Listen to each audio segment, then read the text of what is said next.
like it when I see my bitrate drop every now and then, but hey. Hey, Timothy. First hi. Well, hello. You are first. Good job. You did it. You're even before the other two. Oh my god.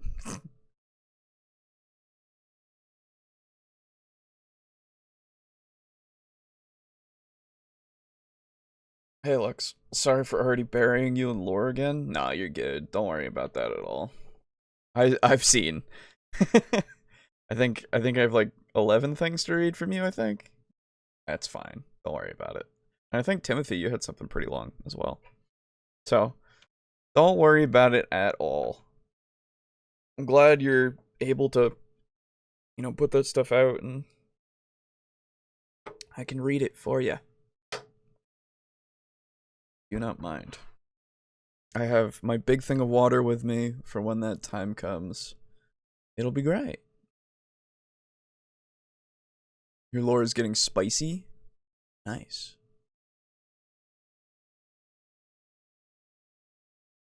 Very good, very good. Hello, Draco Kraken. How are you? Good to see you.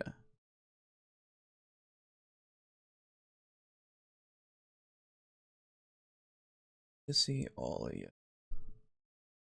As you can tell, I am alone on the panel. This is a thing that happens sometimes. I haven't heard from Aiden like all day, so I have no idea if he's gonna be here.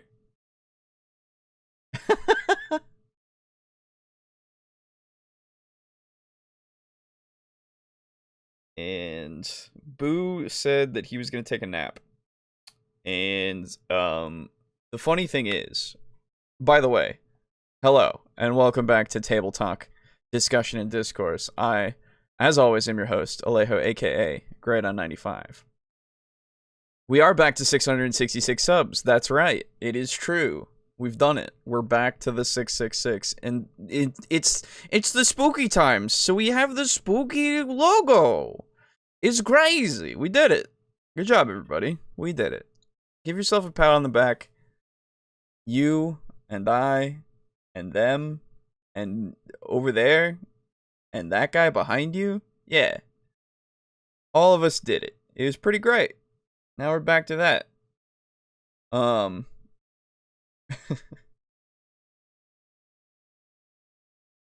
Speaking of spicy things, I've discovered that I enjoy putting peanut butter on jalapenos.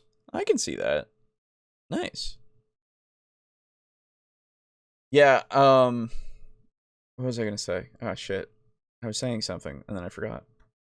Oh, yeah. So, I had set this up originally to have the Call of Cthulhu video first, but we're gonna have it second because Boo isn't gonna be here for a while, as he has told me. He will not be here until about 10. So we have like an hour until he's here, so that we can talk about it. Because I want to have Boo for the Cthulhu thing, because he's more of the Call of Cthulhu guy since he is writing his whole Call of Cthulhu, excuse me, Call of Cthulhu campaign right now. And I think it would be very interesting, right? To have that insight. But that being said, we're gonna then, in fact, listen to the D&D portion of the episode first. Just completely ruining my plans with his being a sleepoman. A sleepoman. Yep, that's the way. That's the way that you say words. Yeah, our spooky arc is coming along nice. Yes. Yes, it is. Spooky times have been doing pretty okay. I will say, one other thing. God, like, there's so many of those horror stories, quote unquote, for D&D horror stories that are out there on YouTube. That's all that comes up whenever I'm trying to fucking find something so that we can have, like, specific horror themed stuff. It's always these horror stories, and I'm like, I can't just watch somebody say, oh, when I played with this one guy, hey, he was really creepy that one time, or this one tried to date the character in the game and try to spark a romance in real life because of it. It's like, great, good. I'm sorry to hear that, but this is not the content that I need. Thank you. I hope people are enjoying it, but man, is it not the thing that I need. Broken plans lead to better ones. It's true, sometimes. It's okay. Wizards of the Coast is its own kind of eldritch horror. That is true. That is true. It does make me go insane the more that I think about it, so fair enough. By the way, I don't know if you remember, but last week I told you guys that I was waiting for the plumber to come and fix my pipes. I'm still waiting. Tomorrow, in fact, is the day that he's supposed to come now. And I'm really hoping that he comes, because, man oh man, I took the day off so that he could come by and fix my plumbing, and make it so that I can actually run water through my house again. I'm real sick of it at this point. I just want my water to work. So that's tomorrow. Thankfully, though, I'm going to take tomorrow before he gets here. I'm going to take that whole time to finally catch up on getting all of the audio-only versions up for our audio-only listeners, of which I know there's only like 2, probably, at this point, because I haven't updated the fucking thing in forever. But like, you know, I'm going to do that. I'm going to hopefully work on a little project that has been mentioned before. As well as the Astatine stuff. I really want to get all that shit done, but man oh man, is my attention span sometimes just really bad, and also I get really tired. So, I don't know. I'm not gonna promise anything, but I'm really hoping to get a lot of that stuff done, especially the audio-only stuff, because that shouldn't take too long. Now that I have a day off and I can actually, like, sit down and fucking do it, you know? Haven't thought that much about D&D horror this month, but Viridi is the embodiment of damn nature you scary. Fair enough. You'll be fine. It's not like water is the core need of survival. Well, yeah, I know, right? So, I hope so. But, you know. It's, I've been going back and forth, taking water from my mother's house.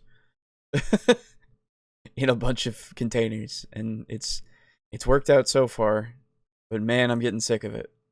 Soon the water will come, the stars say it is so. Well, I can only listen to the stars, so fair enough. Thank you, stars. They're all right, and that's good. Okay, well, let's just not even wait too much longer, eh? Let's get going with the actual show, huh? I've talked about personal problems enough and all this. It's time to talk about horror stuff. Hello, Pizza Funk. It's been a little bit. How's it going? Yeah, so let's go to the first video of the evening. Now, the first video, since I've had to move things around, is a video from a William SRD. This is somebody that we have not covered before. And William SRD has a little video that is about the horror D&D tips you haven't heard. Now, this is interesting because apparently there are D&D tips out there for horror that we haven't heard. This was a year ago that this was posted. So we'll see exactly what kinds of tips we have not heard of. You'll forgive me if I go over here and actually pull up the other stuff that I did not pull up like an idiot. That being the comments and stuff that will be read later. So, you know, it's an interesting thing. You can see my mouse when I'm doing this. It's an interesting thing to see somebody make a claim of such a thing. Because, man oh man, there's a lot of, like, horror tips out there. You guys have seen them. We've covered them. And if you search for horror tips, there's, like, 10 videos that we've already covered, like, last couple of years ago, maybe 3 years ago at this point. Because we did a lot for that first year, I think, during the October month, as far as I remember, though I could be mistaken. So what was I was opening this. I was opening this. A peddler of forbidden knowledge could good. Yes, exactly. We shall see how forbidden this knowledge was and why we have never heard of it. I really hope it's not just some stuff that we've already covered, you know? I really hope this is actually going to be something that is something that we've never heard, right? And it's not just a meme. Because it could just be a meme of like, you've never heard this stuff before. Haha, no, you have. Because then I would be like, great. So I guess we're done here. I don't know. Okay, I've opened up everything else that I will need in the future. Is this like homebrew ideas? I have no idea. Never, not watched it. But we shall see. So, here we go, everybody. It's time to listen to William, SRD, tell us tips that we haven't heard about D&D horror.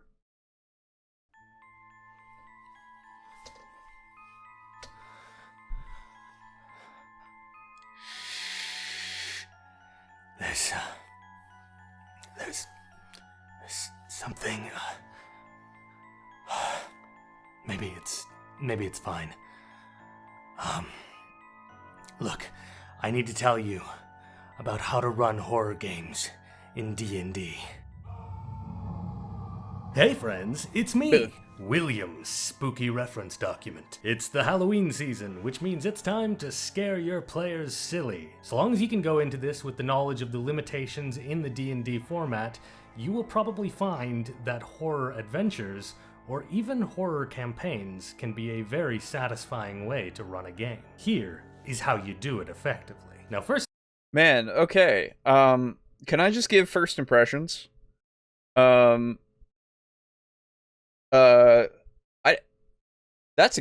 mean, great for the confidence in the character, but man, you're moving your head a lot, aren't you? Just, ooh, oh, hey, look at me. Which, again, it's not like that's a bad thing. I'm just noticing it like crazy because he's just moving around a lot with his head. Ah, man from the coats, where am I? Yeah, he kind of looked like Shaggy when when he was coming out. So, you know, I don't know. It is whatever. We haven't even gotten to the tips yet, so the first tip is pompadour. I'm not gonna clown on him for his look. He looks, you know, he's got a good look. He's got a style going on. It's cool. Did look like Shaggy in the beginning, and I was like, oh.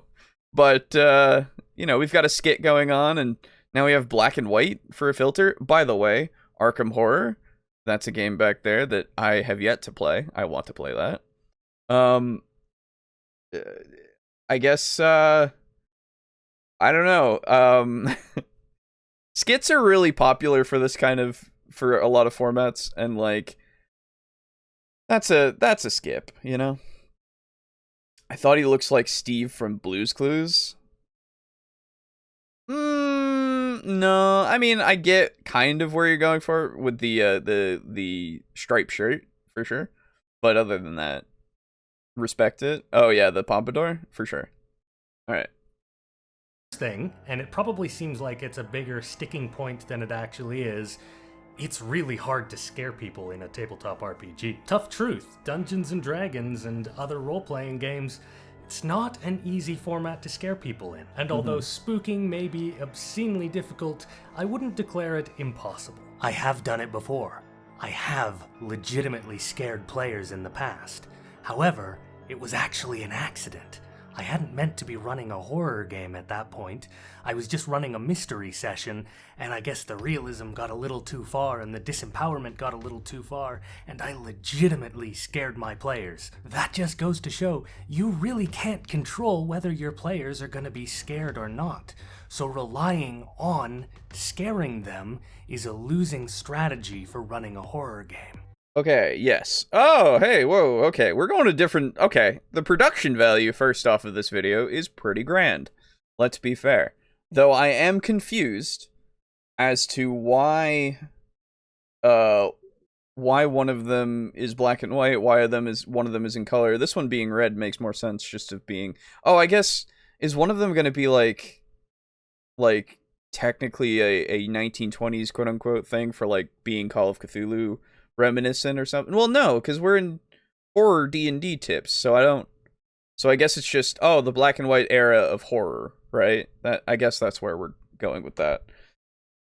I don't know, but we've got cutting between different talking heads of him giving us his experience so far, and I think that's a good thing to start with. Of, hey, you're running horror, don't rely on scaring your players, because sometimes it can be unintentional. I think I talked about this one story that I had as my anecdote for it, of being in a game where the description of, like, these zombie-like undead people were in such a way that it really fucked with one of the other players, who he couldn't deal with it.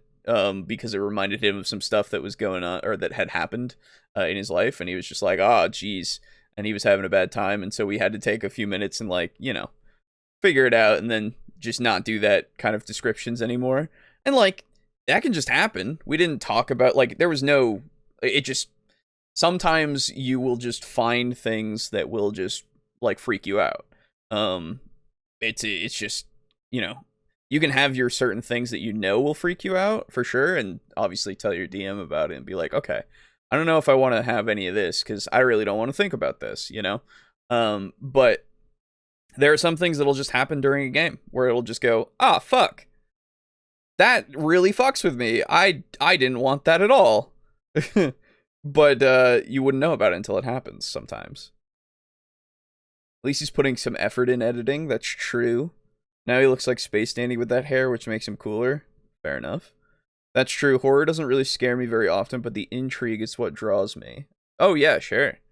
The mystery kind of setting is perfect for staging something that is horror. Not that it will necessarily scare somebody, but that it is a horrific situation, right? Excuse me.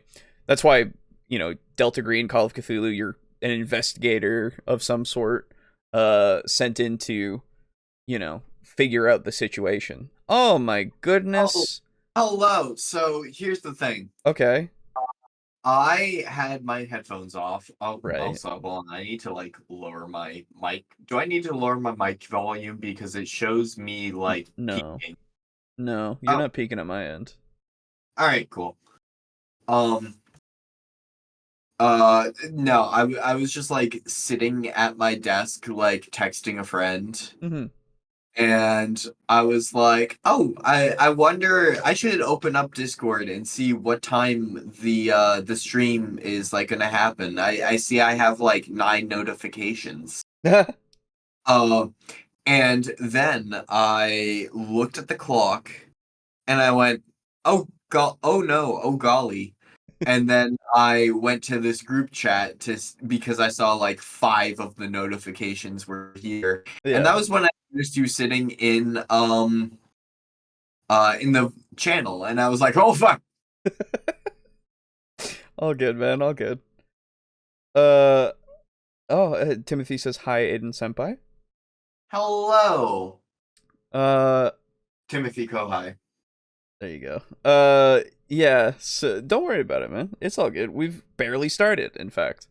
I have switched around things so that when Boo comes in around 10, he'll be here for the second video, which is a Call of Cthulhu thing. Because finally I found a Call of Cthulhu thing that we can cover, that we haven't covered, at least. but right now, it's D&D horror tips that you haven't heard. You haven't. Speaking of horror, by the way, Yeah. Alejo, my friend. Yeah. I realized today, in fact, that there's aren't there 13 Friday the 13th movies? Yeah, I said that the other day. Yeah. So isn't 13 a quarter of 52? Yeah. I just realized we are going to be watching Friday the 13th movies for the next quarter of a year. Yeah. Literally until Christmas. Yeah. After. Yeah. It's horror Christmas time. Don't worry about it. Everybody likes the spooky Christmas. It's a good time. Yeah, Jack Skellington and all that. Oh yeah, that too.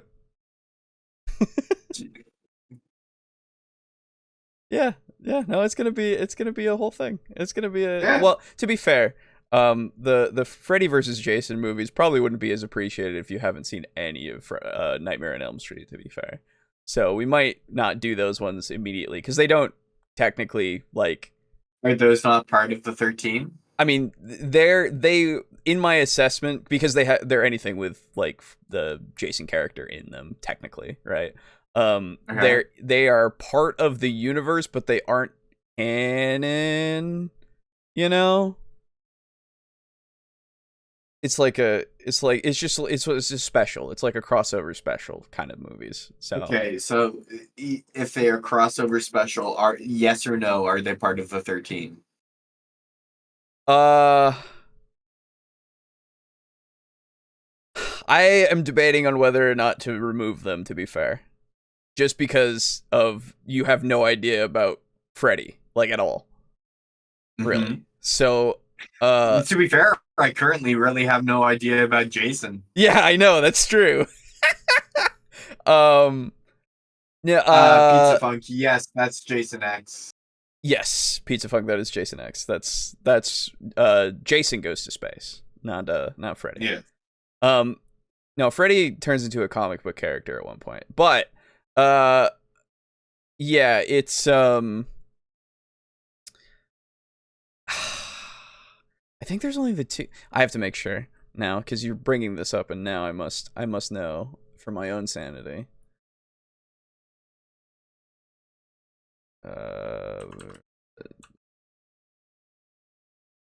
Yeah. Okay, so there are those two movies.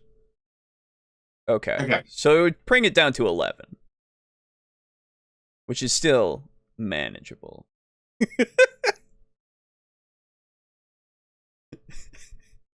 By the way, everybody, look forward to Friday the 13th. It's gonna be a thing. Now we just need to wait until the next Friday the 13th. Yeah, exactly. Right, exactly. I think you made that exact joke during the. I remember doing that. Oh, did I? Yeah, I think so. Fuck. To be fair, you were a little out of your mind. I was a little out of my mind. Anyway, I was kind of melting at my seams, and I did not know I had seams previously. Exactly. It was an interesting time. What was it? Oh, now that I'm thinking about it, there was an episode of Space Dandy where they become zombies and have to learn how to live with it. Really? I didn't know that. If I had kids, I would make them play Delta Green so they could learn the important life skills. Absolutely. You should. Jason over Freddy for me. Fair enough.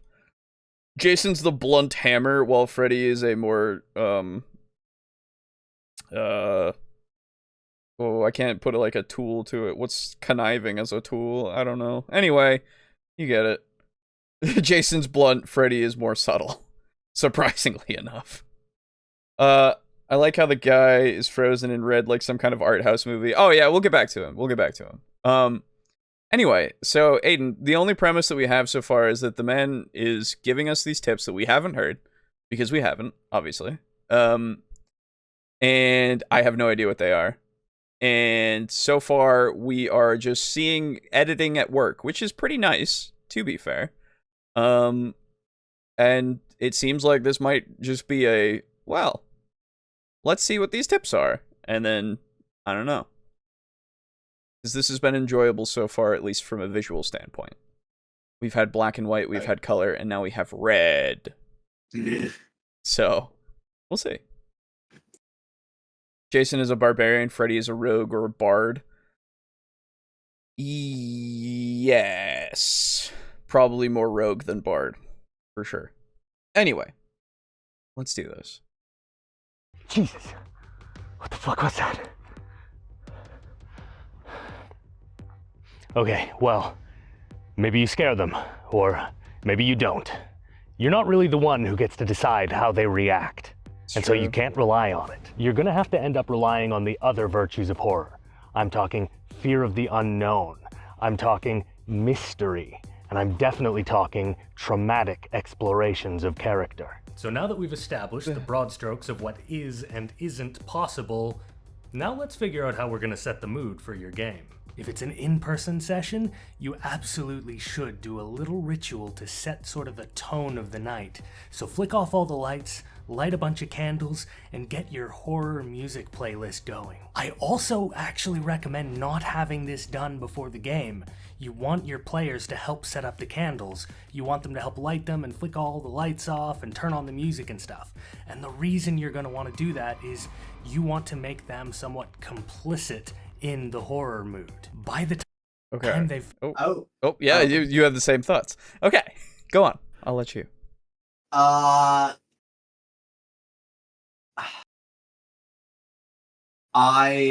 I understand this, and to be honest, I was thinking sorta kinda the same, but that's just because I like social engineering. I think it's like a fascinating science to do almost. However, on this point in particular, your mileage may vary heavily depending upon your table. By no means is this bad advice. If a prospective DM has a table who they know how that table responds to certain environmental cues, or in this case helping setting up the scene, if you know that they respond well, I think that this is a fantastic tip. However, none of the tables that I have ever played in would ever care about this sort of thing. They would just see it as being friendly and helping out the DM. Yeah, so I like being able to see my dice. Candles and stuff are great and all, but low lighting and such can make it a little harder to read some stuff on occasion. So some of us have dice that are black lettering on obsidian. Yeah, there you go. And don't get me wrong, it's a cool idea, right? I think that you are, as the DM at least, setting up the scene and having them walk into it is just as effective. There's no, you don't need them to be complicit in the setting of the horror scenes, which I don't even know if that's it. Like you were saying, it's just I'm helping the DM set up. It's well, I had time to set up before. I'm just making you do some work now. Yeah.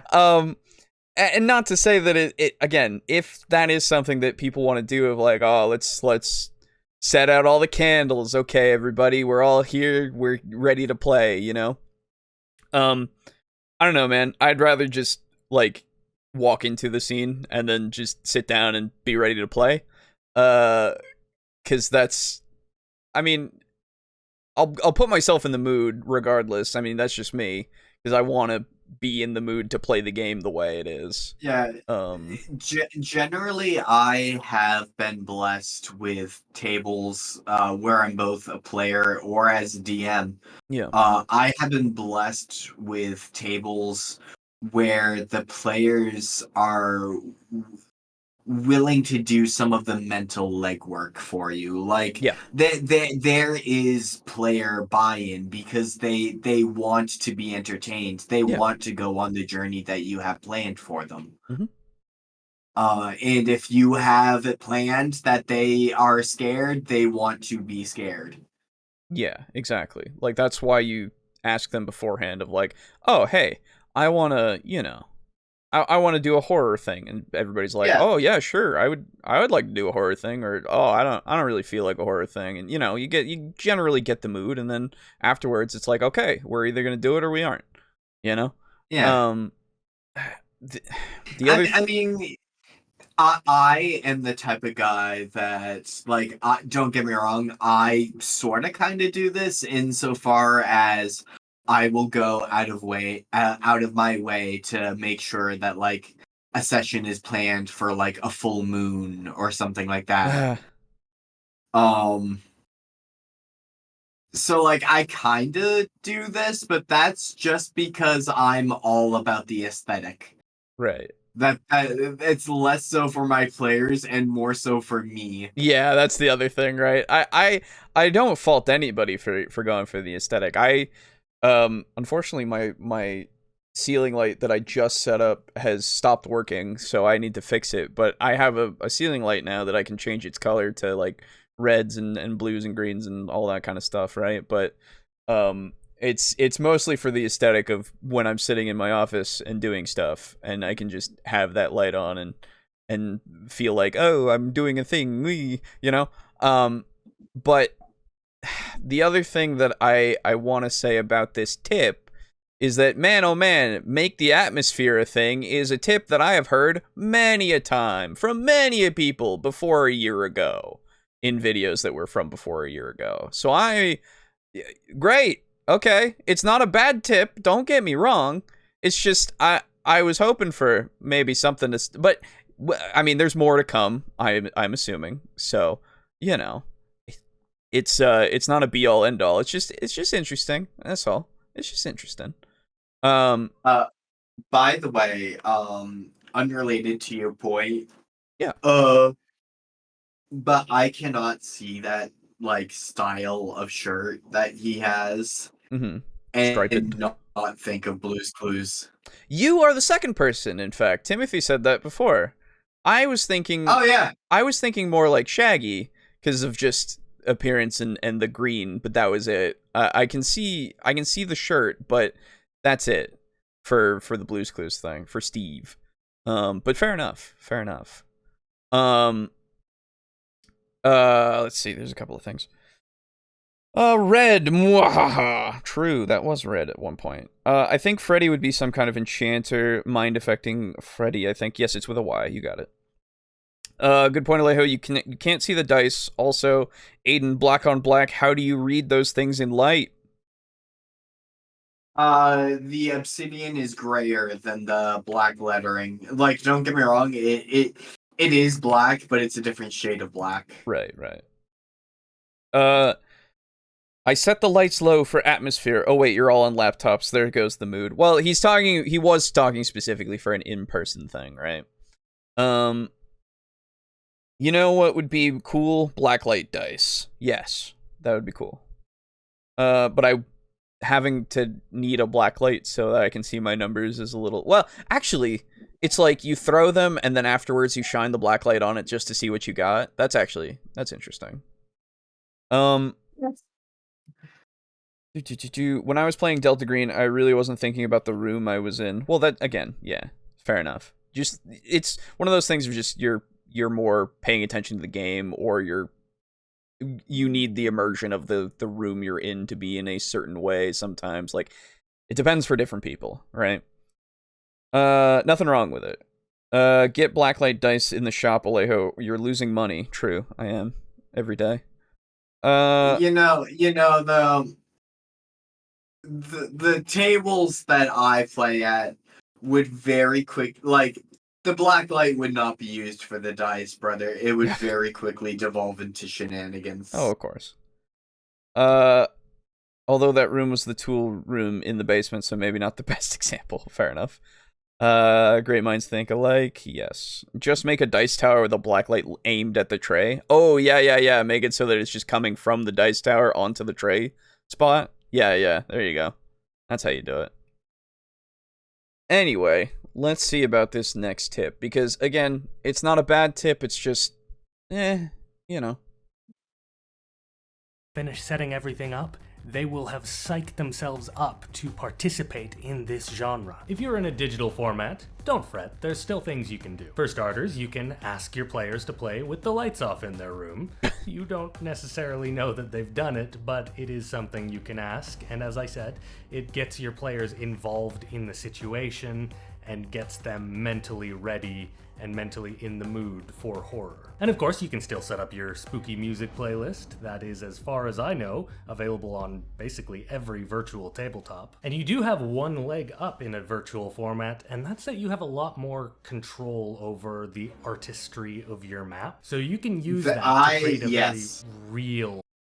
That's something that I was thinking of, and was going to pause and mention if you didn't. Mm-hmm. You as, say you play via Tabletop Sim, you can download a mod to change the exterior to, the room itself looks like a crypt that extends off infinitely, You can play sound effects for your players and have it not be coming from a speaker in the corner of the room, but rather through someone's headphones. Right. You do miss out on a little bit of having that in-person gravitas, but it is not without its benefits. No, absolutely. I think you're absolutely correct, and he is too. Of just, especially for tabletop sim, and I all of the virtual tabletops probably do this of just using revealing the map with areas that you can't see through unless the DM allows you to. That's something that can add to it. There was the best way that I found to be able to mimic that, IRL, is I draw out a map and then I layer pieces of paper or index cards or something over the map. Sure. And then I reveal room by room. Yeah, totally. I think for Roll20 being as simple as it is, I think it does have dynamic lighting on its maps, so you can actually make it so that lights work like they would and kind of make things darker and such. It might be that, it might be another one, but I'm pretty sure it's Roll20. I haven't used many other VTTs, to be fair. But yeah, so the turning off your own lights, that's really just a personal thing of do you want to play in the dark or not, really? If you're unlike us, which we all trust each other and just roll our dice on our own sides, we don't roll dice inside the VTT usually, unless it's for something funny or silly or actually pretty serious. Depends on the situation. But gotta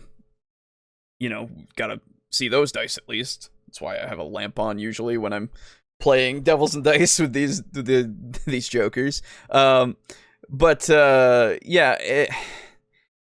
I think it's mostly just going to be your in-game stuff that you do for the VTT itself, like you were saying, playing music or playing sounds during the game, and just you have the little playlist that you can turn on and off as you need, or getting people into a watch together like we've done, all that kind of stuff. Alejo, I'm sorry, I'm totally just gonna have to completely sidetrack you. Okay. But I am playing Baldur's Gate 3, right? It doesn't surprise me in the slightest. Go on. Yes. And I just entered an area in a part of the game. and I shit you not, there is a shirtless mind flayer Mhm. who is sleeping, Mhm. standing up, Oh. a posing Oh. in a puddle of gore. Oh. Nice. There you go. Let's see. The more I watch this, the filters are taking me out of the video. Yeah, I'm starting to feel that way too. It's a bit excessive. Yeah, like I don't see the point. You know, like I get you're trying to do a little bit, and you were doing little bits before, but They're good for a bit. They're good for a bit, but they're not good for the style, the format of your video. yeah, I think the jarring kind of like switch from the red to the black and white, and then maybe we'll go to color. Black and white to color is fine. Like that doesn't make me go but the red to the black and white did, and I was like, okay, well, I guess we're here now. And I don't know why, other than it's just the style, which fair enough, but man, it's distracting. Fun fact, Tabletop Simulator did have a background of random streets at night. I don't know if it still does, but I always found it random when pulling up a table. It would just go spooky mode. Yeah, that's right. I don't know if that one's still there. You can download like a bunch of them, to be fair, as well. You just need panoramic pictures as well, and they can just be put in. I think using all red or all black and white would be better to look at. Yeah, I mean, I don't know. I'm just gonna have to blink every now and then, because it's gonna be like, oh, we're here. Okay, yep. Anyway. Sort of space, and that is very effective in horror, knowing the positioning of things and where things are in relation to one another. Horror is very good at playing with space if you know what you're doing. And in regards to your other game assets, horror works very well with the unknown and the sort of half seen. So if you're using portrait tokens for your game, you can pretty easily go into Photoshop and make them a little bit more mysterious and a little harder to make out the specific details. Mist overlays and cracked paint textures and all sorts of things like that, those are your friend, and they can create a very sort of spooky and mysterious effect on the game pieces. So, it could. It looks neat, I'll give you that. It looks pretty cool. But I don't know. Again, mileage may vary in this case as well, because it's like, oh, that's a werewolf. that's a werewolf in the fog, you know? I'd rather see just a blank token, or just something there, or just a, you point to the spot that you saw something, like with a pointer or with an arrow, that, like in Tabletop Sim, of just like, there was something there. There was something there. You saw it, but it's gone.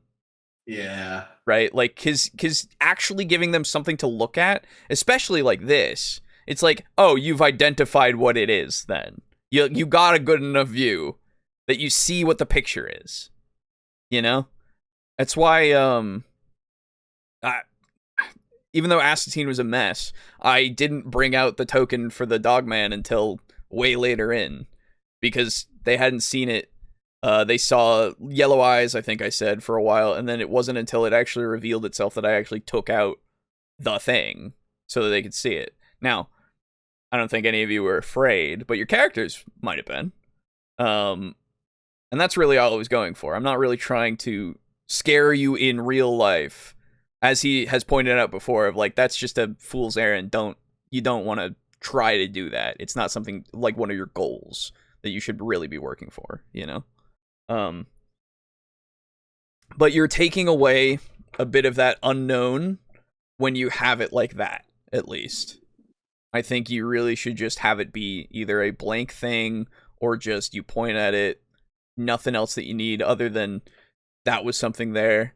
You can try to see if you can see it, like see where it went and such. Maybe you can catch more of a glimpse of it, and I'll describe it to you. But yeah, it's one of those things where it's like, it's just outright giving them a token feels weird. Yeah.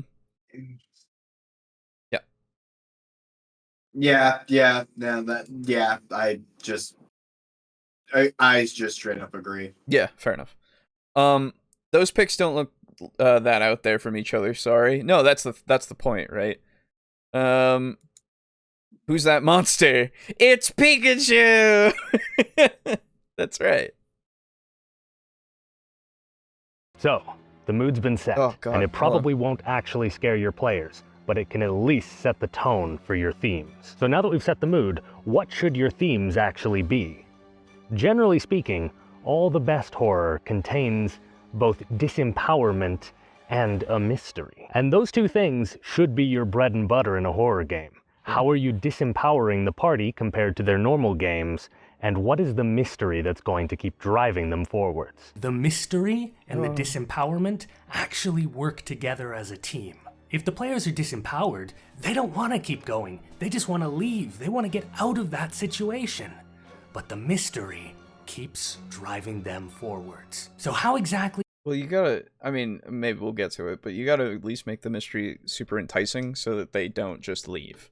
Because, yeah, we're all here to play a game and stuff, right? I get it. If you're doing an open world thing, they could just leave. They could go. Obviously, maybe you make some way for them not to, I suppose, if you really want to trap them into a place to engage with your mystery. But, I mean, you know.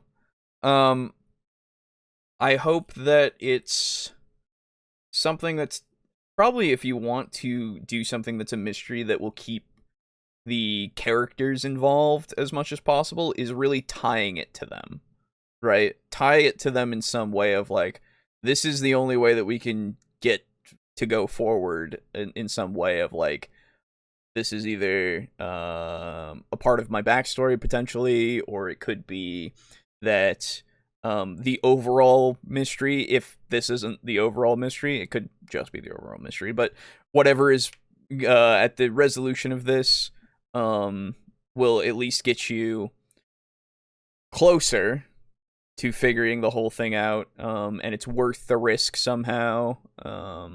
This depowerment stuff, for D&D specifically, I super want to know what he has in mind for that, because we've talked about a couple of ways of like when we were checking out Baron Drop, Dungeon Masterpiece. He was talking about a different way of making it so that you can take long rests or short rests, right? But you reduce it down to like one. Sorry, no, it was death saves. It was death saves. You reduce it down to like one death save, right? And we were talking about, well, maybe it depends on the area and how dangerous you want it to be and all that kind of stuff, right? Yeah. So something like that, I could see like, oh yeah, that's a good depowerment because it really doesn't fuck with the core of the game, really, because death saves are something you rarely have be an issue, especially when D&D you can just go healing word and the person's up the next, before they've even had to roll a death save. Maybe you've done something so that doesn't happen. You take the Pathfinder system of dying and wounded. There's many ways to do it to make that's what I'm doing. Right. There's many ways to do it to make it so that D&D it has that less I guess heroic fantasy and more, I guess, grounded in a way. Yeah, like at least for me, the reason why I do it's just because like and you can see this in my Baldur's Gate 3 playthrough. I honestly find less joy in the adventure itself and more of the promise of the adventure and trying to prep. So like I would fully be the type of person to be like, okay, we need to make sure that like we've got lots of health potions. We need to make sure that we have this, we have that. It's like when I played Sea of Thieves, I like being a quartermaster. Yeah, I got you. So that is why I enjoy the prospect of we are going to go on an adventure and there is no guarantee that all of us are coming back at the end of this adventure. Yep. And 5e kind of strips a lot of that away. Yeah, that's the thing. And I want to point out what Lux said a little bit. I'd say feeling disempowered is more important than lacking power. The problem is, for 5e specifically, you need to make them lack some power in order for them to feel disempowered, because 5e is so heroic. I guess is the best way to put it. I mean, or you could just make your monsters that fucking good. Well, so tactics are always a great thing to employ, to make it so that something is more of a threat.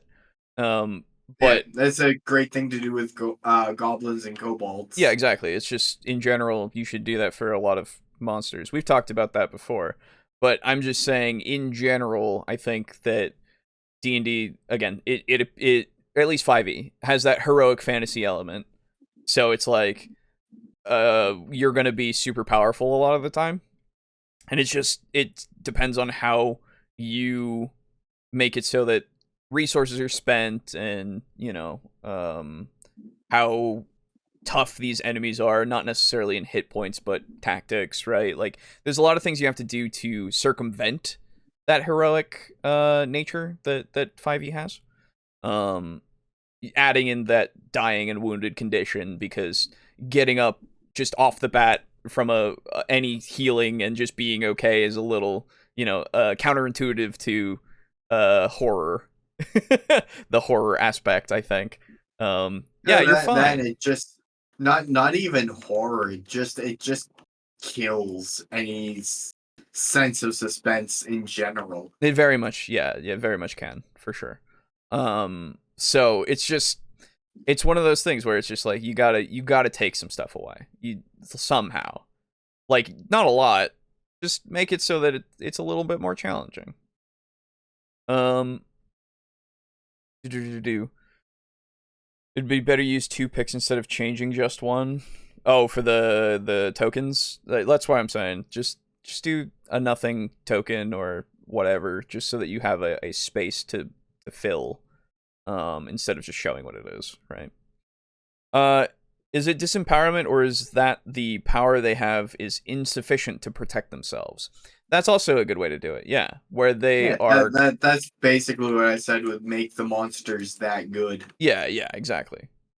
Well, it's like, I don't know, it's been a little bit since I've read the current Curse of Strahd stuff, but in Expedition to Castle Ravenloft, one of the things you had to do was actually do this ritual at various sites in order to make it so that Strahd was not unkillable. Because he was unkillable for, like, a while. Or, well, he's not unkillable, it's just incredibly hard because of these sites that he has taken their power from. I don't know, dude. It was pretty easy for us. Yeah, that's because after you got that site, both of the sites had been gotten. Yeah. Because at that point, we were getting nearer to the end, and I was like, oh, well. the other guys got the other site. It's pretty good. And then he got impaled and crippled forever. Really, Strahd killed himself. It's true. It needs to be something the characters would want to solve or at least deal with. Yes. Disempowerment, right. They need to not be able to just smash the problem. Yes. Maybe Ridley could snatch the cleric. Yes, exactly. My point is that no cleric is going to like it if their spell slots disappear, but if the monster has been following, doesn't let them rest and recover, then they just run out of healing. Yes, 100%. That's the thing of, like, making it so they use their resources and it's harder for them to get them back, for sure. Which is why, if I were to run Ravenloft again, I would want to first read the Van Richten's guide, because it actually has some cool stuff in it. But also, like, it would be oppressive, because that place is supposed to be oppressive. Your rests would probably be few and far between, because that, like, yeah, cool, you can kill a bunch of stuff, that's great. There's a lot of stuff that lives in that place that just kind of keeps coming, like, because maybe Strahd, maybe because of their own devices, you know, all the whatever their reasons are. Like, there will always be things around. And is it going to be safe for you to take all 8 hours to just rest? Are you sure you want to do that? You know? So it's and especially if you're throwing them up against something that was like stalking them and knows how to like harry them. Oh yeah. That's the thing. Like, a great adversary is one who studies them while they encounter all of this other stuff and waits until the time is right for them to come in, when it's like when they have really low resources, when they're right, like, kind of on the edge of a lot of stuff. Like, it's just, I know it sounds like it could be unfair, but like, I don't know, man. that's an intelligent creature right there that has recognized these things as a problem and is watching them dispatch all of this other stuff, and once they get wounded and such, that's when it would strike. That's just sensible. The fights don't have to be tough. They just have to be constant. Yeah, exactly. Like, have them expend a resource here, a resource there, a little spell slot here, and you go, ooh, you're not getting one of those until a long rest. Yes, exactly. Oh, feeling daring today, are we? Second level spell slot. Read it second. Hey, if he's trying to be spooky, where's the cobwebs? Well, he's got the lights. Anyway, let's continue. Do you disempower your players without just annoying them? Well, that depends what you're running this in. If you're doing this in a very low power sort of game setting, then it's pretty easy to disempower your players. Or if you are playing a higher power system, then, you know, so long as you do this in the first bit of the game when they're in the early levels, they're already still pretty low power. The one time I did successfully scare my players was one of these low power systems. Sure. We were playing End of the World RPG, which meant that everyone was playing as themselves in the real world setting. Oh, yeah. This is a really interesting RPG concept. I think if this is the one that I'm thinking of, it's where you get around and then, like, basically whoever's running it, you all just start as you in the situation that you are right now. So if we were playing right now, it would be you and me at the computer. You're playing Baldur's Gate 3 and I'm hosting the show. Like, that's what we would be doing at this moment in the game. And then after that, things just start happening and you have to kind of react to it. Like, the zombie apocalypse just starts to happen. What do? You know, how would we communicate and all that stuff? Figure out how we're going to do this, you know, all that kind of shit. That's cool. Yeah, it's super interesting. I really can't get over how disappointed I am by the alien invasion walker literally just being a walker from War of the Worlds. Yeah, well, you know, that's the most famous one, so why wouldn't they use it? Because it's artistically bankrupt. Yeah. Your point? I don't know, man. You know, it's one of those things. I don't know. Every time I see one of those kinds of ones, I just think of the Tripod trilogy. If anybody knows that, it's an older book. I don't even know if it's only a trilogy. There might be 4 of them actually, but I knew it as the Tripod trilogy at the time, where it was I just have vague memories of reading this whole thing, and it was about these tripods that were around, and they were bad for some reason, and like these kids had to, you know, band together and kind of figure out how to live in this society. It was weird. It was like a dystopian kind of thing. It was neat, as far as I remember. But by the way, Lux says I already play as myself in a real world horror setting, though. Yeah. And that reminds me of, so there's this company I really like. Their clothing is really expensive, but it's called Machine 56. Okay. And what they sell is what's called techwear. Oh, cool. Like, if you have seen Cyberpunk Edge Runners, imagine imagine a cyberpunk setting. I can. And imagine what like your average person is like sort of kind of wearing. Yeah. It's that. Yeah.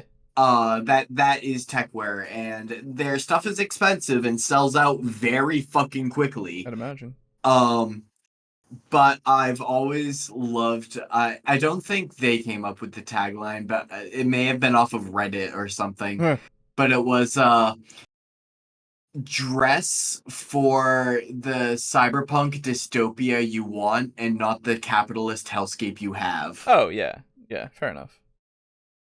Yeah, I speaking of, there's like one of those like I really want like an they don't exist really, but I want a helmet like what's the game? Fuck. It's the is it Ruiner? Is that the name of the game? Hold on.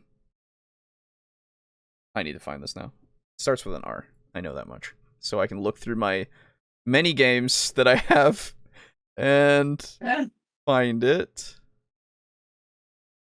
Let's see. Yes, Ruiner. I don't know if you know of Ruiner, but I'll send you the helmet, and if you know it, you'll know. Okay. Oh, brother, that's exactly. Hold on, let me take a screenshot for you from Machine 56. Oh, do they have one, dude?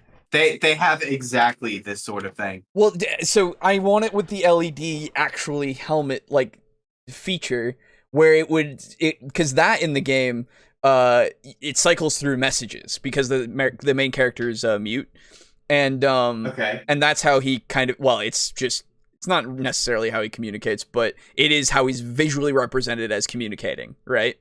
And I really want a helmet like that where you can just put messages on the front of it so that you can just say stuff when you don't have to say anything and you have a helmet on, and it's super cool. I want that. I do not think the Machine 56 has that. No one does.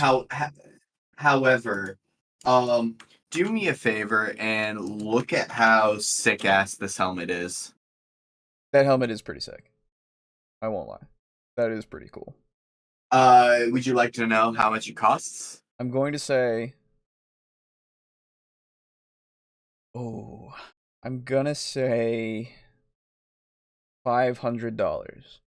$1,450. Woo! Okay. I was thinking 1,000, but I was like, that's too high. That can't be.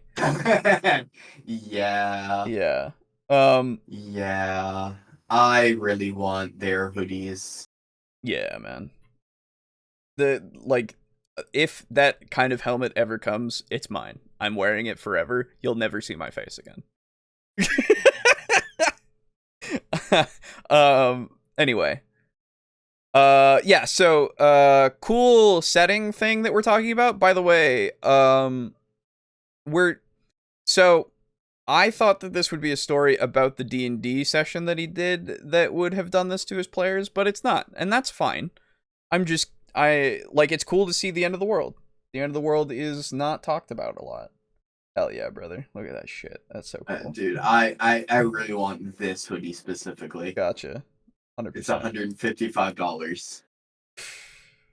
Yeah. I fucking hope that those last. Same. Yeah, that's my only like thing that I would be like, I don't know about that, just because I want them to last. Sounds like he's not specifically talking about 5e, at least not at this point. That means I would be eating pork chops watching TableTalk. I would say to the zombies, go away, I'm busy. Yeah, fair enough. Do you have any sort of seasoning on the pork chops, Timothy? I am a big fan of salt and pepper. And by which I mean like a fucking wad of pepper. I have put oh fuck, what was it? What do I have that I put on there? I put a shit ton of it on there. Fuck. Which of my spices is it? I can't tell you. I forget now. But there's like I would cover these things and then air fryer them, and man, they're great. It's good stuff. Honestly, Island of Dr. Moreau butchered the spelling for sure is a better read than War of the Worlds. Shoot Invisible Man was better. Fair enough. War of the Worlds is very silly. Oh, there you go. Brother, I'm eating a rotisserie chicken and some kimchi tonight. I made some concoction that is basically chili the other day that I have been eating today, so that's been me. Cause I finally got a fucking slow cooker, and I'm like, hell yeah, finally. Crock pot, brother, crock pot. By the way, this is just a little side bonus. We're already off the side. Yeah, go on. Yeah. Today I went to Costco, and Mr. Costco was like, "Hey, you should have like those little like frozen coffee things that we have with like chocolate syrup." Oh. And God. it was, I think that's the first sweet thing I've had in about 2 weeks. Oh, hell yeah. There you go. Because like if I'm going to cheat on my diet, I prefer savory rather than sweet. Oh, and yeah, 100%. I'm with you. I was like, I just really feel like this. Like, I don't really feel the need to cheat anymore. But I do really want this. Yeah. So, I had it, and I swear to God, it was actually like a high. Oh, like, yeah. I had that slight lightheadedness and euphoria as I was drinking it, and man, I was having a fantastic afternoon for all of 8 minutes. Yeah, exactly. And then my stomach gently knocked on the door to my office in my brain. And I answered and I said, "Hey, stomach, come on in, have a seat. What's up?" And they said, "Hi, what did you feed me?" Yeah. And I went, "Oh, it's like a little frozen coffee thing. You've had like, I don't know, like 5 of these before. It's familiar." And then my stomach went, "I don't know how to handle this." And I started like wording an apology as it said, "Hergle blurgle, bitch."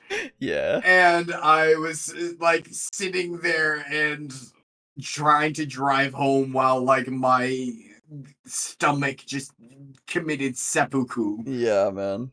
It's I don't feel the need for sweets unless I have something sweet, like, so thankfully I even like I'm still what? It's only been, God, I don't even remember when I started. It's been like a month maybe that I've been doing keto. Oh, yeah. So like thankfully I don't feel that urge. I just want to eat stuff sometimes. But I don't want to eat anything sweet because sweets are too much now, Like, Yeah. you just don't need them. Like, they're nice and cool when you're a kid or whatever, but I'm an old man now. I honestly don't generally crave sweets. Yeah. Like, if I'm cheating, like, fuck the ice cream, give me a Crunch Wrap. Oh, brother, I miss those. Ah! There's so many things. I could probably make my own kind of crunch wrap that would be fine. Because I have some keto tortillas and such. I just need water first. I need the man to come and fix my water. Anyway. So if you have keto tortillas, then you could do like the closest proxy to the taco shell that I can think of would be like a slice of young cabbage.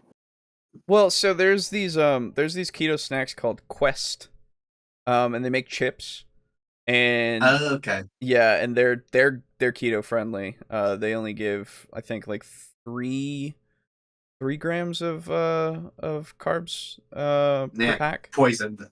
And in that case, they're poison.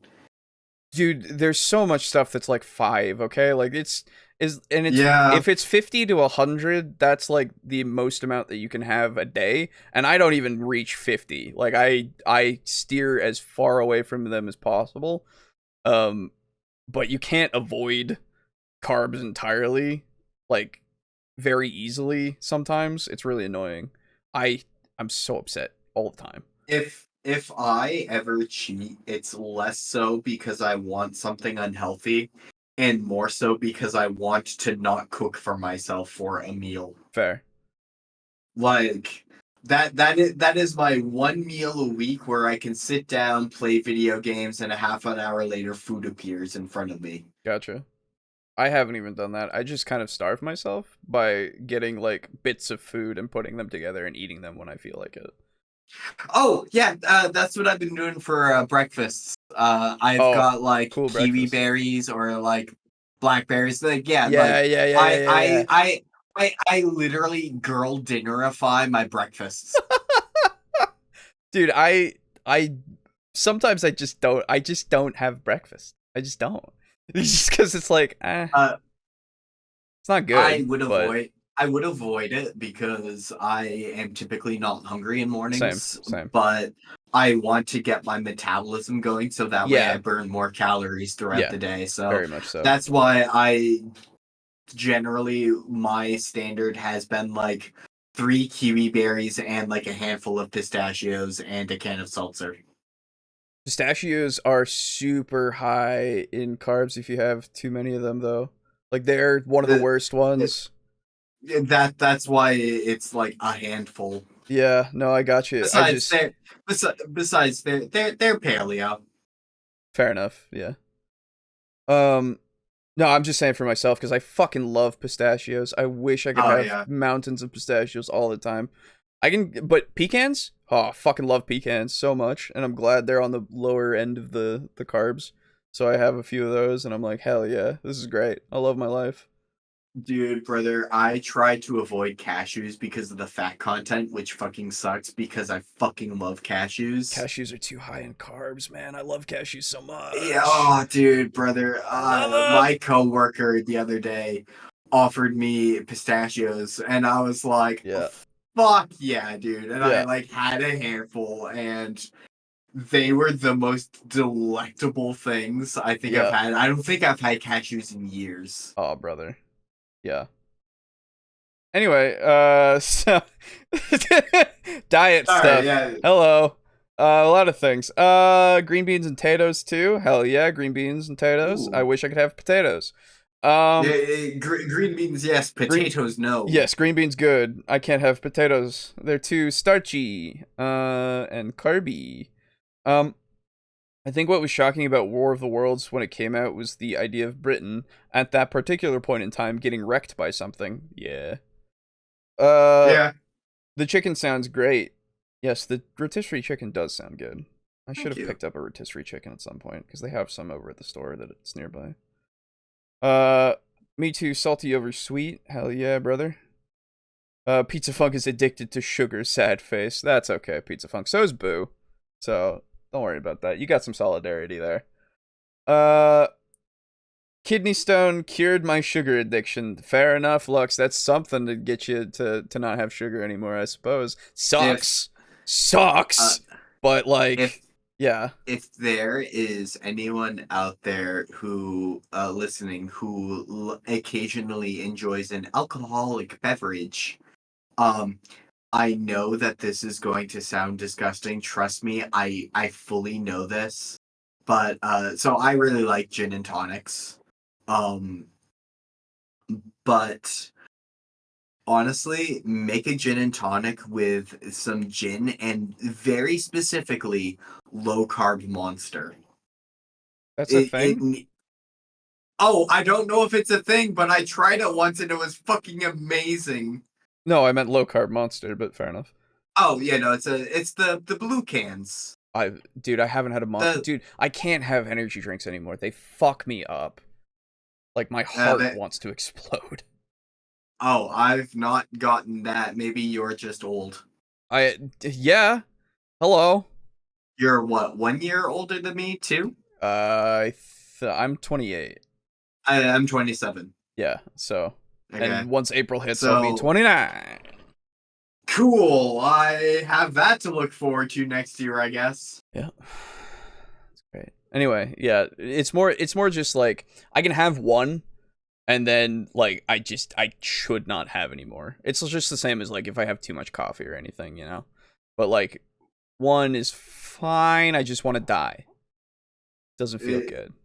Yeah, if I am having like sweetness, Yeah. I really like Monster because it holds a lot of like that Monster. The flavor of Monster for me is forever tied to when Battlefield 3 released, and I was in high school and sitting down, drinking a shit ton of Monster and having an absolute blast playing Conquest on Battlefield 3. Yeah. Yeah, fair enough. I never did that. I just played games. I didn't actually drink any energy drinks for a long time. Let's see. Also, hey, drink responsibly, and if you're of age, I will say, as a disclaimer. Yes. Anyway. Dairy-free diet for me all the way. Oh, brother. I would hate that. I would hate that. That is unfortunate. I love cheese. Cheese is good. Yeah, I tried to do strict paleo, and I've just said, fuck it, I do paleo plus cheese. Yeah. Salt's not too good for me either. You shouldn't have a lot of salt, to be fair. So salt's not good for anyone. Yeah. How to drop keto? Food is too expensive now. Oh, it is. I'm dying. Yeah, no, it is. Yeah. It sucks. I was the kid that forgot to eat because I was busy. Same. If I get engrossed in something, time will pass, and I will never eat. Yeah. I will just not. If I don't eat, I will barely feel hungry until probably like 3 in the afternoon. Like it takes a long time for me to feel hungry. Yeah. Yeah. Oh, I am the sort of person that I will get lightheaded and have a headache. And I'm like, why do I feel like such shit? And then I realized that I haven't eaten since like of those few kiwi berries and pistachios this morning, and it's like 7 p.m. Mm-hmm. Yeah. I only have like 1.5 meals and some snacks because I'm just not hungry for 3 meals. Hey, fair enough. Fair. I can't say I've ever forgotten to eat. I'll just do it after this turn, except I'd better do one more turn after that so I don't forget what I'm doing. Yeah, yep, 100%. Wine, beer, and rum is nice sometimes. Fair enough. My favorite used to be rum, and I just can't do it anymore. I don't know alcohol. I do not drink. The white monsters are 0 carbs too. Also, the children 3 years younger than me are talking about getting old. Yeah, I'm sorry. My back hurts all the time. My knees and legs hurt all the time / when it gets cold. My carpal tunnel has been acting up even more these days. Yeah. Also, you know, it's just I feel old as hell. I'm breaking down physically. My right shoulder hurts when it gets cold, dude. And that's the other thing. But you know, that's because I fucking crushed it when I died. So, that's true. The other thing that hurts now all the time, after I've been just sitting at my computer at work doing shit for whatever I have to do, is my right shoulder will now just like be in intense pain. Ever since I moved a bunch of boxes for the company, because there was a shit ton of boxes and they had this whole warehouse that was fucking horrible. They did not organize it at all. It was awful. And so I was tasked to help with starting to set things straight, right? and which I really wanted to do because god damn it, it was a nightmare, that organization. Holy god, I mean, there was no organization. There was just boxes. They were just everywhere. And so we put this system together of like 1 to 1004, I think is the current box number, and like had to move all of them around, get them in a specific order and shit. And like after that, now if I use my right arm for too long, my shoulder will just be in pain. Sometimes I have to go to bed, sometimes, and I can't for a while because my shoulder can't be in a specific way, the way that I need to sleep. So it's great. I'm loving dying. It's great. Sorry. I just wish it. Yeah, I'm loving dying too. I just wish it would hurry up. Yeah, well, you know. In Minecraft. In Minecraft, yeah, exactly. I'm drowning in a river in Minecraft. I like dairy-free stuff better, so I'm good. Fair enough. This show is my people. Hell yeah, fair enough. It's okay. The day I turned 30, I had a wisdom tooth crack and break. The flesh is weakness. All hail the Omnissiah. Yes! Please! So you know, I was born without wisdom teeth. Mine have halfway come in, and I've never had to get them removed. They're just in there. Yeah. So. But that sucks. I'm sorry that it did. That sucks so bad. But yes, please, God, graft the metal to my body. I desire this mortal flesh to be replaced. The topic of the topic of this conversation has reminded me I wanted to talk to you about. Yeah. So you are a proponent of the idea of when technology advances to a point where we can upload our consciousness to the internet domain and we can live there forever, and you've always described it as the give up box. So let me be clear. Yeah, it's the give up machine. And once it goes through a few tests and testing, and a lot of people get their brains incredibly blown out until the point that it is actually safe, I am ready for the give up machine. Yes, that is when I will be ready. All right, so I would like to propose. Yes. Instead of calling it the give up machine, right? I am more of a fan of calling it the give up bag. The give up bag? Just load me into like a body bag with like wiring on one end. I'll crawl right in, dude. I'll zip it shut for you. Yeah, fair enough. Yeah. Well, then I start thinking about Soma, and I'm like, oh god, no, please, don't be like that. It's great. It's good. That's not something that keeps me up at night sometimes. It isn't, I promise. Hey, isn't Soma horror? Yes. Much like the video we're discussing. Yeah, we'll get to it. Oh, behind. for sure. Yeah, we're almost there. In fact, I've got 4 more things to read. I can't be too upset about the kidney stones. Viridi gave me kidney genes, and I helped turn Earth into Holy Terra. We'll call it even. Hell yeah, that's right. Your number of wisdom teeth is based on genetics? Really? Oh, didn't know that. That makes sense. Tiamat, save us from our 20-something bodies, just as long as I don't have to deal with it. Yeah. I felt old since I was a little kid. Feeling old is getting old. Yes, actually, I actually super vibe with that. Like, I've never felt young. Except for I agree 10. I agree that feeling old is getting old, Timothy, and brother, let me tell you, I am old. Mm-hmm. But is the transcendent mind still you or a new you? That's why I say Soma. Yep. New you. Yep. It's not me. It is objectively a new you, but yep. I don't even care. Well, good for new me, I suppose. It's the right thing to do? I don't know. Give one of me, like, the freedom? That's kind of nice. That seems like good. I see it as how did I put this? It is technically.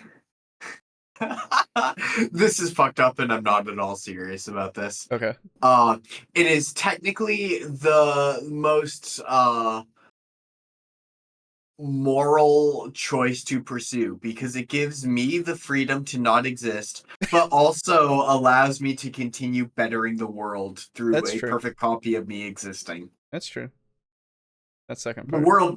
world needs me. This is truth. This is true. This is true. My bros. You can always just give all your money to rich people so they can enjoy being more rich. That's true. I could do that. That is true. Oh, shit. Wait a minute. Oh. So is transcendence suicide? Unless they find a way for it to be like not. Yeah, basically. Unless it's forced on someone, in which case it's murder. That's true. That is true.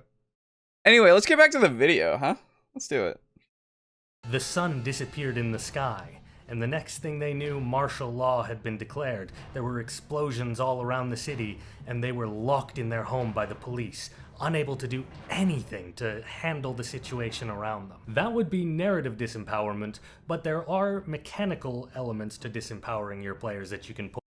That being said, do feel free to perform narrative disempowerment, i.e. China during the early days of COVID when they were bolting people into their houses. That's true. Off as well. That said, I would avoid outright taking away your player's abilities or items for a horror session, as that's more likely to make them feel frustrated instead of vulnerable. Depending on what system you're using, you may want to start giving your enemies different sorts of ability damage or level drain and all sorts of long-term... Oh, interesting. The idea of bringing back level drain? What an interesting thing to propose. Bold strategy, Cotton. Yeah. I am super not. So I used to love the idea of level drain until I remembered that, like, what is like triple S tier bug, like triple S tier level, like importance for bug fixes for QA? It's loss of progress in a game. Yeah. Because loss of progress invariably feels awful. Yeah. I'm not as much of a fan of level drain. I have more transitioned to liking ability drain. Yeah, ability score damage has always been a good thing. I've liked it a lot. But yeah, so it doesn't, so it also depends on, for if you were to put in level drain. If you're doing a milestone system, oh fuck, okay, wow, I guess, but if you're doing like experience based, that's the one that I would say is more likely for it to be okay, in the sense that you can go out and, you know, grind it back up, I suppose, if you really, really want to. It really becomes a grind session at that point, though. I guess it's a way to stop you from going past a certain point of levels, but then you just make it so that you don't go to like past a certain level anyway in your game, you know? Like it really doesn't, there's no reason to really do it aside from you want to feel bad for a little while, let's do it. You know? Cuz like yeah, we had it in 1, 2, I think 3 has it a little bit, technically. I think so. I think there's a few enemies that do it. But, it's still just like, hey, guess what? All this progress you just made, brother, all those abilities you can do, stop it. Just stop it. Yeah. What's the really famous one? It's not ghouls, it's not ghasts, it's, Well, vampires did it, I thought. Whites. Whites. Yeah. I just want to see level drain monsters D&D. So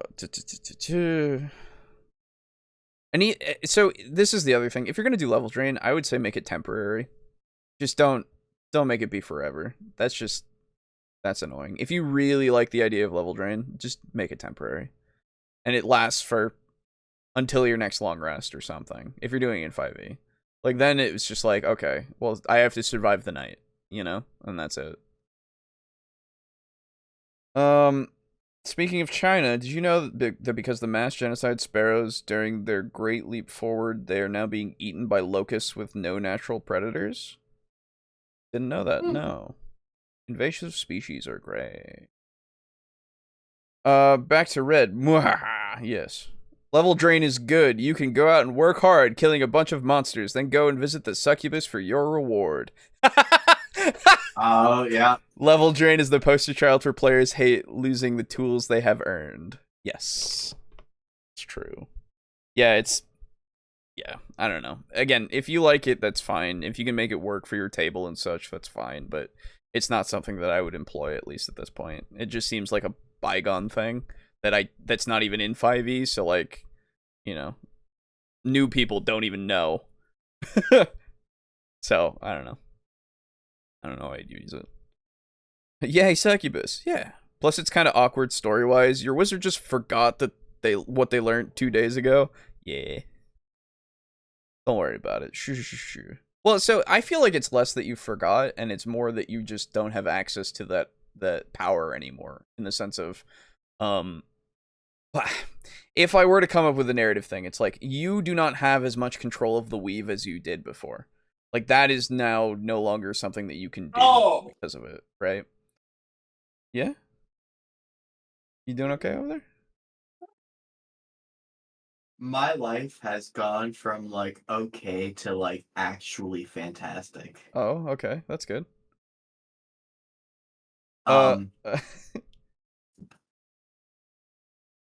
Sorry, there's a YouTube channel that has not posted in a while because the owner of it was in jail. And she now has 2 videos for me to watch in front of a very bad green screen. Okay. Well, anyway. Yeah, that's a good. Oh, fuck yes. But yeah, so I would say that for stuff like that, and it's like, how do you do it for martial stuff? It's like, that one's harder. It's like that really is just a loss of knowledge, or it becomes somehow harder for you to do those things, or you have to, I don't know, man. It doesn't make sense. For martial stuff, for wizard stuff, I can and magic users, I can just be like, oh yeah, you have less ties to whatever it is. That's easy. Hey, Alejo, I'm super sorry to do this to you, but like, this is like really big news for me. I need to go call emergency call a friend of mine. I will be right back. Okay. Because of a video coming out? Really?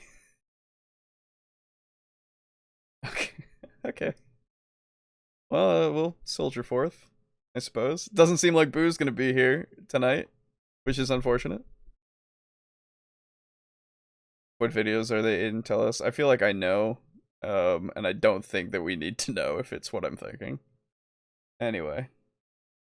Facts that will not be recovered during the horror adventure, so that your players are disinclined to get into combat if they can avoid it, or at the very least, they'll begin to fear it. Or consider splitting the party up so that the disempowerment relies so much more upon the players being isolated and alone. And while they're all still at their individual full power, they know they are so much weaker when they're apart. And those players who are impatient will have that horrible feeling of, I just gotta know the answers, even though it's not the smart thing. Smart thing is to leave and regroup, but I just gotta know. Well, that's gonna be hard for you to do, I feel.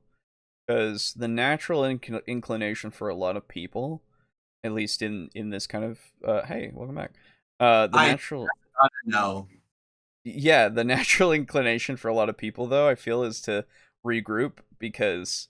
like unless their character is confident, like that's when it's like, okay, yeah, they'll go forward and do this stuff. But like, at least I see it more as that, because the character's motivation is going to be more important than your players necessarily.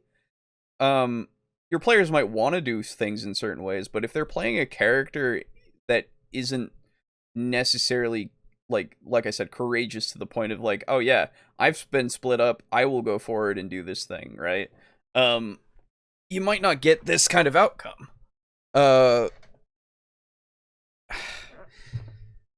It's for something like if we're playing so D&D specifically, it's easier to see a character be powerful enough to take care of all this stuff, but with something like it makes more sense to me in something like Call of Cthulhu or Delta Green, where the players split up because you're all functional adults that are like, yeah, I have a job and I know how to do it and all this kind of stuff, and the more information I can get, the better this will go. Like, and I can bring it back to the group, and we can figure this out together. And if there's something that I need help with, I'll get them, right? Like that seems more logical to me because you are a person who knows that, at least hopefully, that knows, hey, this situation is not necessarily going to like cause me to completely die, because it's not necessarily at the point,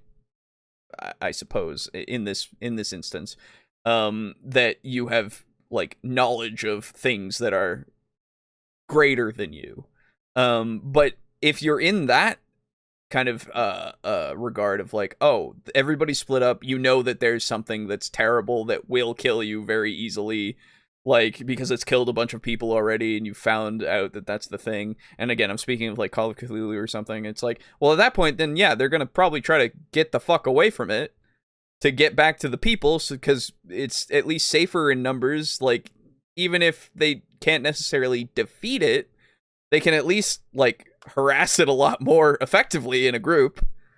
Okay. First, two things. First of all, in the words of investigator extraordinaire Fred from Scooby-Doo, let's split up and search for clues, gang. True. Secondly, my friend is now online. I need to go. Uh-huh.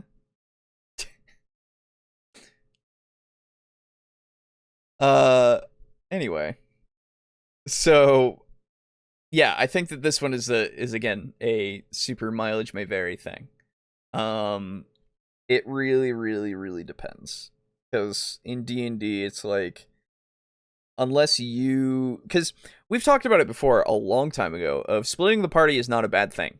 It's not a bad thing to do. It's fine if you do it in D&D and everything, because you're pretty capable, and you would at least put the trust into your DM as to, if they intentionally do it, then you're probably going to be able to overcome whatever obstacle it is, at least generally, right? You can't account for the dice and how they roll. Like, sometimes they could just screw you the fuck over, okay? But most of the time, if it's an intentional splitting of the party and everybody's doing their own thing, then they're probably going to be able to get back to each other or figure out like whatever the fuck it is, and then get through it reliably, because they know the DM's going to be like, yeah, this is made for you. But if they go out and do their own thing, and then, you know, it's not anything that the DM has set up, it's just more they go out and just start doing shit on their own because they want to, and they want to like be really really tough and kill whatever it is that's coming and whatever, right? Then, you know, then it's like, oh, well, you might die because whatever it is might not be like made for just you, you know? But even so, I mean, you can still do it, and you should allow them to do it. So, I don't know. You'd act like Aiden if Boo ever uploads again? Oh, he's never going to. That's why he's doing the stuff with the channel. With this channel. He doesn't want to upload anything. That's a bunch of stuff. Sorry to disappoint. Oh, hey, welcome back. Hello. We're going to keep going. Please. Yeah. This is the sort of horror that plays very well in this medium, and actually, I think it plays it better than most mediums do. splitting up the party and having them have to overcome things that like themselves instead of having them in the group, like having them depowered that way is better in D&D than most other mediums. Are you sure?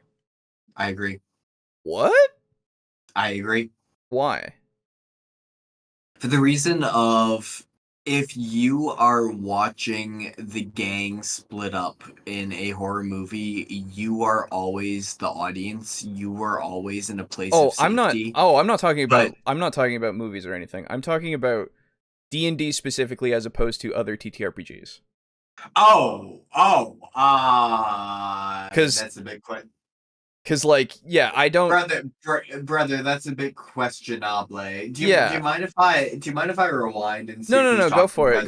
If he is talking about in general every piece of media, then yeah, of course TTRPGs are way better for it. Of course. Yeah. It puts the danger of the situation on you. Yeah. There's no, like, I feel tense for the movie The Thing, because there is genuine tension and it's done really well, but it's not the same as I am in the situation, like, as the character, I am in the situation right now.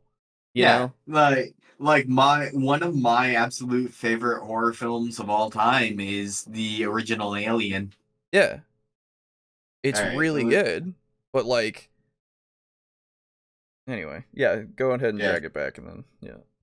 Maybe it's a bit far, but I just want to see his whole point. Long-term effects that will not be recovered during the horror adventure, so that your players are disinclined to get into combat if they can avoid it, or at the very least, they'll begin to fear it. Or consider splitting the party up so that the disempowerment relies so much more upon the players being isolated and alone. And while they're all still at their individual full power, they know they are so much weaker when they're apart. And those players who are impatient will have that horrible feeling of, I just gotta know the answers, even though it's not the smart thing. The smart thing is to leave and regroup, but I just gotta know. This is the sort of horror that plays very well in this medium, and actually, I think it plays it better than most mediums. This medium he's talking about TTRPGs in general. Yeah. Then yes, you're right. That is true. And again, your mileage may vary on the reactions that you are putting forth. But I've already spoken on that, so. But it's just one of those things where it's like, so some people might, if I want to be super pedantic about it, then some people might not find it to be as effective because they're like, oh no, I'm just playing a game, rather than some people might be, oh, I'm just watching a movie, or all that kind of stuff. Yeah, but you will never bat 100 or 1,000. No, of course. That's why I was going to say, but at the end of the day, it is the most immersive thing that you can do that will get that reaction more often than not, probably.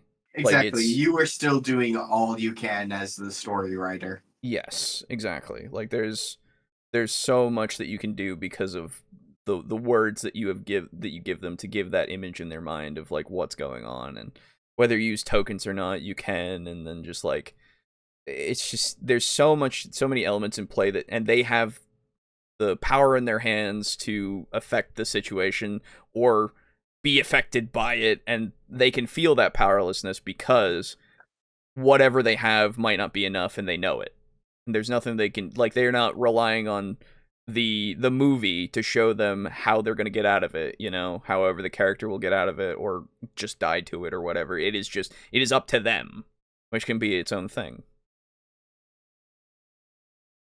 Best way to take advantage of this is to play on that natural curiosity and create a series of optional encounters that fully capitalize on that to create horror. A chained closet with something screaming inside and banging to be let out. A creature under a sheet that follows behind the players wordlessly. Your players want to know what's in that closet. They need to know what's under the sheet. Well, I mean, that's very presumptive of you. Maybe they don't want to know what's in the closet because that seems like it's a bad thing. Potentially. Like, I don't know. But I mean, again, with all of these things so far, it's just like, well, yeah, they could. They could. But if they just leave it alone and they don't check, then the creature you've cooked up, it won't hurt them. But we both know they will check. Now then, No, we don't. what do we... No, yeah, okay. Now, again, it's not a bad idea to make these things, right? But, like, don't get me wrong. I, in the beginning of this video, was talking about player buy-in and, like, they want to be scared. However, they are playing characters that aren't suicidal. Yes, exactly. That's the thing. Like, just because D&D is very powerful in its gameplay, it doesn't mean that they're going to go for every single thing, because at the end of the day, as you say, self-preservation is kind of their goal, and success is kind of their goal, and the less adversity they have to come across, the better for them to succeed. Because then when they actually do come across it, they'll be well-refreshed. They'll be stocked up and all of that. Like, it'll be fine for them. But if they keep, like, having that curiosity lead them into these things, then they'll probably stop doing them. And then you have to change your tactics if that's what you're relying on. You have to, like, get them into mazes of these choices that will lead to expenditures of their resources potentially, or not. Especially too because a lot of ttrpgs, like say D&D in particular, you have spell slots that come back on a long rest. You have like certain consumables. It has a lot of similarities to survival horror games like Resident Evil, which has interspersed safe rooms. Yes. And what does your average player do when they're playing like survival horror like Resident Evil? They conserve their resources and play it safe. Yes, exactly. That's the whole point. It's the whole point of the game, is to really just be a resource management simulator. That's about it. Like, yeah, wait. these things are happening, and it's pretty cool, but, like, I gotta make sure that I have my 600 bullets, okay? Because I might need them. Yeah.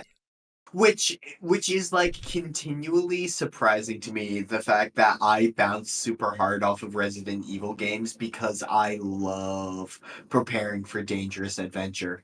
That's fair. They're honestly, like, they're really fun and good, though. But I can understand why anybody wouldn't want to play them. Like, it's not something for everybody. You can bat 1,000 if you play on easy, but crash. Yeah, that's right. Yeah, horror is the latest genre where I'm not going to do the smart thing. Yeah, right. Or the last genre, excuse me. Yeah. Biting my tongue. That was the comment actually that reminded me of, oh yeah, Resident Evil exists. Yeah. Biting my tongue on so many things I don't want to spoil right now. Fair enough. Do to scare the players? What's actually scary? I, for one, would advise that you don't play on the traumas of your players. That's a little bit too personal. What the fuck? Of course not. I mean, yeah. But to be fair, that's something that I've heard before, actually. Never mind. I don't hear it a lot, but not playing on your character, not playing on your player's trauma isn't being a good horror DM. That's just not being an asshole. Yeah, like I've pointed out before, Vampire is very mature. That game, Vampire the Masquerade, is incredibly mature, and it has that whole opening section for people that are new, saying, "Hey, man. Like, talk to your people, and if they have something they really don't want to fucking see or deal with, don't do that." Because, hey, that's a bad thing. That'll make them, like, not want to play the game. And it's like, yeah, thank you, yes, that is true. And it's a no-brainer kind of thing, for sure, but I guess it needs to be said regardless, just because of people that are new. you know? Like, in fairness to him, I agree with him, but Yes. I'm really surprised at how he thought that wasn't obvious. Yeah, I don't know. It's again, it's something that is very obvious, but I guess it does need to be said, you know? But it's the other thing of like, well, this all of these tips so far, I've kind of heard them before. I I don't know of any that have been like, this is new. Uh, yeah, I concur. Yeah, it's just I get it, clickbait. I mean, no, I wouldn't say it's clickbait. It is. What's this channel name? William SRD. Oh, well, sorry, I didn't read the title. The Yeah. horror D&D tips you haven't heard. Yeah. I was going to defend it and say it's not clickbait. It's just kind of sorry, channel. I already forgot your name. It's just kind of creatively bankrupt. That's worse. What?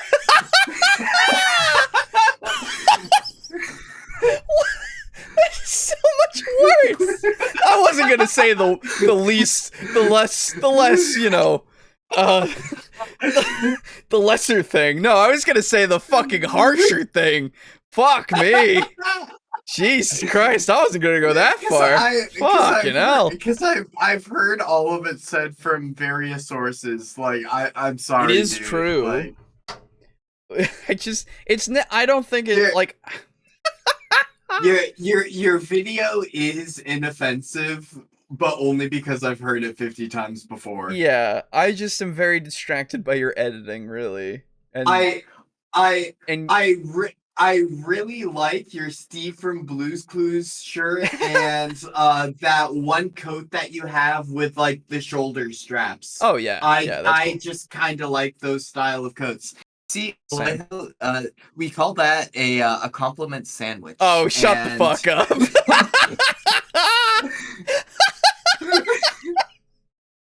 Oh god.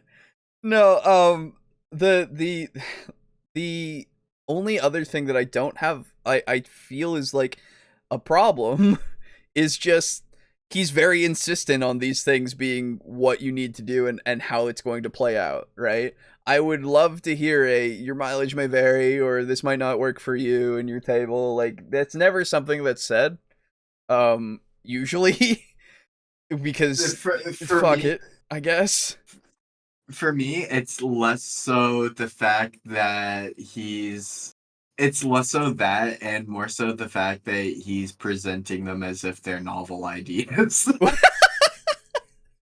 Well, that too, I suppose. But it's just, I just want there to be times where we have people going, this worked for me in this one instance, but it might not work for you and your table. Like, I just need that in a lot of cases. Dude, brother Billy SRD, I like that plaid. True. If he prevented one D&D horror story, maybe it was worth it. Maybe, I don't know. Aiden spitting fire. Like, true. No, like I actually, even though this is ground that has been treaded before, I do support his uploading of it. Actually, no, of course. I don't think that it's worthless or anything. I think that this is a good thing to have. Yeah, because there are always going to be new players who just got into the hobby and who, like, dude, I've been part of this hobby for years. I've had the opportunity to hear a lot of stuff. Yeah. And the fact that he is sharing stuff that I have heard before and largely agree with, I think that sharing this video is a good idea. I just have a few reservations about the title. Yeah, that too. It's not the video that we did last week where it felt like he was talking. Well, one, he was lying because he didn't fucking know how the how the fucking game worked, so he was proposing novel fixes for the game that wasn't broken, with its fucking curses and shit. But it felt more like he was talking to literal children rather than new players. And this is not that. This is so much just a, hey man, I hear you want to run a horror game. Here's some tips, right? And I'm like, yeah, okay, that's fine. It's very distracting, this editing, and I there's a few things in here that I'm just like, okay. But it's not like worthless, like I said. It's fine. As he's lighting the candles, so anybody have any trauma so I can avoid it? Oh God. Yeah. Yeah. You know, I asked Fappa unironically. I like that plaid, said the Canadian. Yeah, that's right. Yeah, no, fair, but fuck you. Who said that? Pizza Funk? It was Pizza Funk. Pizza Funk, it is on site, brother.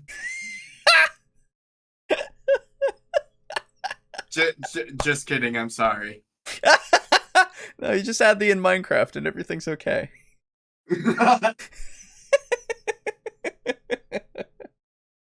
A little bit too intimate, especially if you didn't ask permission first. However, the in-game traumas and it is yeah. fears of the characters in-game is totally fair play for you to riff on. One of your players blames themselves for the death of their parents? Well, you can set up quite a few traumatic little scares with that alone. Consider waking up in camp one day to find yourself surrounded by dozens of severed arms, each of them pointing an accusing finger at you. Or that's pretty another good. player is keeping secrets. That's pretty good. Yeah.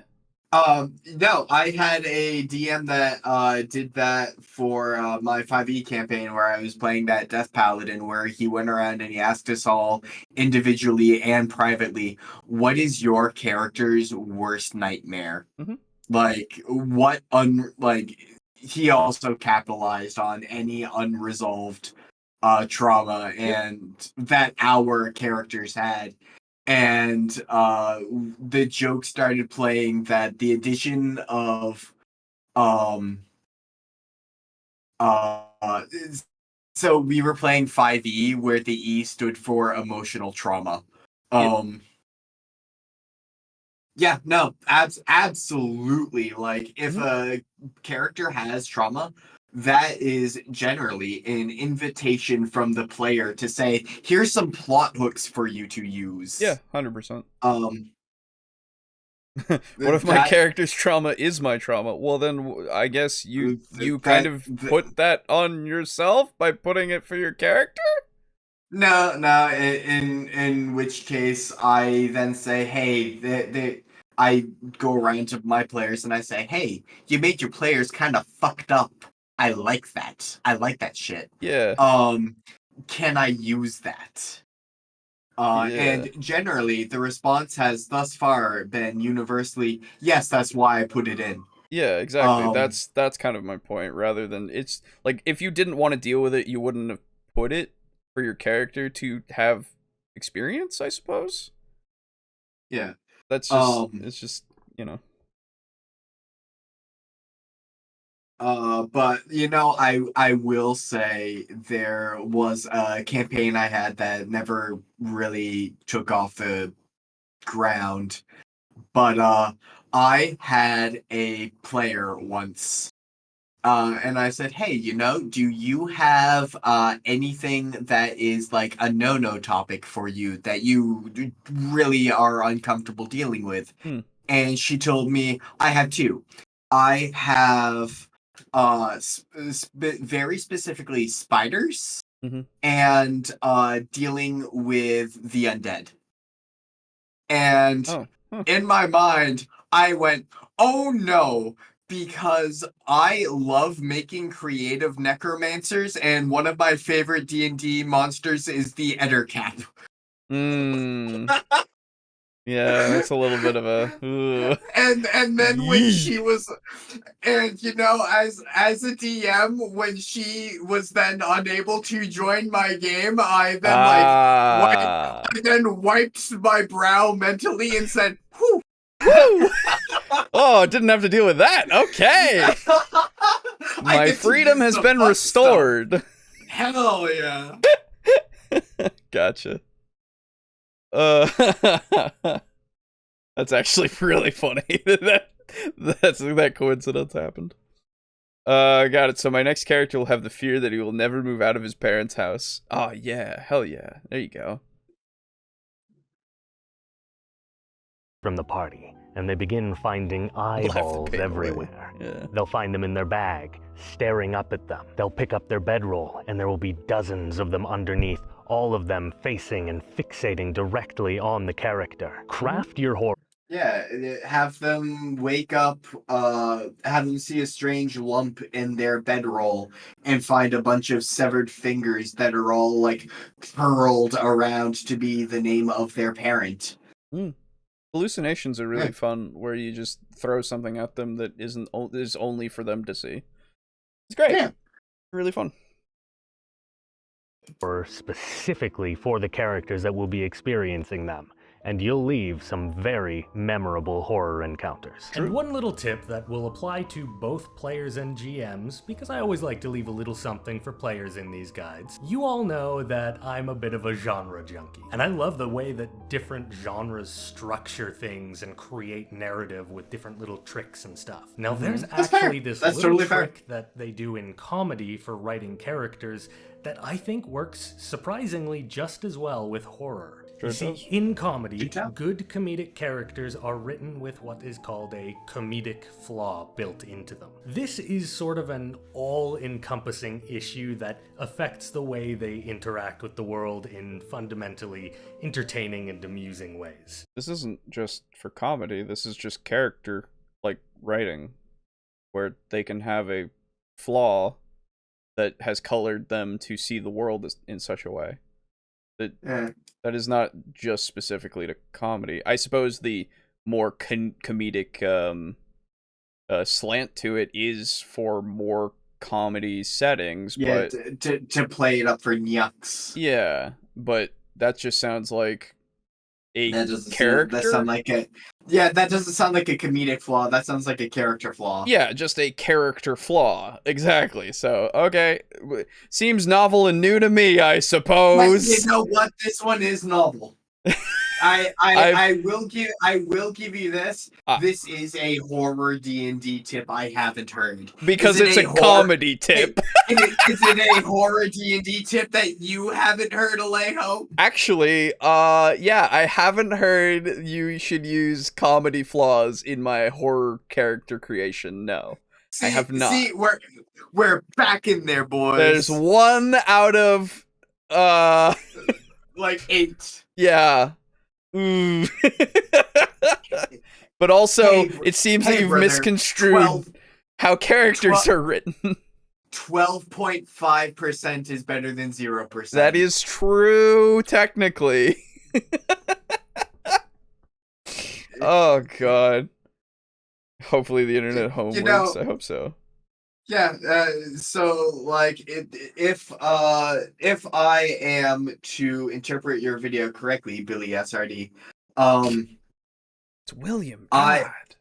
I know Billy is a nickname, but come on. Oh, sorry. The Billiam Sierra Romeo Delta. I have a character planned that is going to make instructional guides. And what he's going to do for those instructional guides is he's going to Google search them and then make his instructional guide exactly what the first 3 results of Google says. that sounds like a pretty good comedic flaw. I like that a lot. I'm sorry, Billy. That was really unfair and uncharitable of me. That. I saw. Yeah, I saw a bit and it was too funny to not like take the bit. I apologize. I thought it was just serious. A bit. I didn't find it to be uncharitable. It was just a funny joke. Yeah, I know. But like, my nightmare is that a like, this goes to say Billy SRD, and he watches it, and he watches us, and he doesn't know our channel and the sort of humor that we do. And then sees me taking that bit, and then thinks I was serious. I Well, don't isn't want. that- I don't want to hurt his feelings. Isn't that more on him for not, I guess, like, understanding that it's a joke? I don't know. What episode of Table Talk are we on? 158. I don't expect him to watch 157 He doesn't need to episodes watch of Context. 157 episodes to get us. I wouldn't say. Mm. I'm back. What did I miss? Oh, it's just the novel fact that characters should have flaws. Yeah, he did have a new one. It was a horror D&D tip I haven't heard. Yeah. And remember, we use compliment Jill sandwiches when giving criticism. That's true. That's true. That was the joke. Yeah. That is true. That's good. Maybe this is a character that talks too much, or a character that takes offense to everything someone else says. Whatever the comedic flaw is, this is something that when this character walks into a scene, even if it's just a regular, normal, real-life sort of scene, this character's comic flaw will drive the comedy without you having to do all that much to consider how it will work. This character just acting the way they do generates comedy through their presence. It works just as well for horror if you give Yeah, we've all seen Seinfeld, dude. each of the characters you're writing a traumatic flaw. Maybe they're terrified of people touching them, or they martyr themselves in every single conversation. The same way. Alejo, Hmm. do you do this in your D&D games in general? Do I have a flaw for my characters?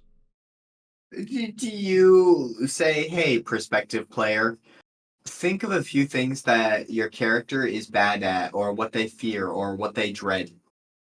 I mean, not specifically, but I like to cultivate the idea of creating a personality, like somebody who has flaws and strengths and such. Like, it's not necessarily me going, hey, what's your character's greatest fear? It's more just like, okay, let's figure out who your character is. And like, it's kind of just like how I do it, of like, who is my character? I'm not entirely sure until I play them, you know? Because there's a lot about them that I don't know just off the bat. So, Alejo, I actually had something for you. Okay. And it is a sequence of 3 images. Okay. And I will see if you're picking up what I am putting down. Okay. Oh. Yeah, no, that's true. For everybody, to make everybody aware, he has sent me the character sheet for D&D 5e, zoomed in once more, and then once more into the flaws section. Yeah, D&D 5e literally has a section of personality traits, ideals, bonds, and flaws. Yes, that is also something that is something to point out for sure. If we're talking to people who are newer to this, then like, yeah, it's already there, bud. We got it. It's here. Even in character creation, they have specific, like, hey, this could be a flaw. You know, this could be a flaw. Like, we have that as examples even in the PHB. So like, you're right. You're absolutely correct. I wasn't thinking in that way. Sorry. Oh yeah, I hear you, Aiden. I don't like hurting people's feelings. Well, I don't either, but if I do, then I'll apologize and we'll figure out, you know. You all heard Alejo. You heard how quickly he got very defensive when I said, I don't like hurting people's feelings. Yes. So, you know, I think Alejo, in fact, I enjoy relishes inflicting hurting pain, people's feelings. actually, yes. He goes out of... Mm-hmm. This is canon. Yes. He goes out of his way to search for ways to make people sad. That's right. I'm a horrible void person that only lives off of the sadness of others, so I really need to inflict it. Otherwise, I can't get my sustenance, and I can't keep surviving. It's a big concern for Alejo because Mhm. his eye was his like most reliable source of sadness. That's right. But Yep. like I'm dying of leukemia, Yeah. so like I'm Wait. dying of infant leukemia in Right. Minecraft. In Minecraft, right? And yeah, exactly. So like, but wait, wouldn't that make? Yeah, that is ideal. Wait a minute. Yeah, but it means I'm going to shed this mortal yeah, coil, that's true. I need to find your you replacement. will be You're right. left without sustenance. Yeah, I need to find your replacement, and so I gotta keep feeding off of these other people and put them in the battery. I gotcha. Yeah. I'm with you. The war deepens. I don't like this one. Comedy and horror. I'm dying of infant leukemia. In my 27 times 3. What's 7 times 3? 21. 100. I'm 100. 81st trimester. And Alejo is an emotional vampire. Don't use those. Yeah, Actually, no, legitimately, don't use that phrasing. Sorry. That phrasing is. Sorry, yeah, is sorry. yeah.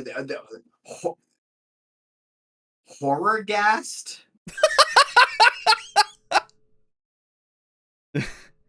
Yeah. Sure. Fuck it. I don't know. I'll come up with a pun. Right. Yeah. Just don't use that specific phrasing because yeah, you're right. I forgot that specific phrasing already had. That already has a connotation, unfortunately, in my life. That was my B. No, you're good. You're good. It's not something that would come up really.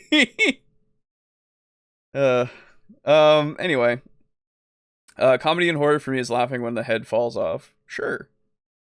I thought Alejo's canon lore was he pressures us to give money, not that he is a follower of Slanesh. That's my canon lore? I do that? I thought the canon lore was that I was the give money person. I might be a follower of Slanesh. Actually, that might be true. That part. But like the give money part, I think that's more Aiden and Boo. Yeah. Alejo is always the straight man who's like, only give if you are able, and I'm like, give anyway. Yeah. I thought that was the lore. I don't know. I don't keep track. Alejo's the one that keeps us in mind. Yeah. Yeah. Aiden could be Boo's butler from Paper Mario. Yeah, fuck that. I don't like a position of servitude. Fair enough. All right. Let's keep going. We're almost done. That a comedic character can walk into a regular scene and turn it into a funny scene. A good horror character can walk into a regular scene and through their self-fulfilling trauma, they will turn it into a horror scene. I love characters like this. I love characters that write themselves. Once you've got this set up, all you really need to do is follow these rules you've set out for your character, and it makes the role-playing very easy. And that is everything you need to know to come up with your own horror or Halloween adventure. This is not the only video I will be putting out about horror this October. Next week will actually be a double episode. I will be analyzing and finding D&D tips from not only brand new cherry flavor, but also Midnight Mass. We're doing a double feature. This was a year ago. The first one will be out on Friday, the second one will be out on Saturday, just so that I'm not completely dying trying to get these things out. But I recommend watching them together if you can, or watch one, then subscribe to see the other one that comes out the next day, whatever you'd like. And if you're a longtime viewer, I would like you to know that I am renaming the How to Rip Off series because the branding hasn't really gained much traction. I'm changing it over to D&D tips from me. I'm changing it over to the horror D&D tips that you haven't heard. I'm sorry, dude. It wrote itself. From media. so that it can gain a little bit more traction. The series will work fundamentally the same way. The name is different, but the 2 videos that are coming out next week are essentially how to rip off videos, but now they're called D&D tips from Brand New Cherry Flavor and D&D tips from Midnight Mass. So thank you so much for watching. Please like and subscribe if you haven't already, and if you have any particularly good horror encounters that you're proud of in your games, or if you have had a chance to actually scare your players, please leave that in the comments down below, because I really want to hear about it. Okay, William SRD, if you are listening, I freaked out my players with a Displacer Beast once. Oh yeah. I had the players return to the childhood home of the rogue that was the rogue's adopted mother was brutally killed. It was a rogue that, I shit you not, was orphaned twice. But they returned to the home in order of finding some potion ingredients to deal with a threat, and found a creature had moved in and like sort of made the place its nest, and they could tell from the way that the furniture was all like kicked around to the side that like this was a big creature and angry too. They found half-eaten deer carcasses, so they knew it was big enough to take down a deer, ostensibly solo, or maybe as a pack, but they only ever saw one set of tracks. So night was coming on, so they decided to fortify, which of course night was coming on. So they decided to fortify themselves in the house. They like stripped nails from around the house and like wedged them in front of like drove them into the floor in front of the door, so that nothing could come through the door. They boarded up they disassembled furniture and boarded up the windows. And I was like, okay, cool. This was going to be a boss fight, but because my players have done so well at like the fortifying, they did like a ton of stuff. I will allow them to miss this encounter and still get the XP from it. Because it was meant to be, they had just finished a very tough battle and spent a sleepless night, so they hadn't long rested and were on 1 level of exhaustion. And I had tweaked this monster to be potentially able to kill them. But they fortified well, and I was like, you know what, you get the XP anyway, and I'll just like give the players a little spook. So later on in the night, they heard what sounded like scratching at the front door as the Displacer Beast was trying to get back into its lair with a fresh kill. And then they, which of course, alerted the rogue. And then they heard like a thump as it put its paw up. And then very quickly, 3 other thumps all going up the door as it was trying to lean against the door. And I mentioned that the door itself, was very specifically like bowing inward under the creature's weight and like scraping up against the nails, and they were maybe going to give out soon. But I had them roll when they were nailing down the nails, and they rolled like fucking fire. So I had the door hold, and then frustrated that it couldn't get in, the Displacer Beast jumped on top of the roof of the cottage that they were in and started pacing around. And the players could hear the thumping of its heavy footsteps, and they could between the 4 thumps on the door as it put its 4 front legs against it, and the jumping on top of the roof and hearing the thumping, it was very clear to them that through a survival check they could tell that this creature had 6 legs and was very heavy. Then they did some order cleric spell of like basically caused fear in the area for any creatures that were like hostile to the caster. I forget how exactly it worked, but regardless, they like started like scaring the creature. They were like banging pans together, and the creature they heard it take off from like one end of the roof to the other and land in an area where there were conveniently no windows. And the next morning when they pulled up the nails and checked by like in front of the door, not only were A, they leveled up, but B, they found a deer with its throat ripped out.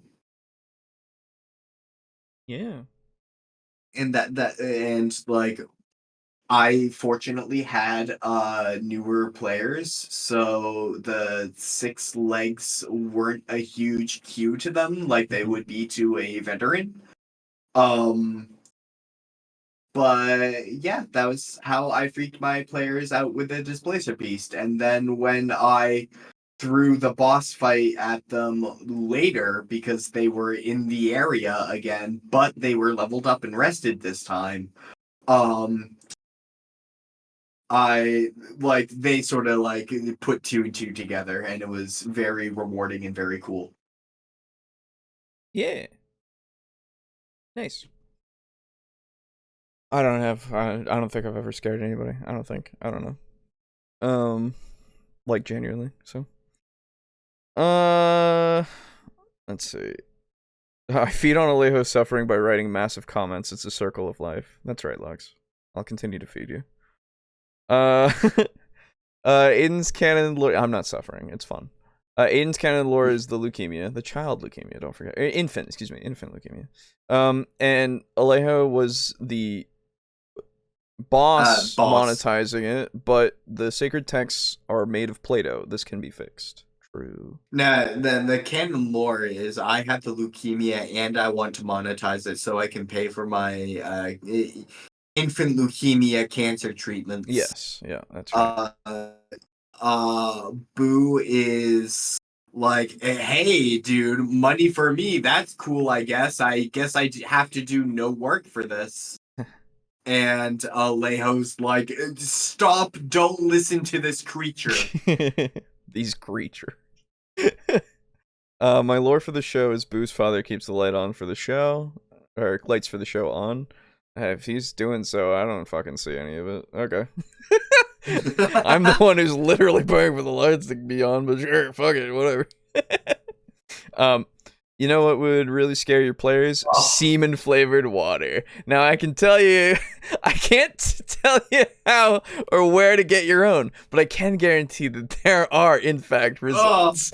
Good meme. I was thinking it the whole time. I really was. I was like, And then they pick up that glass of water and they give it a little taste, and it seemed. A little sippy sip. Guy. Oh, guy. I had an idea for a trap room where you beat a high-level AI at every type of chess to get out. Oh. Even time-traveling chess? Because that's a thing. That's a game. You can do time-traveling chess, apparently. It's weird.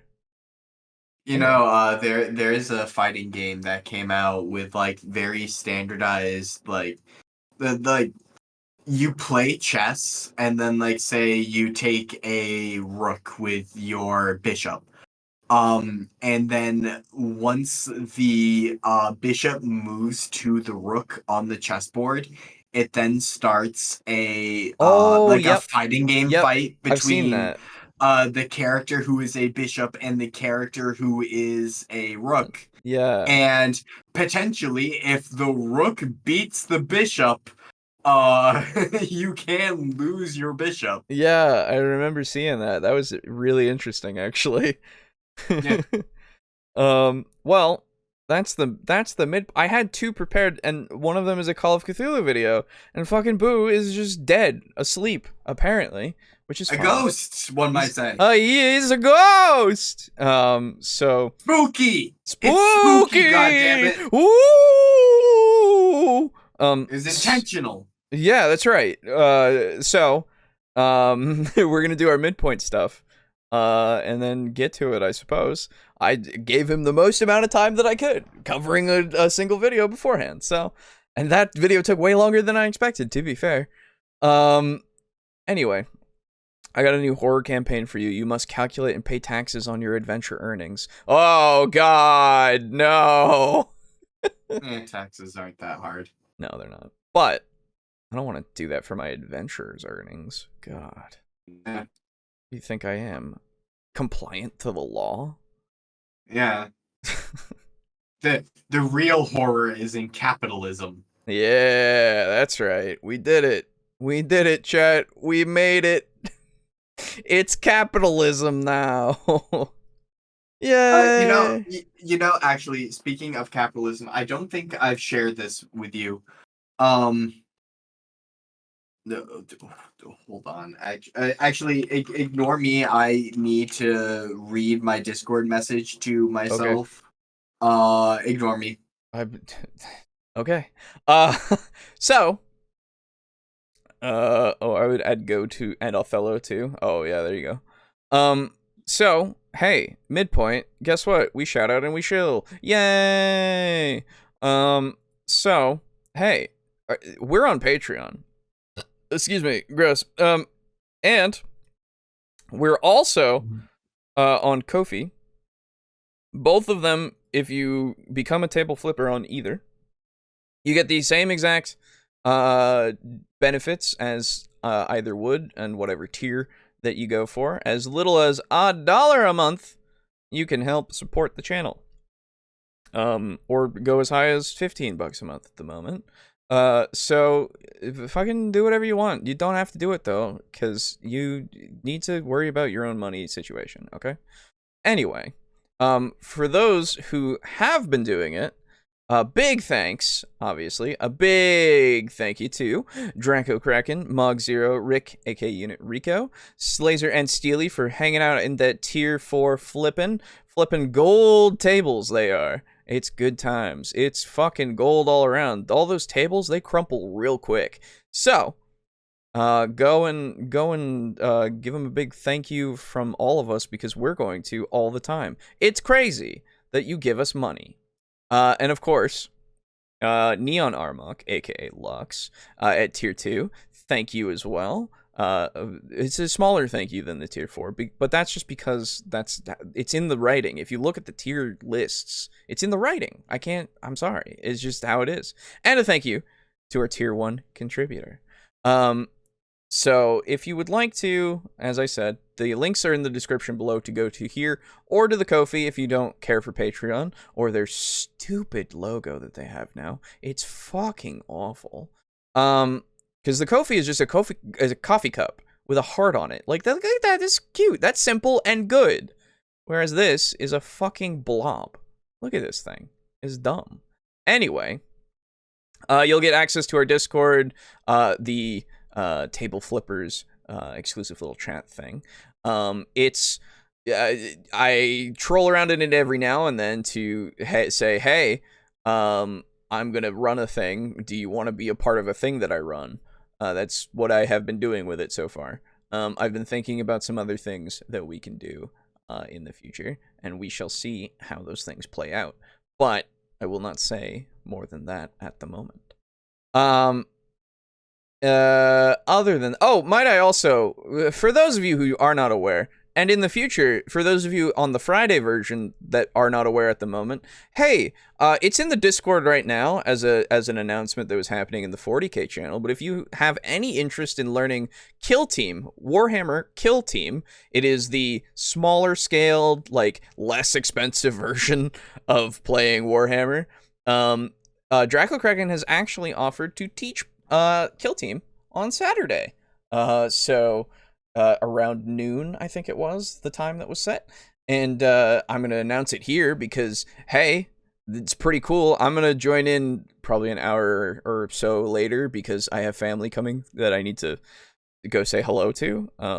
But they will only stay for probably an hour or so, and then I will also join in and learn Kill Team because I really want to. So, go join our Discord.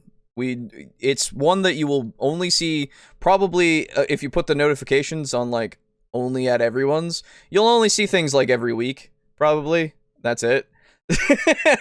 Because we do a lot of we've been doing a lot of video game streams, so you'd probably see those as well. So maybe a couple of times a week, but go do that maybe. I don't know. It's up to you. Links in the description. And then hey, go over to our website and you can get dice. Now I will let slip right now. I have the plan for the final day of Halloween itself this month that we will be doing Garabingo. It'll come back. Fuck We're gonna yeah. do it. When? You know that we couldn't the 31st. You know 31st. that we couldn't go the entire spooky horror month without doing our favorite cosmic horror entity himself, Garabay. And isn't the 31st Halloween? that's what I said. Yes. Oh, fuck yeah! Sorry, I wasn't really listening. I was looking and reading through my own Discord messages.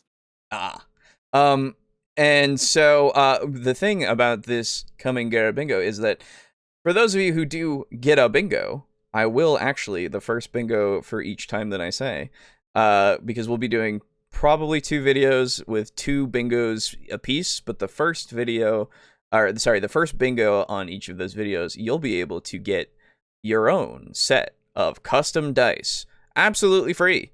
You'll just have to send me a message on, address and such. If you already have one, hey, you could win another if you really want to, or you could, give it to the next person or whatever you want to do. It's really up to you. So be excited.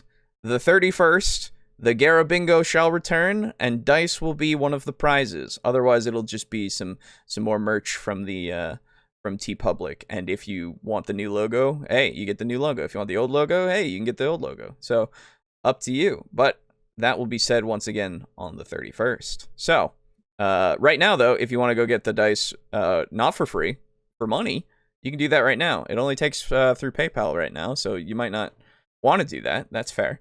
Up to you. I can't tell you what to do. To be fair, I am not your dad. Next up, TeePublic. I just mentioned this. And you can go and get the old logo, the current horror logo on whatever you like, whatever's here, whatever's available, whatever you want. It's all right here for you to get. So go for it. Or don't. Up to you. And then, last but not least, you can use the link in our description to go over to Humble Bundle. Using the link will allow you to buy, or will allow you to help support us as well as Tabletop Alliance, a charity that's also linked in the description for you to find out more about their charity work. I see you saying "Dad" there. No. And you, whatever you buy through the site using our link will support us and them. It doesn't matter if you get it through a bundle, doesn't matter if you get it on the store, doesn't matter if whatever, the choice itself, like whatever you want to get, it will support us. And you can do sliders to support more to us, more to the charity, more to the developers, whatever you want. Humble is great. I would highly recommend, because I did buy it, and it's one of my favorite TTRPGs of all time. Vampire the Masquerade, this lovely, it even comes with physical items. They're not, so here's the thing. They're not technically out yet. I didn't know that. But they are a limited quantity of these that you can get physically. So if you act fast, you might actually be able to get these. But otherwise, you will get, for certain, which is, like, this is the real value aside from the potential physical things. But the real value is these PDFs of Vampire the Masquerade's core rules, fucking Hunter the Reckoning's core rules. You've got a bunch of supplements for Vampire, a bunch of setting stuff for Vampire. It's fucking great. Go and get it. It's $40 for all of this. Use our link. Because I have to obviously say to use our link, but regardless, even if you don't use our link, fucking get this bundle. If you have any interest in Vampire, I have to say it's fucking great. That's the only like book bundle that I super want to recommend at the moment. So anyway, I think that's all of those things. Let me get this off of the screen. So I looked through for like Fighters Guild, Adventurers Guild, something like couldn't find it. Well, I found me talking about the Adventurers Guild, but not specifically for this idea. I think I just never wrote it down. Mm-hmm. In my world, the Adventurers slash Fighters Guild, they're kind of synonymous.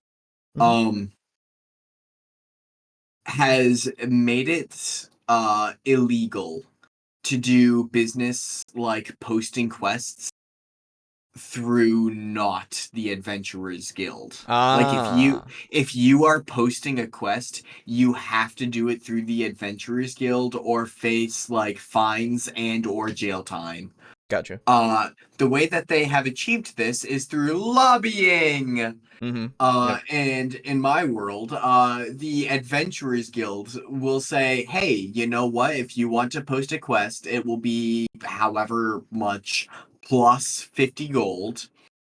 For the cost of 50 gold, we will make flyers for your job request and post it all around various guilds in the area. You can pay us more money and we will expand the radius. Yeah. But like there's like a 50-mile radius that you will have posted, but you could like pay more up to 100. Mm-hmm. And you pay them essentially to publish your quest for you, and I have turned my Adventurers slash Fighters Guild into the fantasy equivalent of TurboTax. Yeah, I mean, yeah, basically. Yeah, no, that's cool. I like it. It makes a lot of sense. I mean, why wouldn't they capitalize on it? Be like, oh yeah, you're in need. Well, that's all well and good, but like, you know, if you want to get the most eyes, I mean, come on.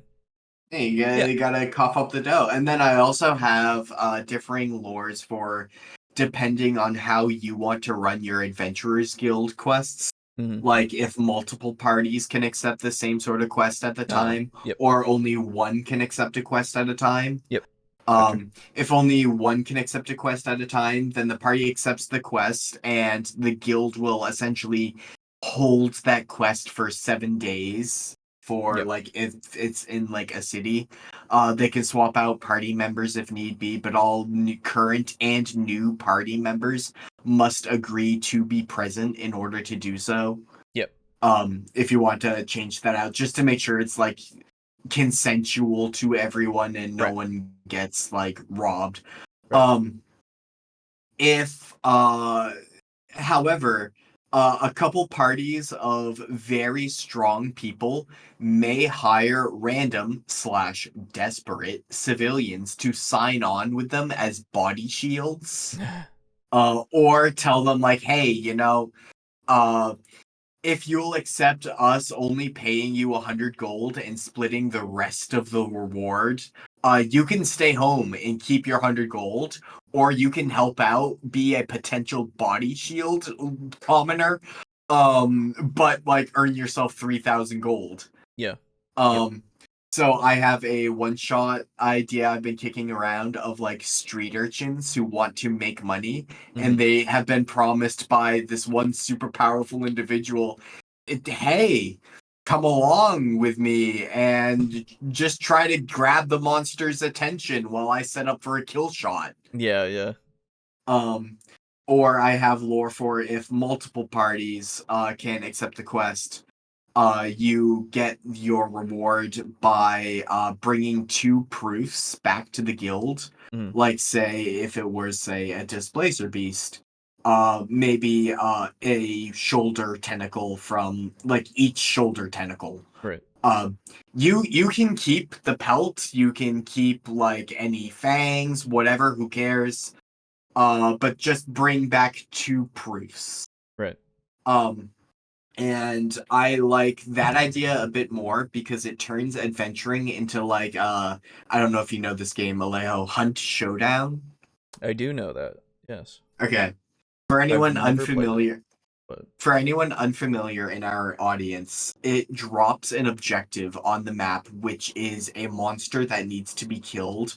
And once it's killed, it drops a item that you turn in for a lot of money, but makes you visible on the map to every other team. And it turns into like a suspense game of like, do I dare go out? Are there players waiting to ambush me? Mm-hmm. And I like the idea of a little one-shot idea of you kill the monster, but you have to defend it on your way back from other parties who want the proof. Yeah. And are willing to kill you for the proof. Yeah. Cool. No, I wanna, before I forget, because I will read what you guys have said, but I do want to address Timothy specifically, because you said, is it gothic vampire like Bela Lugosi or sexy vampire like Lestat? Both are awesome, or funny vampires like What We Do in the Shadows. So, if we want to go by raw, it is Lestat. Lestat, I think it is actually. But regardless, it is modern day. You are a vampire and you are dealing with the world around you and trying not to be found out and all that kind of stuff. Like and trying to at least keep the beast inside tame as possible. I would highly recommend you read it. The core rulebook. I'm sure that you can find a way. Before like the other thing that I would say is if you want it to be whatever else though, that's up to you, man. Like, you can play this game however you want to. Tone is however you want to set it. Like, for something that's more funny, you can absolutely just play vampire, but it's a comedy. For sure. There's no, like, if that is how you want to play it, there's nothing, like, that's for any TTRPG. You want to play it in a certain way, you can do whatever the fuck you want, you know? So, and you can do it as, like, if you're in the Middle Ages, even. Like, the lore... I mean, you can run it however you want, but the lore for vampire in the Middle Ages was that they were more well-known. Like, they were known as, like, a thing, and they pretty much had control of the world openly. It wasn't until later that things got pretty bad for them, and they had to go underground, basically, but still controlled the world very slightly. There's a lot of cool stuff for vampire lore. If you read vampire lore, it's fucking great. It's good stuff. So honestly, be excited for vampire. It's great. Oh yeah, I saw Lux said maybe you can have characters pay adventuring guild dues. Yes, that's true. Yeah, I have yearly dues, and if you miss your renewal date, it is a 30% extra fee the next time you re-up your guild dues. Yep. Those gold tables are very heavy, quite dense. Don't remember if said this, but Burmese chess is like Battleship, where you block the view, and place everything where you want before playing. Oh, I didn't know that. Neon Armok represents the embodiment of capitalism, which is why I always go cheap on Patreon, and the people bowed and prayed to the neon god they made. Ah, gotcha. Mama Aiden, yeah. Unlawful adventuring is equal to banditry. Yeah, basically. I like that idea. I like regulating it. It would be seen as like, poaching more. Yeah, more or less. yeah. Don't want a bunch of miscreants running around outside government control. Yeah, it's vigilantes, right? Like, you don't want that. Yeah, so that being said, we're gonna move on. to the second video. Alejo, Hello. I have a request for you. Okay. So you know how we were going to do the Friday the 13th thing on Fridays? It was Speaking of which, actually that was Thursdays, but yeah, go on. oh, on Thursdays. You said this. You were the one to suggest this because you were like, my Thursdays are going to be free. And I was like, yeah, that's true. That was me. That was you. Anyway, you were a little bit out of your mind. Well, no, I was at work. I just when I said the Friday thing, unless if I was out of my mind when I said specifically this, I have no recollection. But I was at work when I recommended that we watch it on Friday because Friday the 13th. Oh, yes, that was the thing for that one. Yeah, I had just assumed that this would be the deal going forward. Oh, well, during when we were doing that, you even suggested Thursday, and I was like, yeah, that makes sense. Okay. But yeah, Friday works for me too, if that works better for you. No, Thursday works better. Okay, yeah. However, I'm scrolling through YouTube, looking for my favorite D&D channel. Okay. And I saw that there is a movie that is on YouTube now, which is The Last Voyage of the Demeter. Which is a movie I really wanted to see when it was in theaters, right. But no movie theater near me was showing it. I don't know. Do you know what it is about, Alejo? I have never heard of this movie. You say Demeter. Okay. Is it Demeter?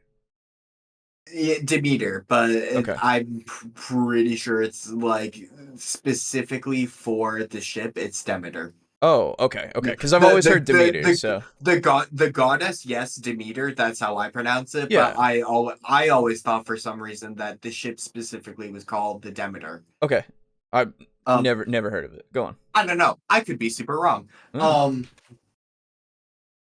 In Bram Stoker's Dracula. Yes. Oh, yes. I've seen the thing for that. Yep.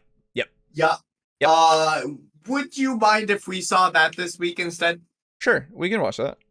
Hell yeah. It was either going to be I stay up tonight and watch it or watch it this week. So yeah, I would rather watch it with someone so that I could go because I'll be honest, the trailer didn't. Like, I watched the trailer. It's actually something that I watched for the first time in a while. I watched the trailer, and yeah, once I realized what they were doing, I was like, because I was confused, but like, because I guess it's more it's not an argument or anything. I just thought of the adaptation of like the actual story, and I was just like, well, that's weird. Yeah, Dracula doesn't do that. I'm not sure how I feel about. I don't feel good about the design. Yeah. I don't feel good about it. I really, especially when it's supposed to be Drac, I don't feel good about it. I'm like, I'm much more about him being a weird guy who, as if you remember, climbs on the castle wall like a lizard, and all of that. Very good, like. Stuff for anybody who hasn't listened to or read Dracula, fucking do it. It's great. It's really fun. It's actually probably one of my favorites, to be fair. That and Frankenstein are legitimately some of my favorites. They're classics for a reason. But yeah, that when I saw the trailer for that, I was just like, cuz like, yeah, the Demeter or whatever came in and it didn't have anybody on it. I remember that, and I was like, yeah, okay, so he eventually killed all the people, but I didn't ever see it as a bat creature. You know, I just saw it as he just kind of did his thing at night and he got people slowly or fast. I don't know. Anyway, we will see. We will see. It could just be that it's just like one of those things of like, yeah, it's just a different adaptation and I might not have anything wrong with it, but if people act a little silly, I might go, Yeah, I know my parents saw it, and they know I love horror, and Yeah. they know I was like kind of excited about this movie. Oh yeah. And then they never gave me any updates on it. Dude, it's one of the things where it's like I haven't heard anything about it, and that could be good, or it could be just like, you know. I don't know. So But, we'll see. Yeah, we'll see. We'll do that for sure. Oh, the other thing, actually, since we're on the topic, I saw that because I remember you talking about this, and I never saw it. I remember you talking about how fucking awful Kong versus Godzilla was, and I saw that it's on Prime. It's now there. So at some point we need to sit down, because I remember being so passionate about needing to have somebody else experience this to talk to about it. And I was like, I mean, I'll watch it at some point, and I just never did. And now it's very convenient. The opportunity has presented itself to us. Yes, exactly. So that's something else that we need to do. For sure. Okay. Things in the future for you guys to see, maybe. We'll see how it goes. Probably, because there's gonna be some stupid shit, probably. Anyway. And to be honest, I forgot a lot of why I disliked that movie. It's like blocked out in my brain, which tells me I was clearly very incensed between you telling me this and me going, oh fuck, let me Google image search this video, and like I don't have any specific memories. I just have a vague sense of revulsion. Yeah. And yeah. I don't know why, because it sounds That's exciting. Like it sounds like it could be a cool movie, and I know I definitely saw it in theaters. Oh, I remember you being just like so upset, and I was just like, yeah, okay, this is a fun thing, because to be fair, King of the Monsters was fucking awful. So except for the fight scenes, that's it. I do remember there was a very cool scene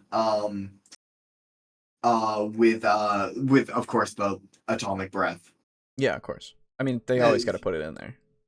Dude, like atomic breath will never not be cool. Right, exactly. Like legitimately every fight scene in King of the Monsters was super cool. It's just the implications for that final one where Boston is now completely unlivable. Ever. God, a memory just surfaced, and it's the ending. Oh, I'm so excited. Okay, let's just leave that until we watch it. Oh, that's so exciting. Look, yeah, no, this'll be a good one. You'll love this movie. Alejo. Oh no. I didn't like King of the Monsters, so I actually do you remember the first one, 2014? Godzilla 2014? I don't think I watched it. You didn't watch the first one? Really? I am not sure. It has Bryan Cranston in it for like half of the movie. Yes, I did. How did you think? It was meh. I thought it was okay. Yeah, like the fight scenes were fun, but it was okay overall. Yeah, it had the issue of a lot of Godzilla movies in which it's like, shut up, humans, why do you insist on talking? Yes. The only human who is allowed to talk is Bryan Cranston. Yes, exactly, 100%. Yes, okay. I'm glad we're on the same page for that. Then, anyway, this one is for everyone to say something. Would you be a gothic, sexy, or funny vampire? What? Oh, a gothic, a sexy, or a funny. I see what you're saying. For a vampire? I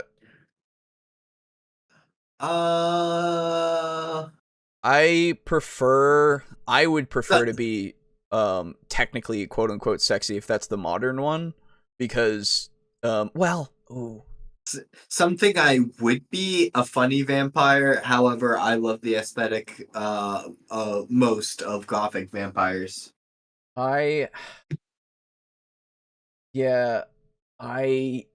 So in Vampire the Masquerade, if you're a vampire, you can't interact with technology very easily. If you're a thin blood, you can. And if you use the breath of life, you can for a while. But Gothic is just cool and funny. I really like what we do in the shadows. That was a fun movie, and I really want to watch the series. I just don't have Hulu or Paramount or whatever the fuck it's on only. But I do want to at least get the trial and just watch all of it and then never use it again, you know? Oh, that's hard. I really like vampires, so I would be down for whatever, honestly, but fuck, I don't know. Oh, there's also for anybody, I've talked about this before. We're never going to start this video. I've talked about this before, but one of my favorite vampire movies is Daybreakers. It's actually like really, really, I like it a lot. I think it's good. Yeah, I don't think there's anything that's inconsistent with character work or anything, and it's interesting how it plays out. And I would highly recommend it. So if anybody wants to watch a vampire movie they haven't seen before that's modern, more modern to futuristic, Daybreakers.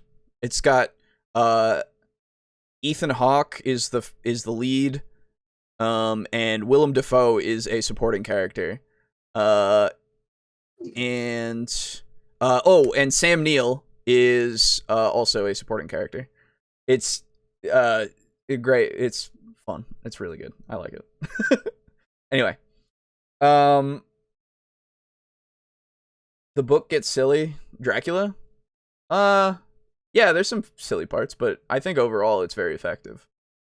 Awesome book. I agree. He was a dog when he got off the ship. Yeah, he gets off the ship as a dog, but before that, I feel like he could have been whatever. But the big bat creature with no subtlety whatsoever is a little much, in my opinion. Especially when it's Dracula, like the guy who can get away with a lot. Because he's the most powerful one for the age. And the continuity of that. I saw that Godzilla vs. Kong, it's C+. I like OG Godzilla from Japan better. Oh, sure. Shin Godzilla was better? That's what I hear. I still haven't watched it. I want there to be an I Strahd movie. Too bad Wizards of the Coast owns that and will never make it. I think people would go see it though. Oh yeah, for sure. Lestat is the bar for sexy? Okay. I haven't watched the movie, nor I actually have the audiobook for Interview with a Vampire, so at some point I will listen to it. I guess I'd want to be a gothic vampire. Fair enough. I'd like to be a gothic sexy mix. Nice. I would count things? Yes, I love that flaw. I need to count every piece of grain or sand or whatever. Oh, it's so much fun. Anyway, okay. So, let's talk about Cthulhu, hey? It's time. So you want to run... We're not done. Okay. So, this is Game On. That's the channel. Bringing us 5 tips you must know when starting a Call of Cthulhu campaign. Now, again, it's unfortunate that Boo was not able to join us for this this evening, but I think that we can pretty much figure this out, because Call of Cthulhu is pretty straightforward, at least from when you read it. Like, it's not hard to get all this stuff together and figure out how you would run a pretty decent enough campaign. If you don't need to spend a lot of time on it, because I think you can get it all set in probably a week or so, or less. Really, it depends on how much you want to put into it, for sure. But the vampires. Don't get me wrong, I love vampires. Vampires are in the Lovecraftian mythos, actually. The Cthulhu mythos. Vampires do exist. But yeah, so this is Game On. I I don't think we we've looked at Game On ever. I don't see that at all. It's the hair. Oh, okay. That's like such a stretch, but okay. It was the first thought in my mind. Fair enough. Hey Boo, wake up. We're talking about the Squid Boy. True. So yeah, I don't think we ever covered the channel before. And apparently these are 5 things we need to know. Perhaps we'll have specific things that we could add on or replace. I don't know, but here we go. So you want to run an intrigue-heavy game filled with mysteries, suspense, and sanity-shattering Elder Tours, but you've read on the internet that it's hard for new game masters to run a Call of Cthulhu campaign. Well, today we're going to debunk those myths and give you 5 easy tips for new game masters, also known as keepers. Here for Call of Cthulhu on Game On. I appreciate you. Hi everybody, my name is Justin. Welcome to Game On, a show all about tabletop gaming from RPGs Justin. to board games and everything in between. Today, we will be talking about 5 tips that I wish I had known as a new keeper for Call of Cthulhu, and I'm going to give them to you so that you can be less stressed about running a Call of Cthulhu campaign. Now, just as a side note, keeper and game master are the same thing in this term. So, the Call of Cthulhu game master is called the keeper. So if you hear me call it a keeper, assume I mean game master. And if you hear me say game master, assume I mean keeper. They're both one and the same. Hey, Okay. I mean, I think that it's good that you have established that. Yeah, I appreciate the clarification. I think it's going on for a bit long, but Yeah, I was gonna say I think there's a little too much repetition, but regardless, I do appreciate that you are making that effort because again, this is for newer players, right? So good thing that you're defining the terms for them, so that they don't have to, be lost in the weeds. And defining your terms is always a good idea, to be fair. Especially that, it's for newcomers. They may not know. Like, I definitely know I was very curious for a while longer than I would like to admit, so. So let's get into the 5 tips that I want to give you to have a successful campaign in Call of Cthulhu. So this first tip, in hindsight, seems like a no-brainer, but at the time I didn't really think about that. Okay. And that is, if you are new to writing a Call of Cthulhu campaign, best thing to do that I can give you as a suggestion is to take pre-written modules that are already out there and put them together as a campaign. And how you can link them all up is give yourself some sort of wealthy benefactor or government agency that is in charge of the players or the investigators. The player characters in Call of Cthulhu are called investigators. So hey, there we go. We got that too. Very good. So I like the idea, because my first running of things, I used a module. It was easy for me to then pick up and work with what was there. And again, I've said it many a time. I used Expedition to Castle Ravenloft, the 3.5 version for Ravenloft, and it allowed me to know what was going on, what was coming, and add my own spin to a lot of things and be able to improvise with these things that I could fall back on. It's incredibly easy to use a module, and I would highly recommend it for anybody starting out that's new, and linking them together in some way to create a whole kind of campaign thing. I mean, that's very fair, because like you can do that with any game in general. Of like, if they have a bunch of modules, you can just use them as you will for continued adventures. Even setting the module in your own homebrew world, like that's a thing that a lot of people have done as well, that I have at least heard of. And as far as having your benefactor of some sort to kind of guide you along, I would say, I mean, when you say government agency, I immediately go, oh, that's Delta Green. But but it could be Call of Cthulhu as well. There's no reason why it couldn't be. And you don't necessarily need a benefactor per se. I think that though, I mean, it's an easy thing to come up with for a new player, for sure.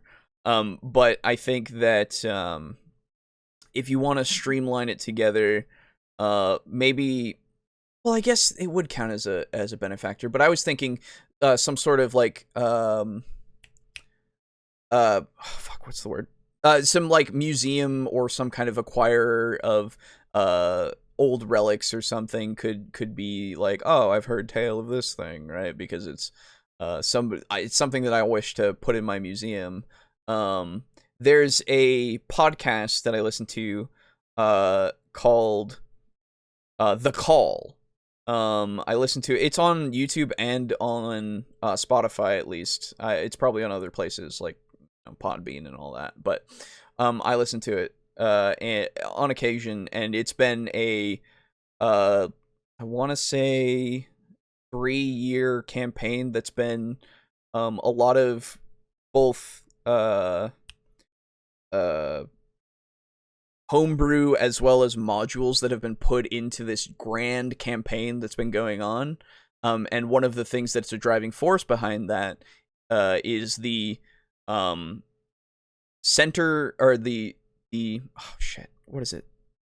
Something Center of Antiquities is like an agency that has employed all of these investigators, and their central like mystery thing that's been going on has been spurred on because of them.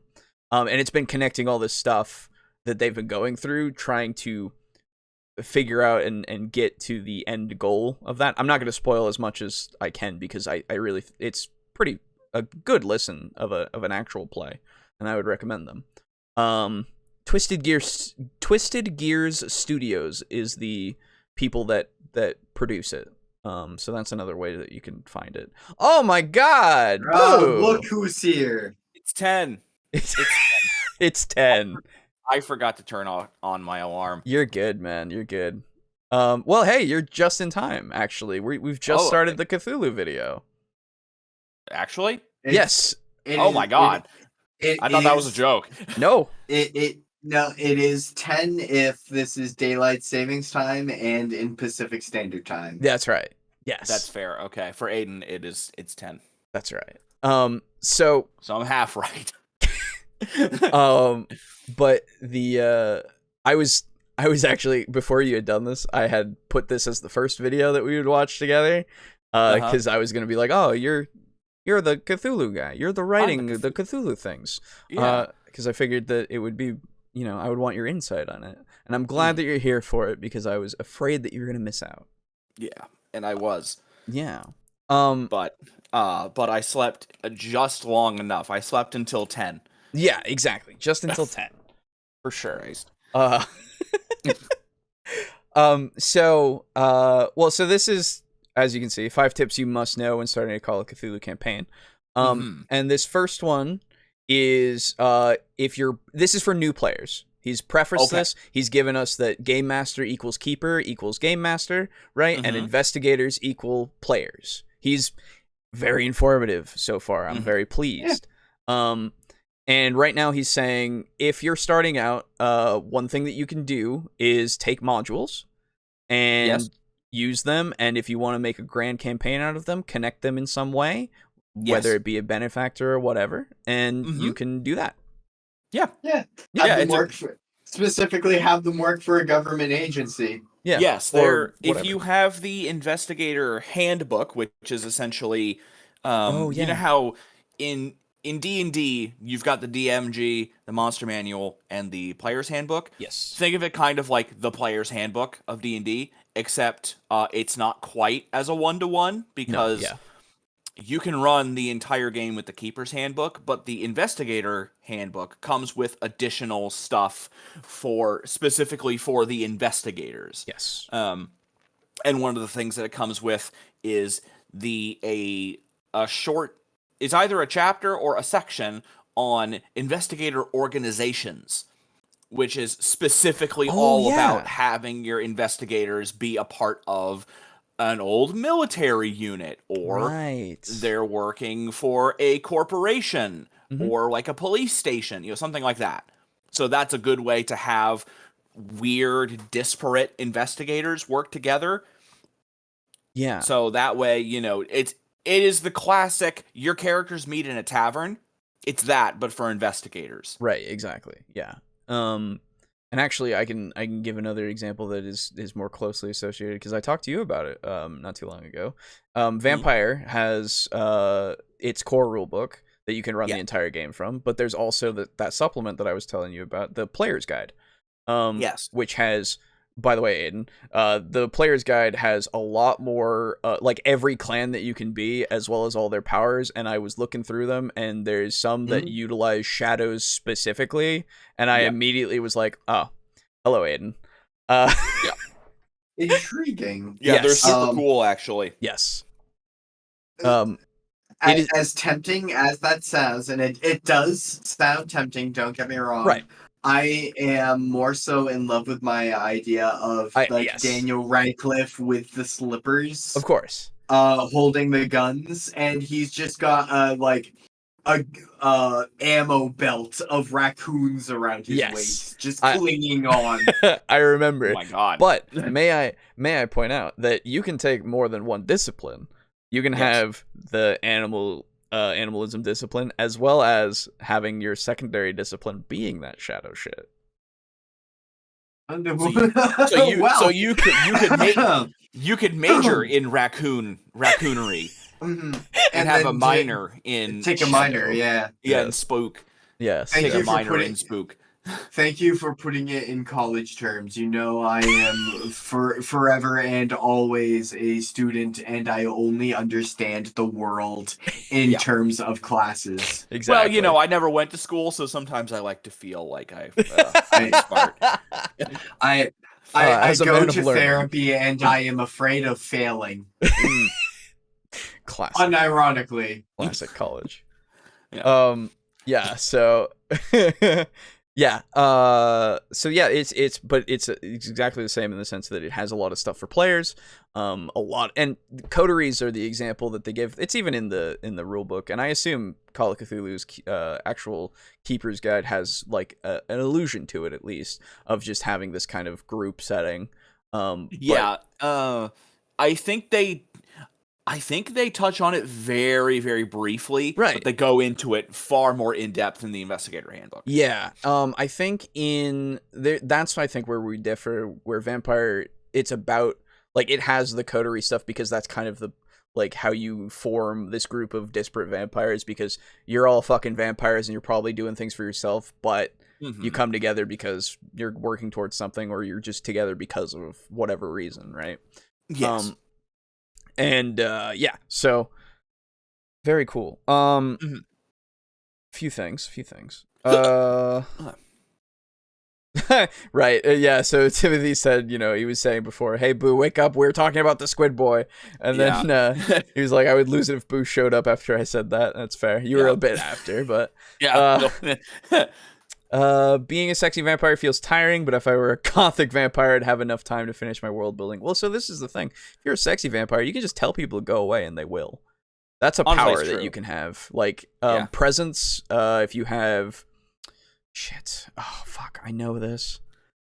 One of the discipline powers is awe, which is to get people to come to you, and the other one is something that makes people go away from you. I don't remember what it is, but... so you can literally have people go away. It's nice. So it's ah and ah. Yes, it's awe and ah. Yeah, it's that. Actually, I want to be a kobold vampire. Yeah, your kobold vampires are cool. Kobold vampire sounds sick. Could you are there a lot of rules in Vampire that kind of tie it inextricably to modern day, or no? There are certain skills that are like technology and such, but you could really have those be for whatever age, because technology exists in whatever age. Because just the mentioning of kobold vampire made me think, could you do vampire in like fantasy? Yeah, I think so. Yeah, yeah, I think so. That'd be pretty neat. Yeah. Hey, Boo. Yeah. are you familiar with Bram Stoker's Dracula? Not particularly. I essentially I just know the name. Fair enough. So you're not familiar with the ship that Dracula rides from Transylvania to London? No. Okay, never mind. Is it the same one that Dio rode on? It was Jonathan. It was Jojo there. Yeah, He lose his head there. Spoilers. Well, I had always learned it as like there's the goddess Demeter, but the ship itself was for some reason or other called the Demeter. Ah, okay. I don't know if that's true. Alejo thought it was just Demeter, as well. Which does make more logical sense, but like, dude, I don't fucking know. They're from England. Yeah. I thought I didn't even know there was a Demeter. I thought there was just the Demeter. Oh. But yeah, I was looking for you to be a tiebreaker. Yeah, nope. Sorry about that. Kobold Vampire would rock, yes. Alucard from Helsing would be the bar for vampires that don't give no fucks. That is true. Yeah, you just gotta power skill them way the fuck down in Vampire. Yeah. Boo, you made insane. it. Woo! I did make it. Whoa! Hey, you're finally awake. Yep. Boo, quick question.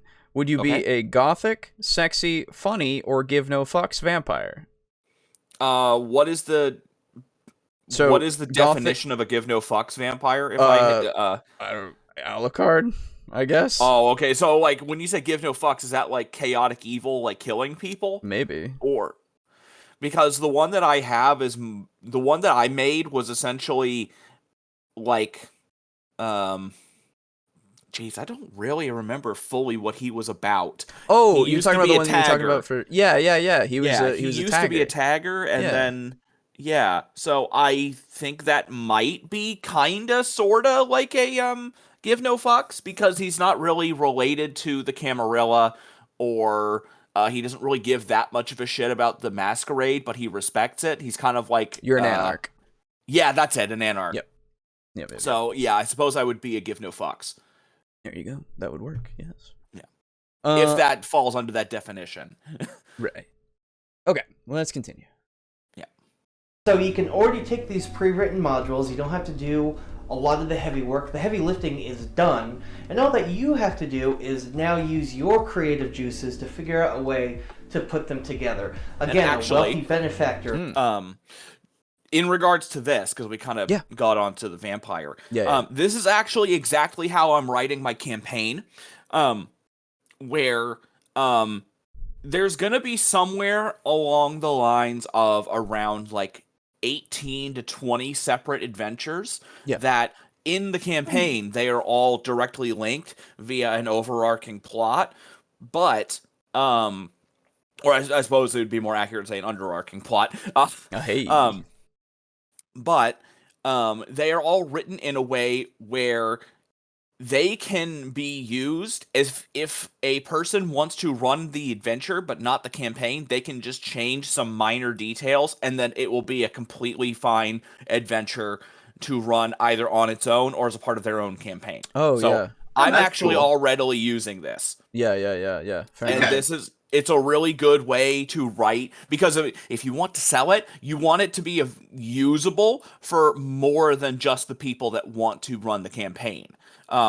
If you choose to run it as the campaign, you don't have to do any rewriting at all, unless you just personally want to change something. But if you're already running a campaign, you just like the sound of adventure, and you want to cherry pick it out, you can do that. Mm-hmm. You would just need to read the whole thing, find out what needs to be changed, and then there you go. Yeah. You just change a few names around, because in the campaign, they do have a benefactor, and they've got a guy that's working with them. Just change that guy's name and maybe a location. Right. And there you go. Yeah, I mean, I think that's how most people, like, even if you don't write it specifically that way, though that is good that you're doing the accessibility thing. That's, like, a great idea. I think most people do that regardless of if it's written that way or not, you know?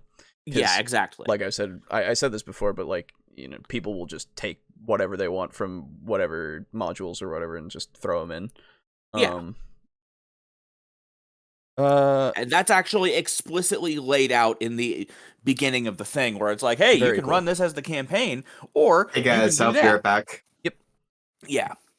Very cool. So very cool. I've actually already got that base covered. Nice.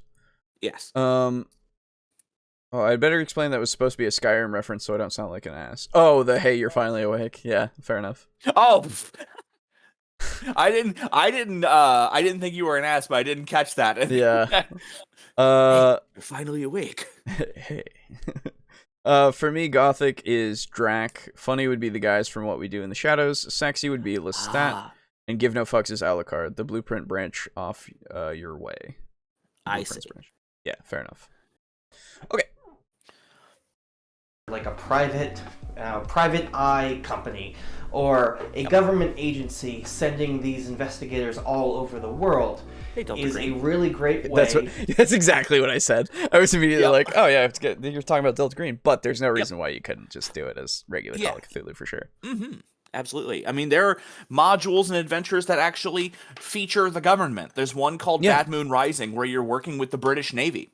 Oh, cool. Although it requires a tiny bit of setup before you actually run it, because you need to factor in, like, why would the British Navy be talking to these guys if they've done nothing, you know? Right. So they would need to either be like a military unit or have previously done some adventures first. Gotcha. Okay. Yeah. But pretty cool. Oh, I did actually order today. I ordered Doors to Darkness, nice, that module you're talking about of all those kind of beginner friendly adventures for Call of Cthulhu. So I'm very excited to finally like read that and maybe do some of that. Do you have a Keeper's Handbook? Because you will need that. Yes. Okay, good. Yeah, that was the first thing I bought. Yes. Because one, it's just fucking cool, and two, it is fucking cool. Yeah, but yeah, if you start reading it and you really start to absorb it, you'll see how elegant of a system it is. Like, oh no, I know. I've read it. Yeah, it's oh, great. Yeah. Oh, okay. Yeah, I thought you meant like you just bought it. Okay. No. I just haven't had anything to like, you know, because I do enjoy, even though I'm more experienced now with just doing TTRPGs in general. I do want to run a module first so that I kind of get that feel for the system a lot more, because playing the system is whatever. I can get that easy, but running the system is its own beast. Even if it's not that hard, it's just something that I want to have experience with and have that fallback on a little bit. Yes, exactly. To create an easy-to-go campaign. It's basically all pre-written. It's just up to you to connect the dots. And once you get more and more into it and more confident in yourself, that's when you can start writing your own adventures. Now this goes... See, this is a great thing for you to be telling people of...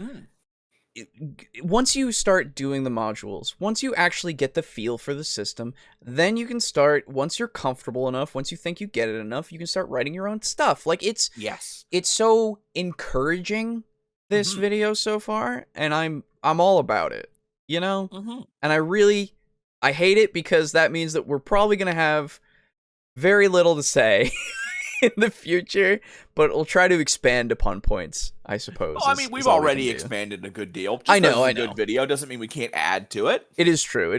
I always feel bad when it's a good video. you know? And the other thing is that if a video is good for beginners, yes, the video guy can lay down the basics, and then we can, you know, start giving some more advanced techniques that might give some more ideas. Yes, that is very true.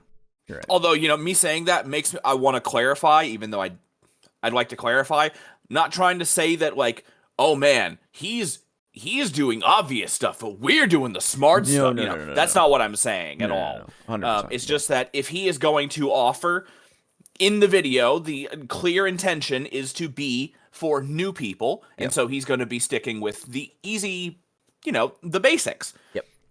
But then that means that we, as a second voice, can go past it. Yes. Not trying to say that we are better in any way. No. This isn't like last week's. Yeah. This isn't that. Yeah, no. Christ. I wish there was some Fabula Ultima modules. Fabula Ultima. Is that like the Ultima series? There's an Ultima RPG? Well, not for the TTRPG as far as I know, but the video game Ultima. Oh. Is that what you're referring to, Lux? I don't know. Anyway. For a lot of different RPGs out there, but I really feel like Call of Cthulhu does a great job of allowing you to tie them all into each other. Okay, so hear me out for tip number 2. You're going to be very tempted to have, Nyarlathotep or Azathoth or the King in Yellow or Cthulhu himself come into this campaign. It is hard for us as players to kind of wrap our heads around such a mind-numbingly powerful god. As players, as investigators, it's hard to run a elder god in a campaign. Yes. I've tried, it's not easy. I suggest actually starting a little bit smaller and simpler. Why not use the cultists of those gods as the villains? Yes. I've never thought to use an actual elder god. I have not to do either. That. I think it might be because I'm older and I've read the works. Yeah, I was gonna say I've read and I understand that they I couldn't do them justice, at least at this point. Almost more than anything, they're more a narrative. They're more a plot device. Yeah, I think so. In the actual or in the TTRPG space. Obviously, in the books, they can feature more heavily. Yes. And that's what makes them so interesting. And that's what people get hooked on. Is like, oh my god, Cthulhu rose from the ocean, and it was fucking barely describable, and it was fucking awesome. Right. And then he went down. Oh yeah, and then he went down. Yeah, no, then he got shipped. Yeah. Yeah, the original ship. Yes. John Ship killed him. John Ship. And I think if you're very new to the system, it can be because especially a big reason for that is, one, if you're new to the system and you see the Elder Gods, so yo, that's fucking cool, I want to put that in. Right. 2, and this is the bigger one, if you're coming from D&D. Yeah, that's where I was thinking, because if you are coming from D&D, you're more used to the combat heavy stuff, but you need to of course read the rules and realize, oh, no. Combat is a bad thing. It's a bad thing. Some people will say that if you're in combat in Call of Cthulhu, you're doing something wrong. That's wrong. That's false. Yeah. Because there are combats that combat should happen. Right. Whether the characters win the combat, or they run away from it, or they lose, and they survive, or hell, even if they all die, combat should happen. Yes, I agree. Not with an Elder God. No, God, no. Then you should run, because you will die. Yeah. But the thing is, it comes from even more than just an understanding of the mechanics, because you need to understand what the Elder Gods really are as a narrative tool. Right. Because if you come into Call of Cthulhu and you see the stat, you see that, combat's hard. The character's going to die if you put him up against an Elder God or a great old one. Right. But you need to make sure that you know what those Elder Gods symbolize in the world of Call of Cthulhu. Because, let me put it to you this way. If you fight physical Call of Cthulhu, the world's over. It's done. Yeah. Because him being awake is the end of the world. Yes. It doesn't even matter if you kill him. Right.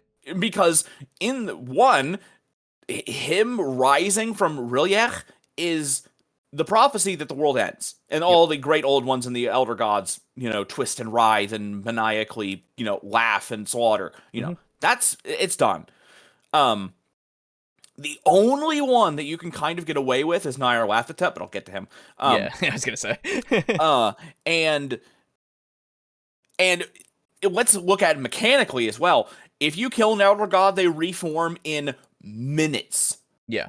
Tops. Yep. Some of them can be banished, and that's great. Some of them can be banished. Some of them take longer to reform, but specifically in the case of Cthulhu, you're done. Yeah, you're done. Nyarlathotep can be taken in some cases, and even in some famous modules, you can take him, but it requires an extremely specific thing. Right. And his whole deal is that he's a manipulator. He appears many times. Yeah. His mere presence does not actually immediately say end of the world. No. And you're not going to beat the Howler in the Dark. No. But you can probably beat the Dark Pharaoh, who is literally just a dude. Yeah. They're like his avatars. For sure. Yeah.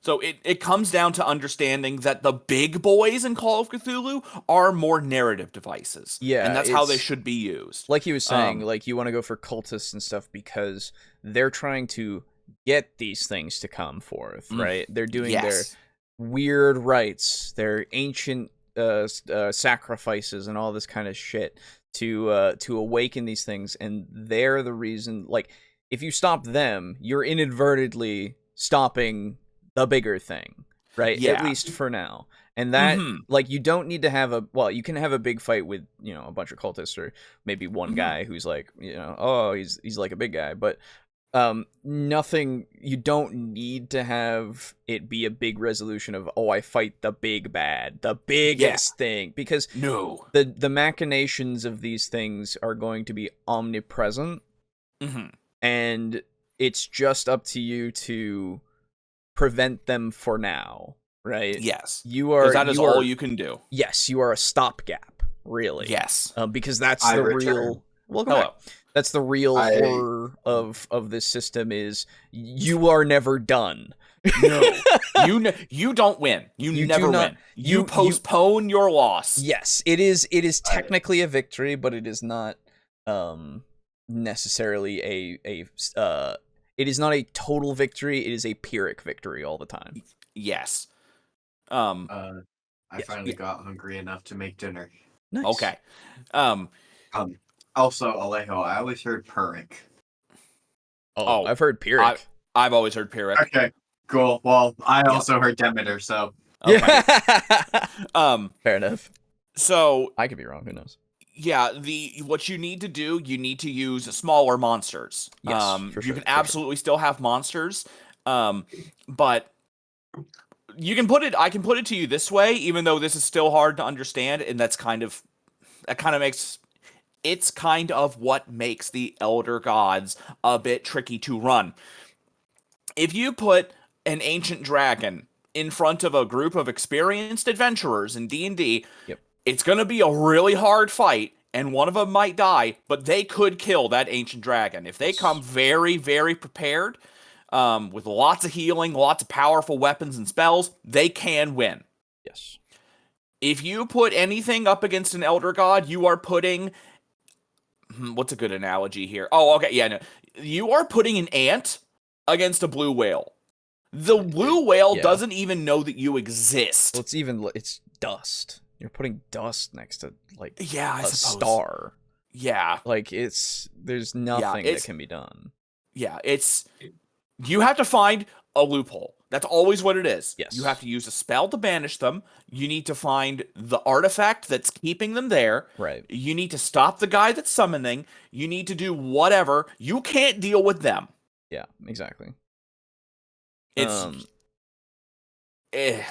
tricky. Yeah.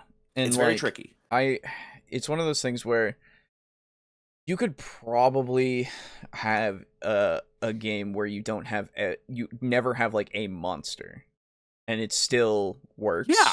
Of like it is just this lingering kind of presence that keeps making shit real bad. Yeah, I have. The only immutable rule for cosmic horror is that the Elder Gods are undefeatable. Yes. Straight up. Yes. Unless you are Evil Hat Productions. So now, funny thing that I was going to say me, one other thing. Yeah, go on.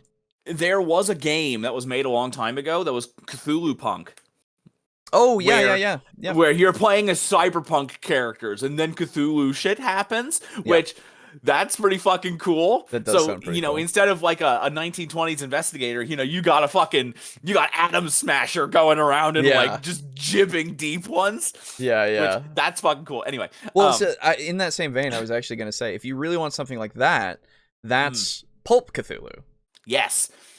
Its own I mean, hell, you can set Pulp Cthulhu in any year. Yes. So you can have it where, you know, you're walking around with an MP5. Yeah. And like, imagine Delta Green, where it's less of an investigatory body and more an extermination squad. Yeah, exactly. Which that's fucking cool. You can still do that technically. It's just it still needs to be low level in Delta Green, right? It's for Pulp Cthulhu, the rules are specifically made so that your characters don't die as easily. They get these kind of like feat kind of things. Like it's a lot more. Yeah, I can beat the fucking horror. Let's do it. You know. Yeah, which is get your ass beat. there's nothing wrong with it. It's still a bunch of fun if that's what you're going for. But that is its own thing. It's not the same tone that we're going for with something like Call of Cthulhu for sure. Yes, especially for newer players who might not have that awareness yet, right? Yeah. And one thing that I made sure to do in my campaign is when you were talking about having a monster, not every adventure in my campaign ends with a monster. Right, yeah. They don't always have to be like, oh, there was a deep one priest behind it, or people are going missing. Turns out there's a Shoggoth in the sewer that's like, you know, voring people. Great. I made sure, because I figured it's like, there's 2 adventures in a row with a monster in it. It's too samey. Sure. Throw a person in there now. You know, the best kind of things that you can go for is a lot of HP's works, right? You can go for Thing on the Doorstep. Like that's no actual monster. It is a man. Yes, it is a man. Sorry if you never read it, but it is a man. It's really good. It is very good. It is very good. The other one that I love, even though it's not all that scary, I fucking love Cool Air, dude. Cool Air is also pretty good. Cool Air is I love Cool Air. My favorite Lovecraft short story is, without a doubt, The Thing on the Doorstep. Yeah, don't worry. That one's fantastic. I don't know what it was. I just loved Cool Air. It's interesting itself. Yeah, I think I've been listening to, because I have the complete works of H.P. Lovecraft being read by the H.P. Lovecraft Historical Society, actually. That nice. I've been listening to, because that's a real organization. It is. It's great. I've known about them for years, but like I didn't realize they had put out this audiobook, and I've been listening through. Pick that up. And yeah, I got it on Audible actually. Okay. And I've been listening through, and they don't shirk anything. I would hope so. They go through and they read it word for word. They say it. They say it. What's the cat? His cat? Well, yeah. As soon as I heard that, I was like, "Oh, Jesus Christ!" Yeah. Anyway, I really like. There is The Way I listened to At the Mountains of Madness. Oh yeah. Was Wayne June did a narration of it. I don't know. He's the narrator in Darkest Dungeon. Oh, ooh, cool. That was good. So that sounds great. That's my favorite recently, story, to be fair. Anyway, I found that people had been doing Dagoth creepypastas. And like some of the creepypastas are fucking great, actually. I'm sure. Dagoth Yeah. And I listened to one. I listened to Shadows over Innsmouth with like seaside town ambience, which like the sound of waves and like creaking buildings. It's really good. Nice. And then I also did the Call of Cthulhu, read by Dagoth and it's actually fucking great. You know, because I mean, like Dagoth, when he's not doing like stupid meme shit and talking about his voice is come good. Trader, you know, when he's not doing that shit, it's a fantastic voice. Come, friend or traitor, come. Yeah, exactly. Naravar, what is this body pillow I've been seeing on the God damn it. Yes. Now this might be a hot take, I don't know, but I think the Call of Cthulhu is actually one of the. It's not bad or anything. Don't get me wrong, but I think it's less strong than a lot of the other ones. Oh, yeah, no, 100%. I can understand that. Okay. I recently got a lot more appreciation for it, hearing it from Dagoth Ur, because fair. when I read through it the first time, I liked it, but hearing it, it really, like, the actual meat of the story really sunk in. Yeah. I was really able to put myself there, and it was fucking very dreadful and great. Absolutely. I think listening to it is a lot better than just reading it. But I think that overall, I think that it's one of the lessers, unfortunately. That's fair. It's better than a lot of, not a lot, but a few of the shorter ones for sure. And honestly, all of his like dream that specific was one of his stuff, earliest works. It's true. So a lot of his dream specific stuff, because there's a lot of like the Silver Key and like all that stuff. I'm kind of like nodding off on a little bit because I'm just like, all right. The dream ones are pretty slow, and I'm not a huge fan of them. Dreams in the Witch House was okay. Dreams of the Witch House was actually better than all the rest of those other dream that ones, one I found to be pretty okay. It's pretty okay for sure. Yeah. You know, bit of a hot take, but I know how much you love At the Mountains of Madness in particular, Boo. No, I think it's good. It's fine. It's actually my favorite. Yeah, it's his favorite. Oh, okay. Yeah. For like 90% of the story, it kind of sucks. Not gonna lie. Yeah, no, like, don't get me wrong. At the very end, when the investigators start like pulling shit together, it's like it gets very enjoyable very quickly. I find it very mid as far as Lovecraft is concerned. I actually like the juxtaposition of the discovery of all of this neat stuff, right? That really hypes me up because they're really like, yeah, we found all this shit. That's super cool. Right? And then it starts going like, okay, well, it's actually not as great. And then when he actually goes into what actually happened, then it's like, ooh, okay. I really think that all parts of it are strong. It's just that each tone is a little different. I found it in the beginning where they're describing all the stuff, I found it to be very slow. Not bad, just slow. Fair enough. I can understand if that's the case, for sure. Because they're essentially just going through what they've discovered. Yeah. I would have preferred if it was more of a show don't tell, as opposed to where they're coming into the camp and they're finding stuff and like they're discussing it. I would have preferred it if there were like little chapters dedicated to the character that found that item and actually seeing it and experiencing it through their head. I would have liked that a lot. And then leaving out some key details, and then when the final person comes through, that's when you get the full picture, and it's like, oh my god, it would be a completely different story in that case. Yes. Then. Yeah. So that's how I think I would have done it, but it's just a bit slow in the beginning for me. Sure. What's the Lovecraft story where they're being harassed by Migo? That's Whisper in the Darkness. Yeah, I like that one. Yeah, that one. When I listened to it for the first time, actually gave me chills. That's the one. Ooh. Like that's the one. I need to listen to that one then. I think whoever I have it here somewhere, but August Derleth, I imagine. No, maybe I don't remember. I'll find it as we continue. But we've been talking about these other things. Yeah. So what was the original thing that got us on this point? The Great Old Ones. Right. Yes. And that they're a narrative device. You do not want to use them necessarily. Yes. In your game. Mm-hmm. You want to start with smaller monsters or cultists.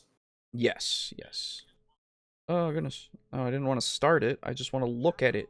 Now, who read this? William Roberts. Ah, okay. That's who read it. I'm not actually too familiar with him. Yeah, I really liked his voice when he did it. It was really good. Oh, the narrator. I thought you meant who wrote it. No, it was Lovecraft, of course.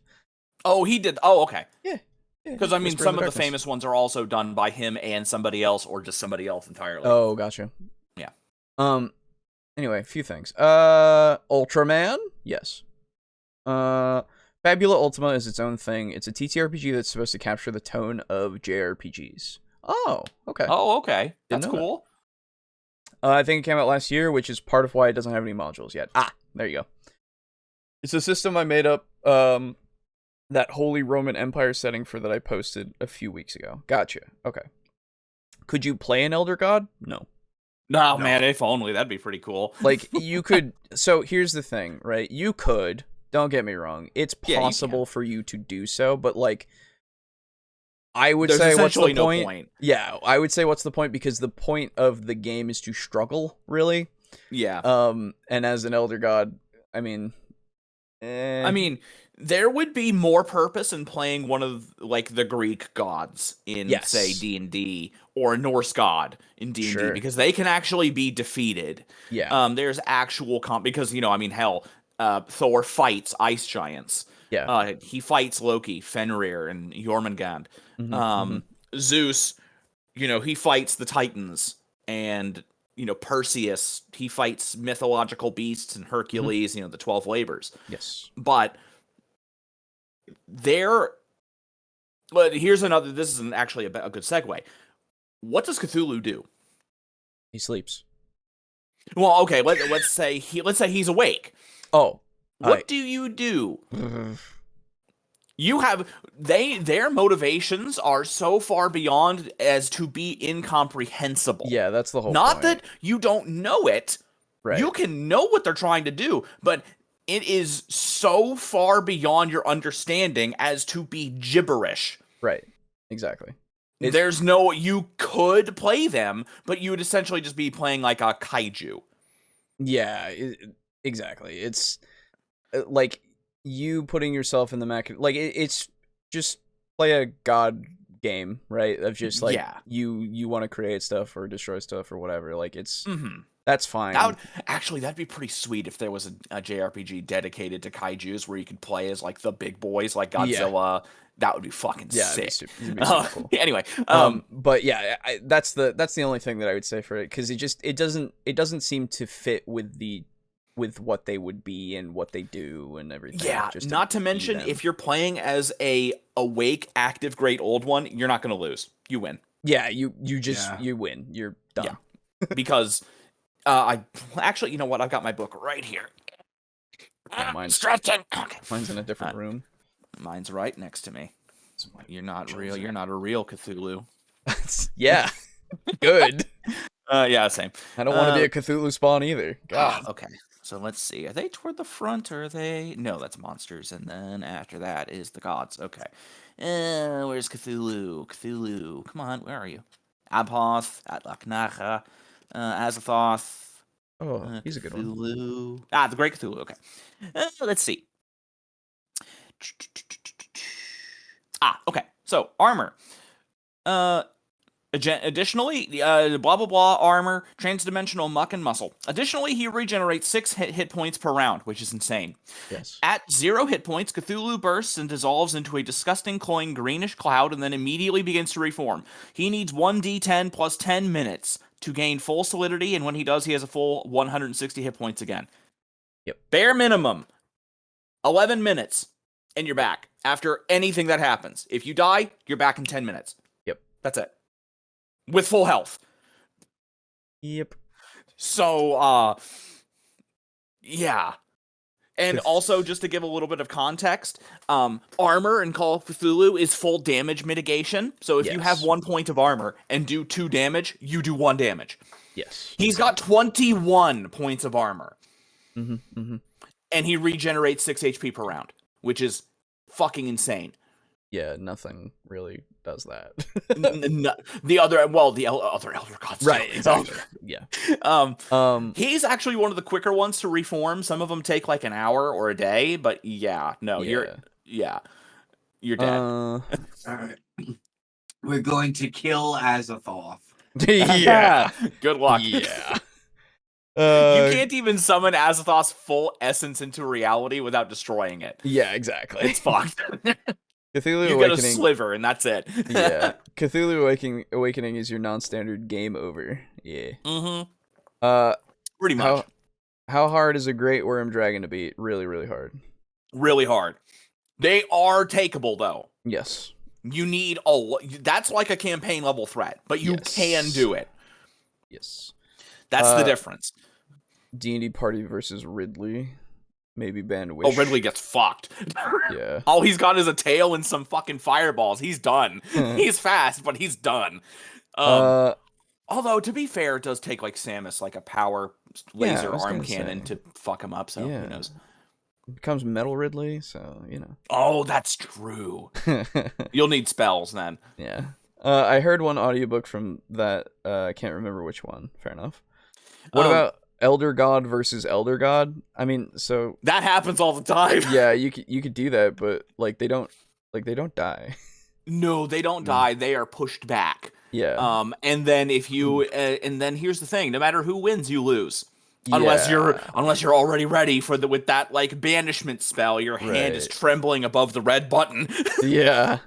The other thing, there's if I could just interject real quick, Boo. Yeah. Lovecraft has a super famous quote, which is, "That is not dead which can eternal lie, and with strange eons even death may die." Yes. Literally, even Lovecraft himself is saying, yeah, these things you can't kill them. Yeah, and the thing is, there is a more literal interpretation of the quote that puts it into a greater relief, or more stark relief, where even death may die. That quote pretty much directly means that if these things awaken and start moving around, the concept of death doesn't mean anything to them. That's what it means. That death as we know it does not affect them. Right. And then there was one other thing that in the Keeper's rulebook, or Keeper's handbook, or is it a rulebook? I don't know. It's either a rulebook or handbook. I don't know. It literally goes out of its way to say when you're in character creation that you can't make an evil character. You can't play as an active cultist trying to summon Cthulhu. You can play as an ex-cultist, but not an active one, because the problem is you win. Yeah. That's the problem with Call of Cthulhu cultists and monsters and stuff. They just win. It doesn't matter. It doesn't matter if you die. It's a Tyranid invasion. You kill one cultist, there's 10 more that you're never going to find. Hey, Boo. Yes. Do you watch a YouTube channel by the name of Worthy Kids?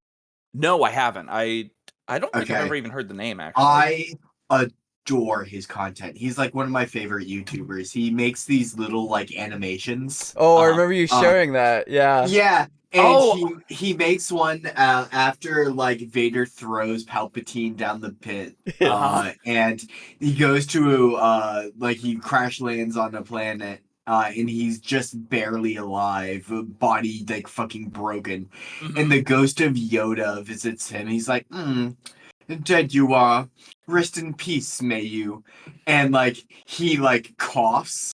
And he says, "This is a concept invented entirely by the Jedi." And Yoda's like, "What?" And he's like, "I don't even know how to spell it." Oh my god. And then the ghost of Yoda's like, "D-E-A." And he's like, no, Yoda, I get it. I was just kidding. I would heavily recommend you watch this video, and also Witches on Tinder. No, okay, I looked at the Yoda one, I'm like, that looks familiar. And yes, I remember the Witches on Twinder, or Witches on Twitter. I remember that. Yeah. Liches on Twinder. Twinder, yes. Yeah. Honestly, I'm surprised it doesn't already exist. A Tinder Twinder. Kinda, Twitter, Tinder, fucking hell. Yeah. That's what happens when I've only been up for an hour. That's right. Or less. On this note, I hope I can find my 3DS because Kate Icarus Uprising should be arriving at my house this Friday. Nice. You might have noticed that I've been a little obsessed with it lately. I have. Mm-hmm. Hopefully it's good. I remember, apparently, is that the game that got a lot of people to have wrist issues? I think that was one. Kid Icarus Uprising. I love overpowered main characters. Well, so, but dude, brother, I have a genre of anime for you. Well, it's Timothy. Timothy already knows about it, to be fair. It's called all anime. Yeah. Except World Trigger. Fuck that show. But in reference to Elder Gods and all that stuff being over, the problem is they're not just overpowered. There's no point. Because the win condition is they exist. Not to mention, they're not overpowered. they are the power. Yeah, exactly. They are the source of what you're using to fight them. Yeah, most times they are just there and they win. That's it. It's literally like calling the devs overpowered, except the devs didn't actually develop the game. They were just in the office when the game spawned into existence. Right, exactly. Yeah. Ridley can take quite a few super missiles. I mean, unless you're going by I forgot Smash, that they were. I forgot that he was like fighting Samus, so I retract all the Ridley would get his ass beat. You would need a lot of mages with fireballs. She is Samus's sister. Don't ever forget. Yeah. Samus. Ridley Metroid. That's right, Ridley Metroid. I mean, unless you're going by Smash, but that just equalizes everyone. Pit kills Hades in a game that's more than 10 years old, so I'm not too worried about spoilers for it. Fine. I'm never gonna play it. I don't know. But he gets his ass beat by an eggplant. Let that sink in. Always. It's true though. The eggplant wizard. He doesn't get beat by. He just turned into an eggplant. I asked because I needed to know how strong the Great Worm in my lore needs to be. That's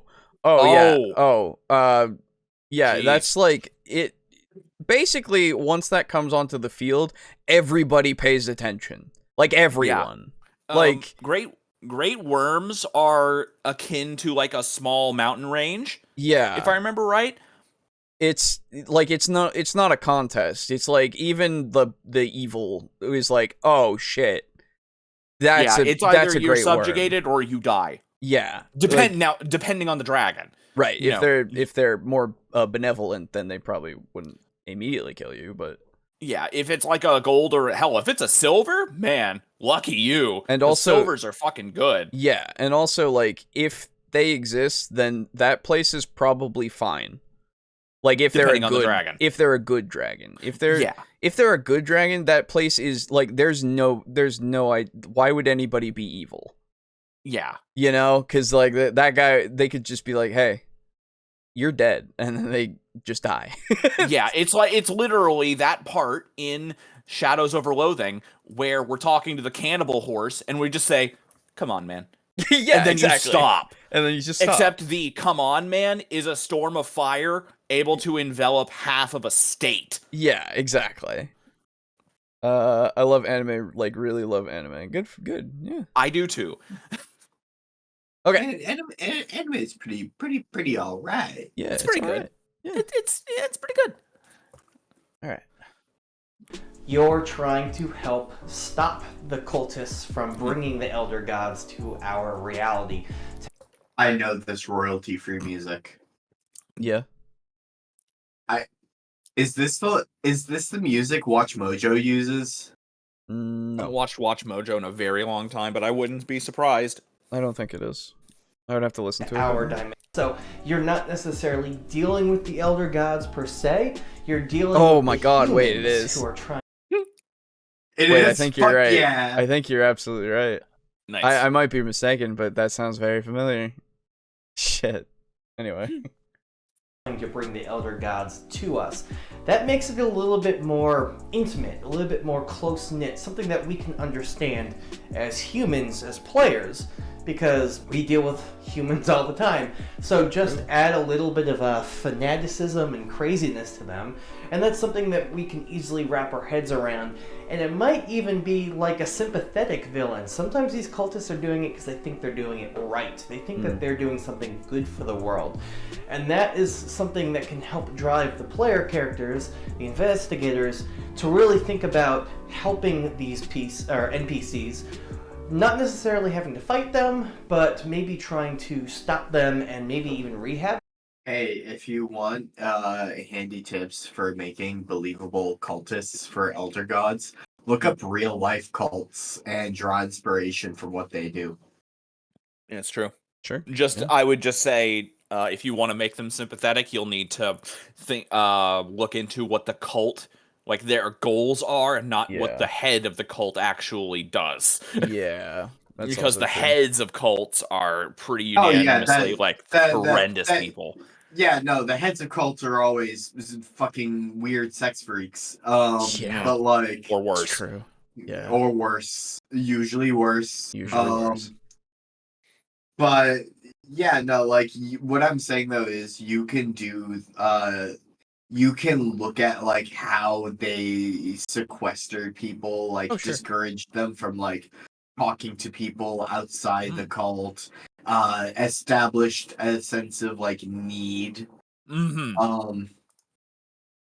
And like, oh wow, this was like a 3-year indoctrination process. Yeah. But like once that 3 years was up, they had a like loyal member for life. Yes. And you can mimic that, take some artistic license, copy stuff over, outright steal. Who knows? Yeah, steal from a cult. That's it's not a that cult. bad of a yeah. It's like, not. hey, It's not bad. Fuck It's 'em. actually morally right in every sense.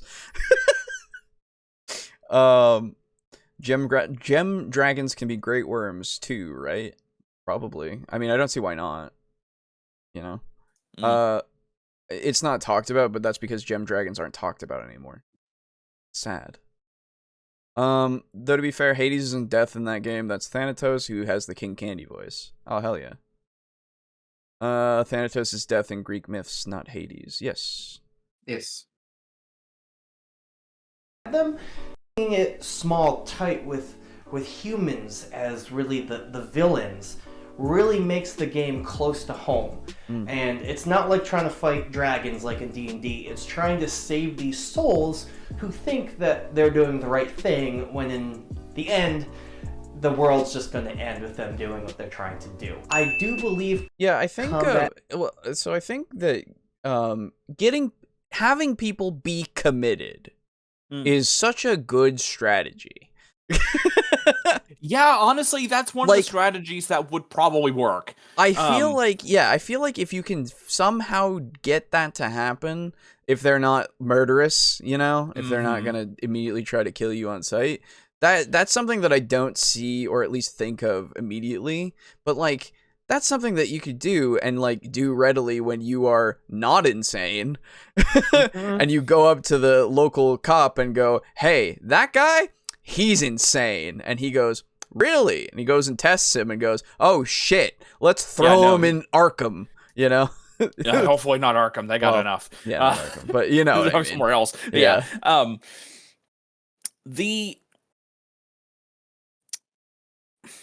So I think one of my only issues so far is that it's okay to have these cult members be batshit and actually be like, they are the evil guys.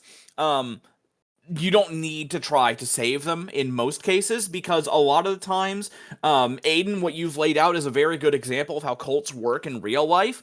But in Call of Cthulhu, it tends to be like they're mad sorcerers. Yeah. And they're like, "Hey, I'm interested in these like dark magic powers. Where are you getting that good dark magic shit?" Right. They've already committed heinous acts in order to get the power that they have.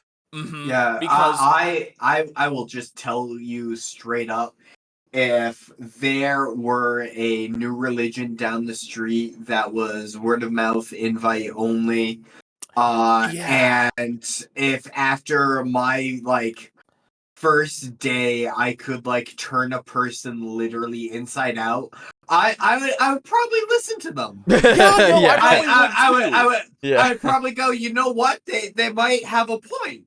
Yeah. Yeah, it's like, dude, I can summon I can do magic. Yeah, that's already like, oh. I can do magic.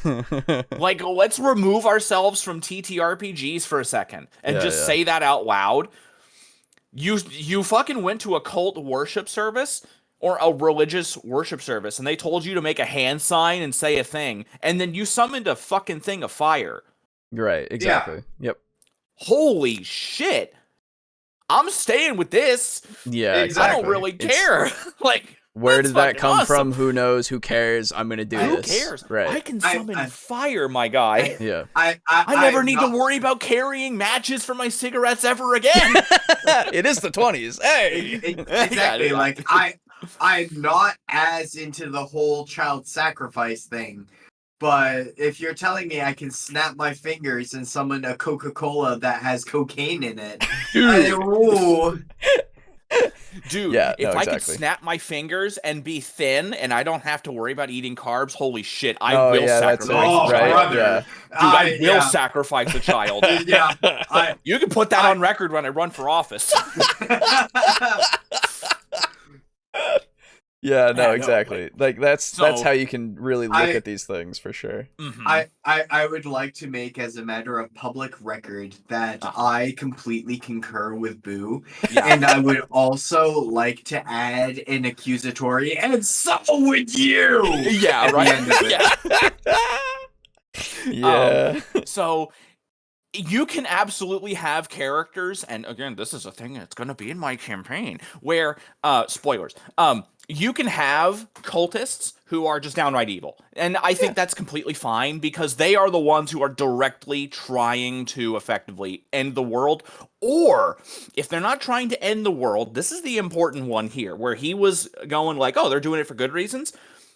They are not trying to end the world. They are trying to irreparably change the world. Yes. Exactly. So they may think they're doing it for a good reason, but they and we do not understand the great old ones or the elder gods. If an elder god says, I can change the world for the better, what you the fuck would does that believe that mean? yeah, they can do it. You believe the statement, but not the details. Yeah. Because changing the world for the better might be turning it into a fucking piece of like Well, sharply angled glass. I was gonna say, yeah, it's just immediately removing all life on the planet. It's like that. Yeah, that it's made like, it hey, better. It's that like, made it oh, better in cool. my estimation. Yeah, exactly. It's like the cultists are not a part of this equation. No, they have Once just they're a means to the end. Exactly. Once the elder god is awake and able to exert its power, they are completely worthless. Mm-hmm. The only time a cultist is not worthless to an elder god is when the elder god is not there. Mm-hmm. That's it. Because the elder god will give them magic, they'll give them powers, they'll give them artifacts, and let them summon their servants. But once they're there, boop, done. Mm-hmm. So, you can have the evil cultists and have them just be evil. You should kill the cultists. But you might have a character outside the cult that is being influenced by some secret plot by the cult. That is the person that you can try to save. Because maybe it's like the cult has their daughter or their dog, or, you know, they have some dirt on them, or they have like a spell that's like, oh, if you do this, your head explodes or something like that. Yeah, no, exactly. Those are the people you can try to help. I also like to be entirely fair. I think that it's also fine what he's saying of like, oh, maybe you could get them to stop, you know, like there's no reason why you can't try for sure. It would need to be low level cultists. Sure. The high ones, no. Yeah. It indoctrination, right? The indoctrination levels. If they're on the ground floor, they're probably still okay. If, you know, they got a couple lessons in, then, you know, it's a little iffy there. Maybe maybe they can turn into an ex-cultist, and maybe, we'll see. And then, you know, higher up, they've been to all the meetings, and they've, you know, given all their possessions and everything. It's probably over. It's done. Yeah. You know, they've sat around the big table and going on, yeah. occasionally. Yeah, they're exactly. pretty fucked. Exactly. They're done. So like it's one of those things that you have to understand how you're structuring them and how like these people are going to be and who you really like. If it's important to save this one person, it needs to make sense, you know, because and it can all. Oh, sorry. Well, I was gonna say because even for the low level shit, it's like indoctrination runs deep, man. It does. It's scary. Okay, like legitimately, it's scary. Like real life shit, scary. So, it's just one of those things where you gotta understand that you're putting the time in, because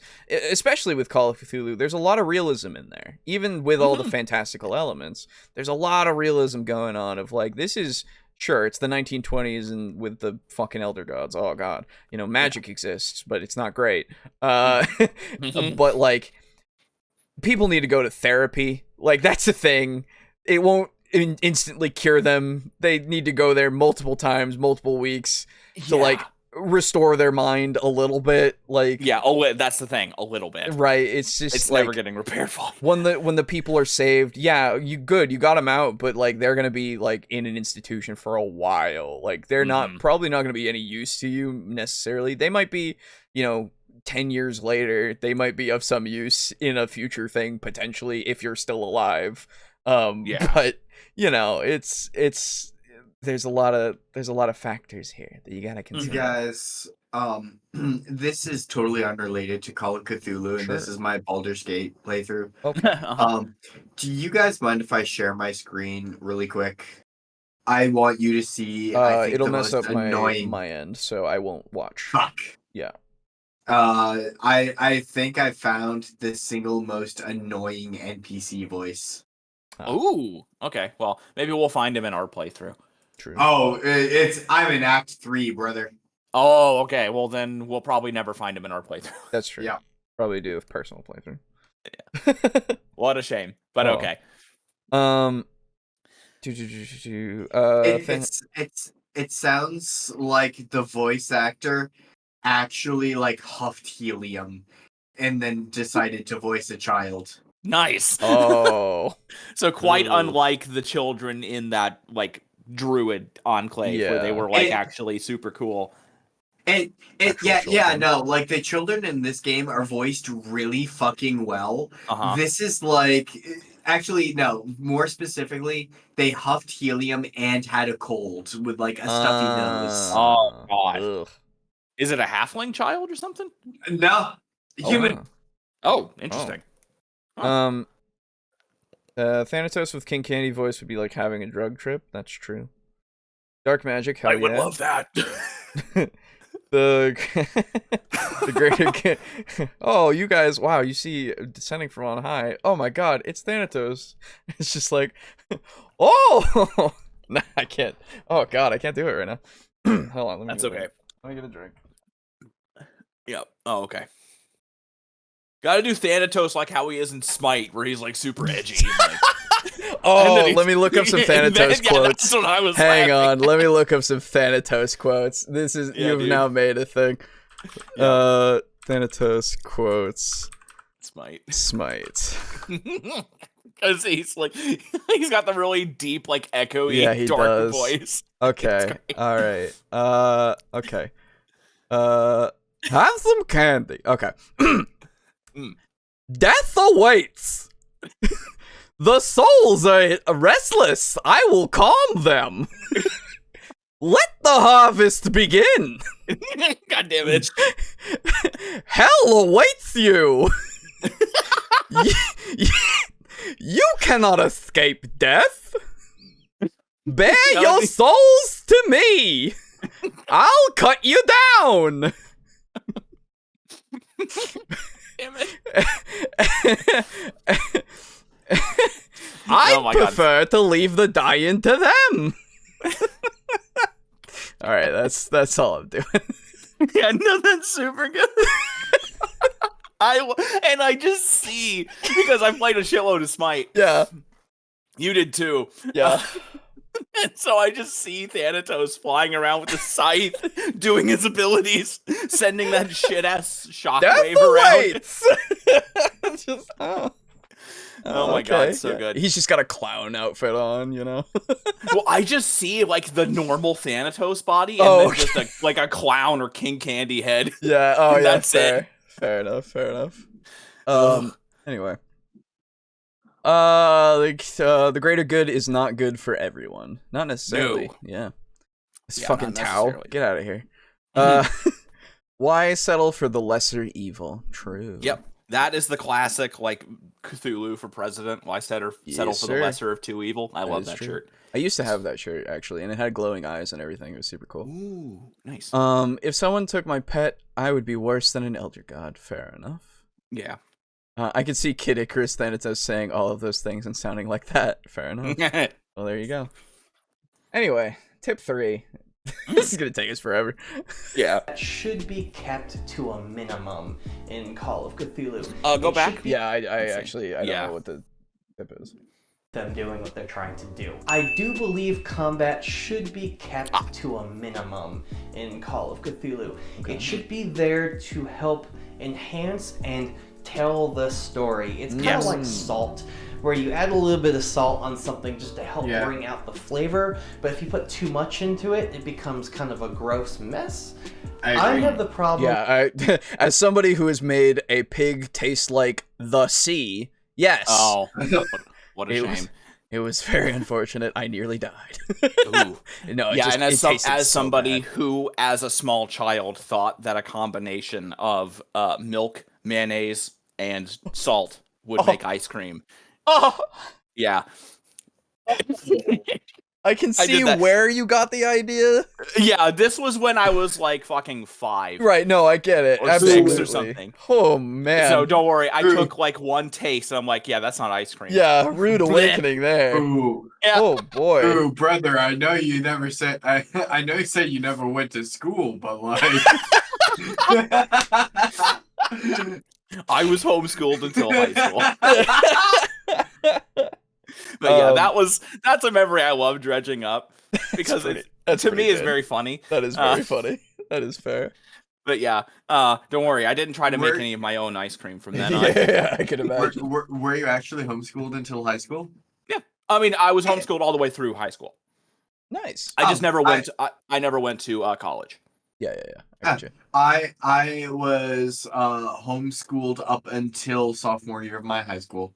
Yeah, I made it all the way through. I was homeschooled for my middle school portion, and then I was public all the rest. But yeah, so far, I mean, yeah, combat is the cherry on top. It's the sprinkles of Jerry's, if you will, all over your ice cream sundae. Yes, combat in Call of Cthulhu is famously lethal. Yes. And there are usually, in my Call of Cthulhu scenarios, I tend to have 1, at the most 2. And there are actually 2 reasons for that. 1, having the entire scenario be investigation is completely fine, and there are some scenarios that are just complete investigation or potentially running away from a monster or avoiding them. But in the major scenarios, I like there to be at least some sort of confrontation, even if it's like pretty much the confrontations can end with like a good gunshot, a lucky gunshot. Right, yeah. Couldn't do it. But there's actually a second reason for them, and that is sanity. Because in Call of Cthulhu, it's a really famous mechanic, if you see bad shit, you lose sanity. Now, if you lose 5 sanity all at once, no matter if it goes above 5 sanity, doesn't matter. If it's at least 5 sanity lost all in one roll, you have a bout of madness. Which there's tables for it and all the rules and stuff, but suffice it to say, you become insensate and you are unable to act as you want. So you could have this scenario where you run into a single deep one and you get super unlucky and everybody has a bout of madness, and it turns out that this was supposed to be like the final fight. And there's no running away. Like they've dropped down into a cave or something, and there's no escape. And then you all have a bout of madness. They last 1d10 minutes, which is like a lot of rounds, in combat, and they all die. That's extremely unfortunate. It is something that can happen in Call of Cthulhu, even in like the stories, but it's something that I would prefer to avoid. So what I would do in those scenarios is I would have the deep one appear somewhere in the story, so that way the characters can potentially, they can lose some sanity the first time. Maybe they have a bout of madness, or maybe they don't. But they lose their sanity, and they may take a hit or two, and then the deep one runs away, or they run away. Then during the second encounter, they can only lose so much sanity, because if they see a deep one twice in short succession, you can only lose up to the maximum sanity possible. So let's say you see a deep one, you lose 3 sanity the first time. Then you see him again later, you can only lose 3 more sanity total, because the maximum you can lose for seeing a deep one is D6, so 6. So if you lose 3, you can only lose 3 more. So you still lose all of that sanity, but you don't have that bout of madness, and you actually have a chance to either run away or fight it in the end. So that's kind of a mechanic that you can absolutely utilize to make the investigators' lives hell, but I kind of want to try to avoid that, even though it surely just comes down to dice rolls. You could have them, make their sanity roll and they don't lose any sanity, and then in the final encounter they lose 6, and then they're fucked. So I tried. It's one of those things where at least in my kind of thing that I would do in a lot of these cases is I would like to because technically you're out of control, right? Like you as the player are out of control of your character. But what I would like to do is, instead of just making it entirely I tell you what you're doing, I tell you how you are going to act, in the sense of this is your mental state now, right? This is your goal. This thing. You have to get out of there. Yeah, this is your goal. It's that. Act it out however you want to, but this is your main goal. Yes. Okay? It's your overriding feeling. That way, because I know the thought of, I remember way back of hearing, I think it was Professor Dungeon Master, when we were talking, like he was talking about how the sanity rolls and stuff weren't great because it took away the agency of the player and everything. And then right? in literally the first sentence, it said that is not the case. Yes. Yeah, exactly. So it's like, well, in order to just combat that stigma that's there, I suppose, because it says, oh, you aren't in control of your character. Well, it's like, you are, but your goal has changed. Yes, right? your goal I will let you act out your character however you want to, but it has to make sense in the bounds of this goal now. Yes, this goal is what you are trying to achieve, nothing else. How do you do it? Yes, exactly. It's essentially that. And like, there's a few instances where, like, I've listened to a few Delta Green kind of stuff where bouts of madness happen in that as well, because same kind of system. And one of the things was like somebody got a bout of madness and they had to run away from the scene, like they had to escape. That was the thing. Yes. And to kind of stay in the situation for a little while, just to be a part of it, they were trying to get out of the house that they were in, and there was like a sliding door that has glass and stuff, so it's like pretty see-through and everything, and they tried to break through the sliding door with like a chair instead of like opening it and running through, right? Yeah, no, that's completely, I like that, right? Exactly. They're not in the right mind, right? You're trying to still do this thing, but you might not make the most optimal decisions, right? And so they took a chair, tried to do it, it didn't work, right? So they were still in the scene and everything, and it was like, oh yeah, you can still kind of be there if you really want to try to finagle stuff, for sure. Maybe you're throwing things behind you that might, if something chases you, might actually hurt it. Like there are certain you can do a lot of ways to interpret, like, I need to get out of here, or I need to fight this thing. It doesn't, and you're not going to do the most, again, optimal choices, but they can still benefit, right? Exactly. So it's one of those things where you shouldn't be discouraged by the whole you don't have full control of your character aspect. Because you still do, technically, if your keeper has any sense, I suppose. Yeah. And isn't the one who did, or isn't Professor Dungeon Master. Yeah. So you can think of it this way. You have full control over your actions, but not your choices. Or maybe it's the other way around. Would it be the other way around? Yeah. Is it? Yeah. Yeah, you have control over your actions. You have control over your actions and choices, but not over their ramifications. That would be what I would imagine it would be. I don't know if either of those work maybe very well. Yeah, maybe that wording isn't too good. Basically, you have to make... you can't choose to... I don't know. I think it's as simple as your goals have changed. Yeah, your goals have changed and you can't really go against them. Yes, yeah, that's it. Yeah, that's probably a better way to say it. Yeah, I think that's the simplest way. Or your goals have changed and you have to find your way how to accomplish them.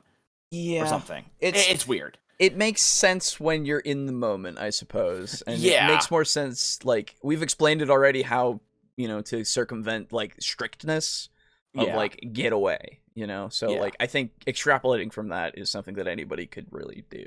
Yeah, maybe it's not something that really needs to be said aloud, I guess. Potentially. I don't know. Yeah, bad wording. There's probably a better way, and if you think of a better way in the future, anybody watching and leave a comment or something, hey, it'll be read at some point. But yeah, suffice it to say, unless you say say you have a bout of madness, and the keeper is like, hey, you need to do this. How do you do it? And the player is like, I actually don't really know. Would it be okay if you just if I essentially just kind of like black out and I just wake up wherever? I'm like, sure. Yeah. I think that especially with those kinds of things of like, you need to get away, like that could save your character one. Yeah, absolutely. Which is kind of awesome. That's kind of the easiest way to go. Yeah. Like, you're having a bout of madness. There's a big fucking thing in front of you. What do you got to get out of there. Right. Exactly. And like that's what, now here's the other problem. You got to get out of there, quote, is one of 10 different things that can happen. Oh, sure. Oh, 100%. I get you. So you might still get fucked. Oh yeah. 100%. But regardless, it's what was I going for? Oh, I'm starting to lose my mind. Fitting. Hey. Yeah, no, it's just the other thing that could happen potentially is if you have something like that where you have to run, right? Mm-hmm. You get out of the scene, you might have to take a back seat and sit there and kind of just watch the scene play out because you're not a part of it anymore, right? Mm-hmm. Because at some point, if you do get out of the situation, you're gone. You're going. You're out of there, right? You have no more effect on that situation whatsoever, which I think is something that is, again, it's kind of a blessing and a curse because you can't help your friends, but you lived. Yeah, no, you lived. Right? You lived to tell the tale. Exactly. As long as you didn't block it out of your memory. Well, yeah, exactly. So it's just, it is what it is. And I don't think that there's a problem with this happening at all. Like we've talked about it before. It's just, if you really have an issue with it, I don't know what to tell you. Yeah, it's more so an issue with bad keepers because it's you got a bout of madness. I control what you do now. No. Yeah, exactly. That's not the That's not the default. Not at all. Yes. You should be allowed to control your characters within the parameters of the goal that the keeper has declared is what is going on because of your mental break. Yes. That's a better way to say that. That actually works out very well. Yes. Yes.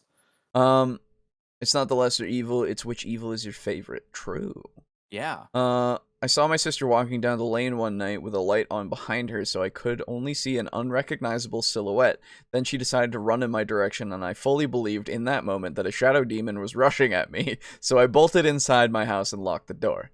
That was my bout of madness. Hey, fair enough. I mean, that shit's scary.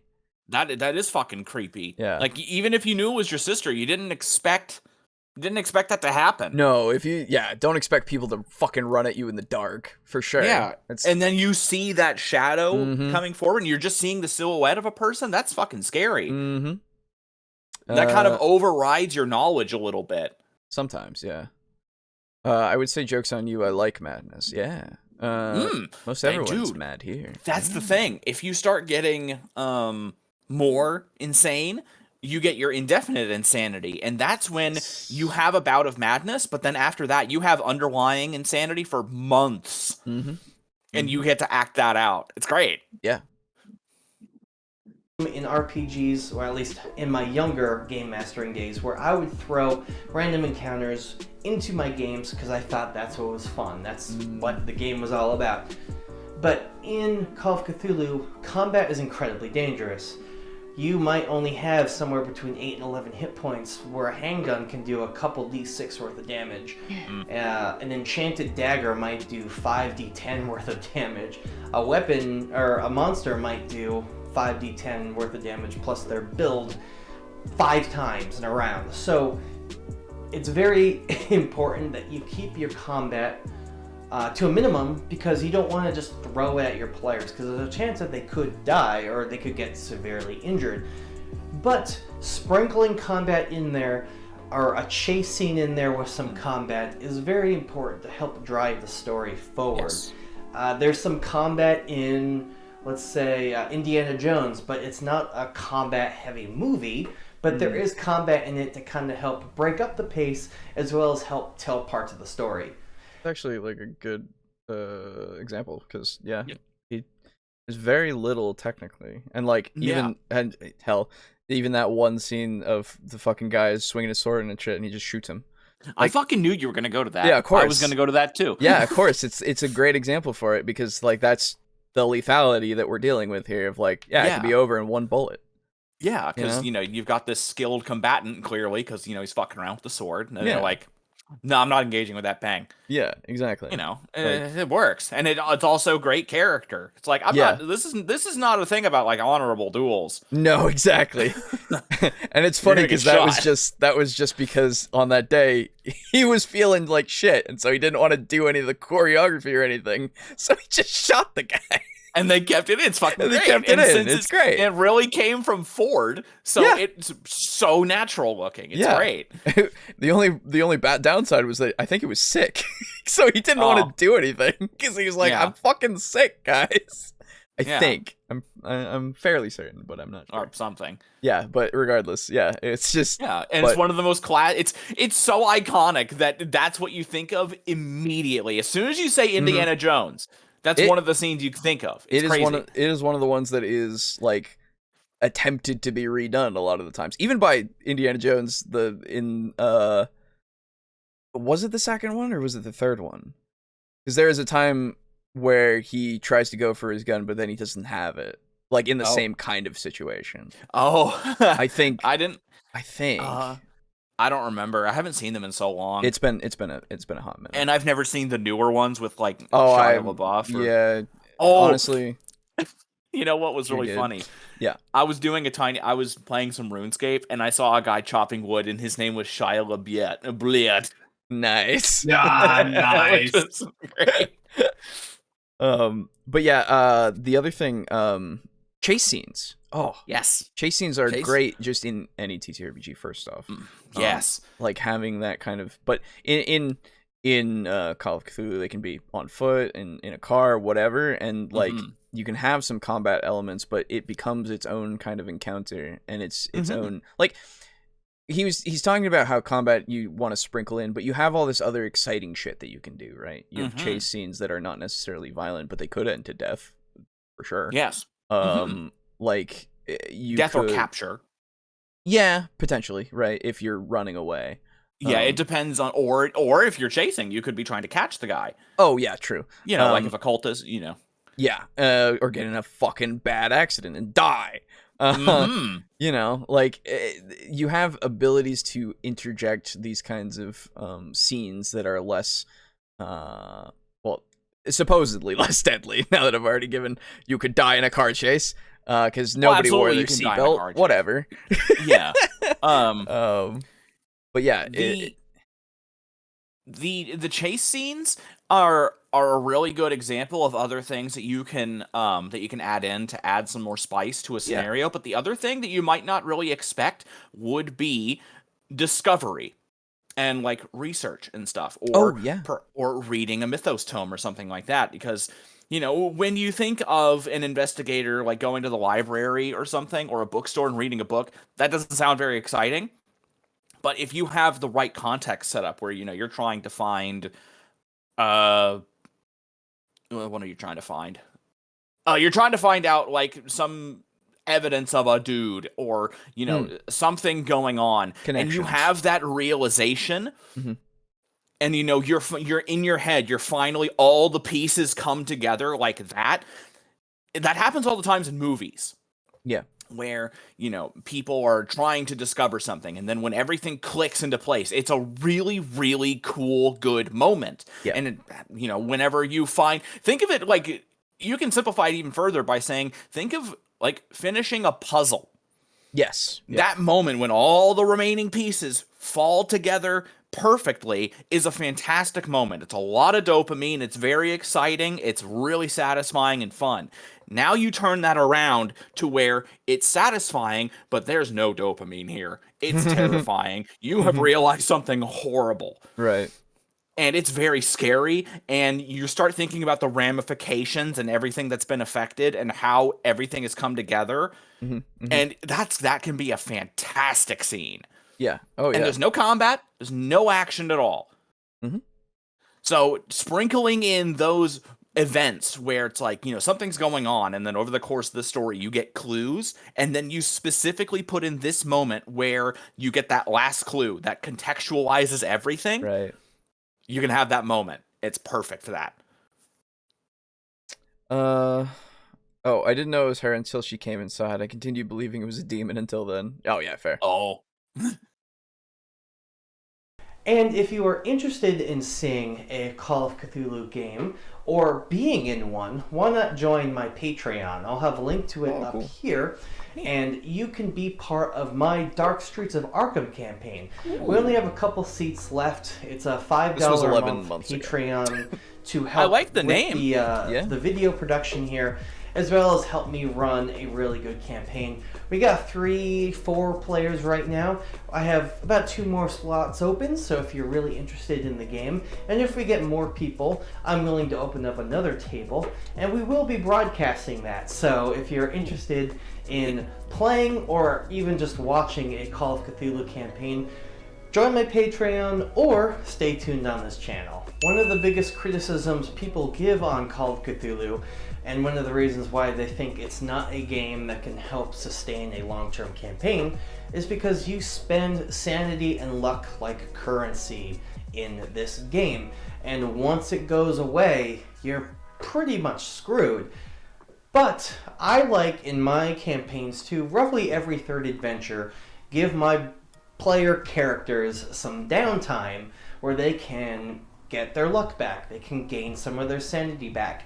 That gives a great way for players to roleplay what their characters do when they're not trying to save the world. Trust me, that change of pace is actually quite nice when it comes to a suspense horror mystery game like this. Where So Delta Green does this, of course, as well, as known.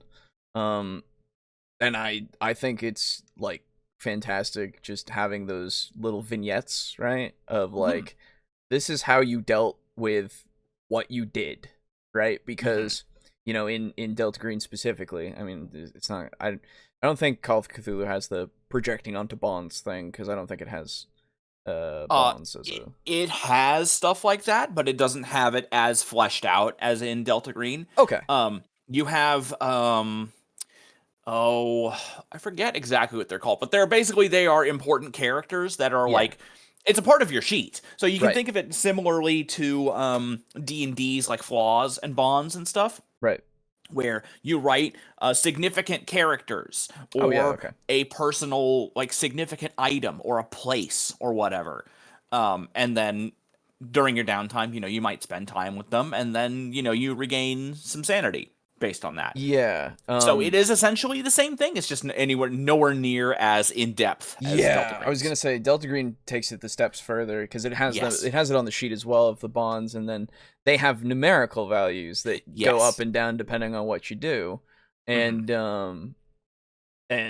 projecting sanity damage onto a bond can reduce your like loss of sanity for your character, but it can make that bond worse and worse. Yes. And it's something that you can then deal with, and like have a little, we can then at the end of a thing go, okay, so how does that look? What did you do? Right? Like, what happened that made you lose the bond with that person?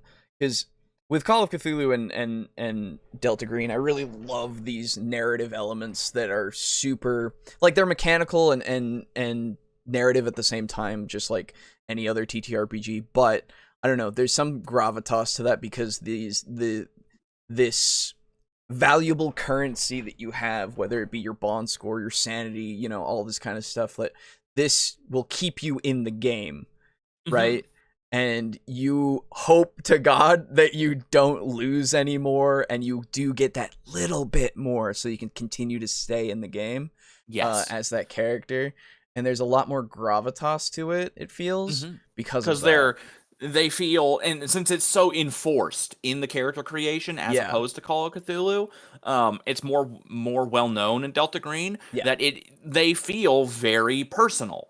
Yes, exactly. Because it's really a part of the system as opposed to Call of Cthulhu, where it's a bit too far removed. Yeah. I definitely want them to improve that whenever they do 8th edition. I have no idea when that's happening though. Yeah, I don't know if they would want to do that. I don't know how that would look. I mean, it doesn't seem like it would be too big of a deal because it would work pretty much the same as far as I can see. Just an improvement to that system and like more fleshed out would be best. Yeah, exactly.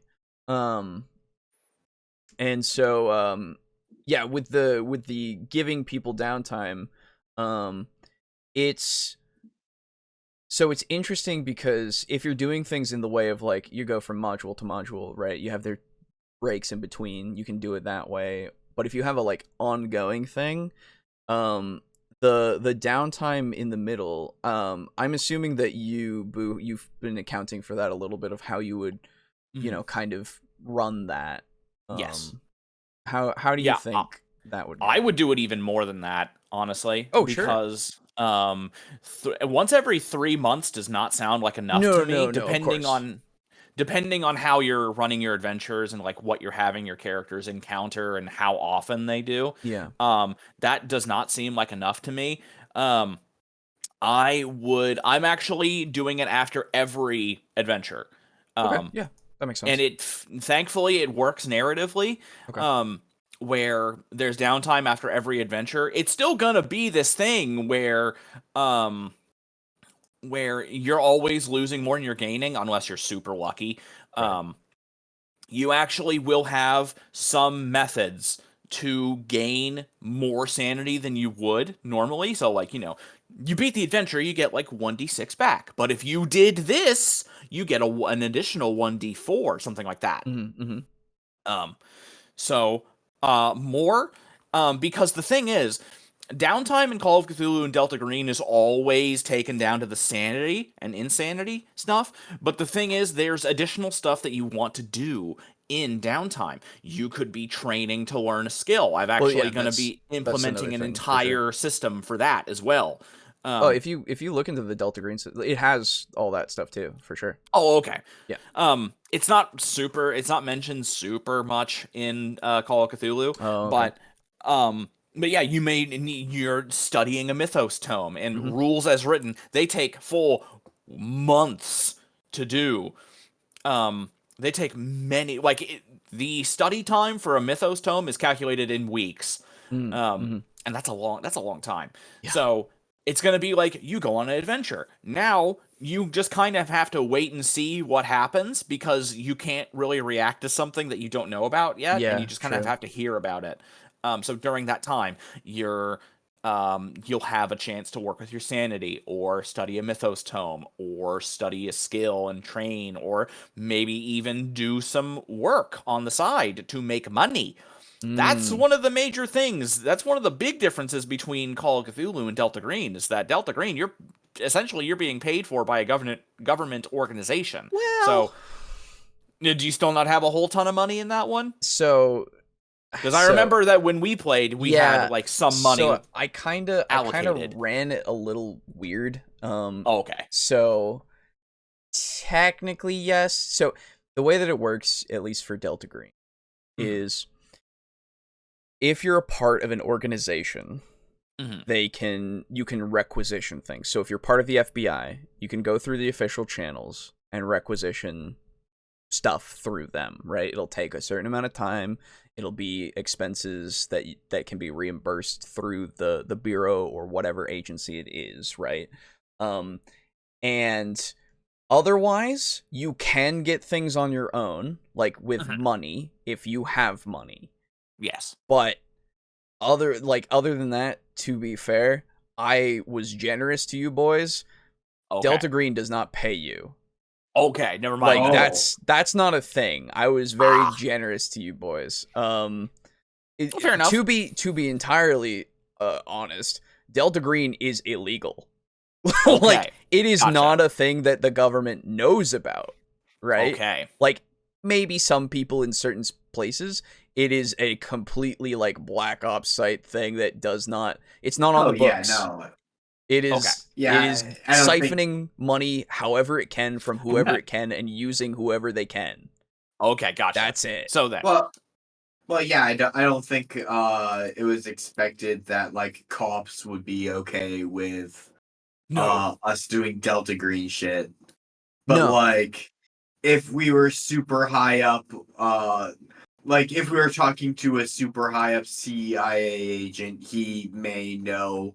And then if we were to say get arrested, that same CIA agent would like essentially just burn us. Yeah, essentially it would be, you better hope that your handler has the power, right? Yes. Because if they are in the CIA, they might not even be, right? They might just be a low-level CIA agent who has some power. But if they can get somebody higher up, oh, that's great. Oh, fucking great. Oh, you've got somebody. Okay. But if your handler is just that other guy who's been told some stuff and knows as much as he needs to know in order to help you out with this mission, you're in a bit more trouble, right? Okay.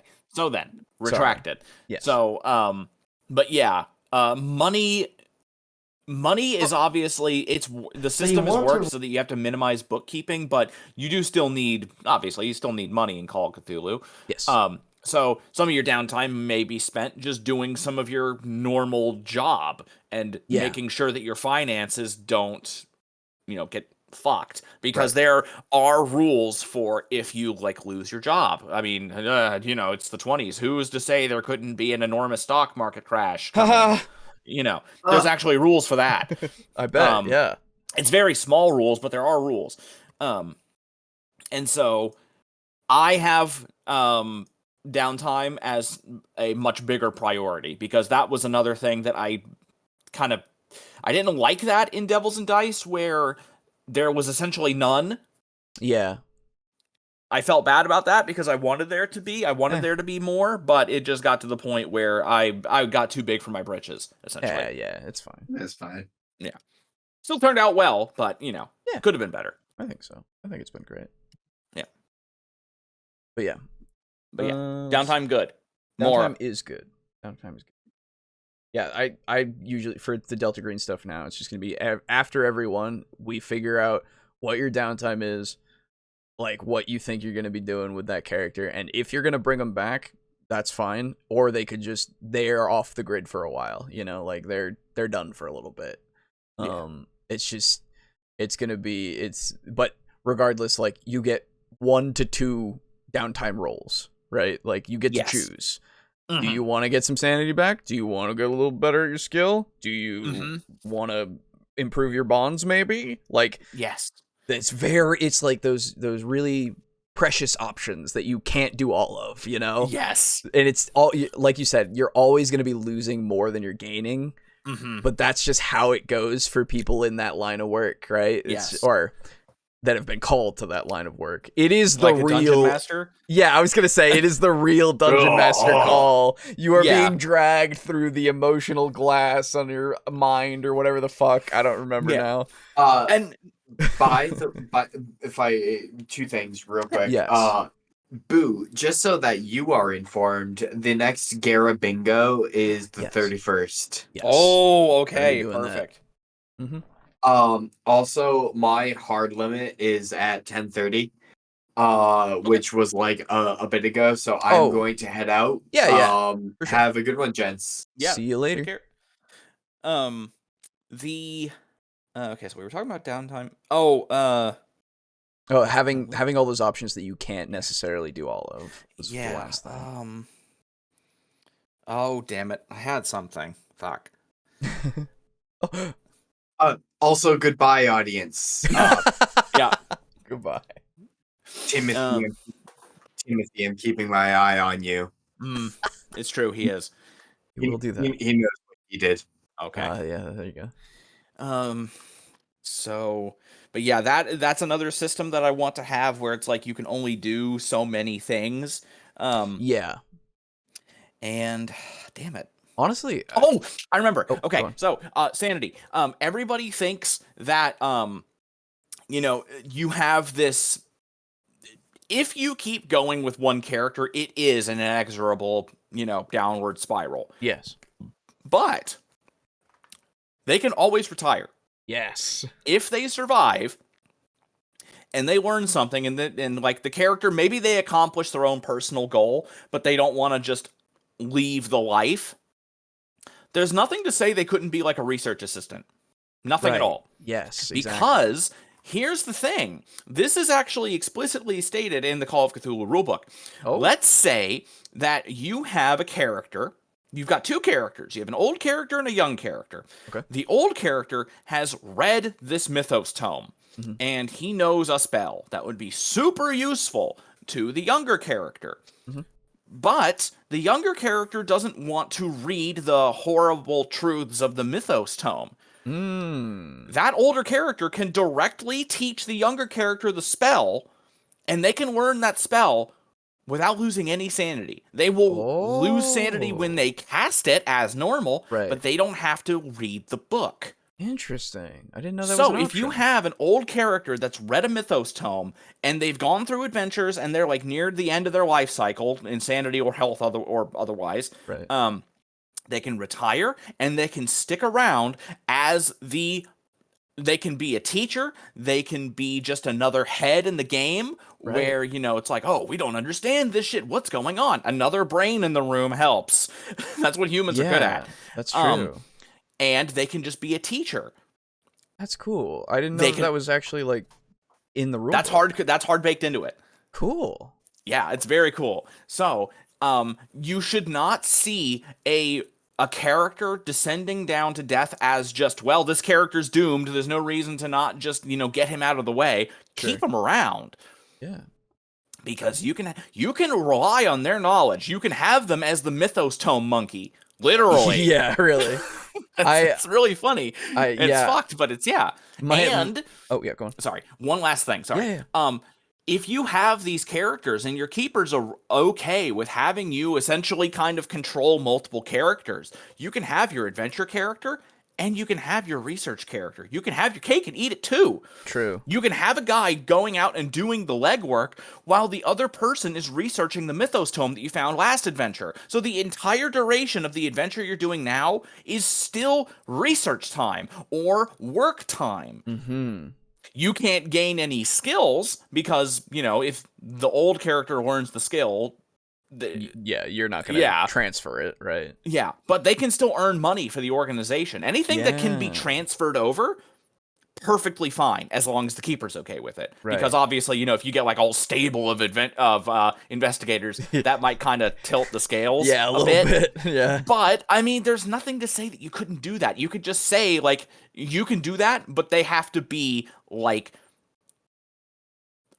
you would have to play them for a bit. And I don't think anybody would have a problem with that. Well, yeah, I was thinking just like, without even thinking about having just a research assistant, I was thinking of just like, you could swap out between one and two guys, if you really want to. That too. Right? Like that. You could have like the A-team. Exactly. It's like, hey, we got our demolitions expert here. We got our fucking,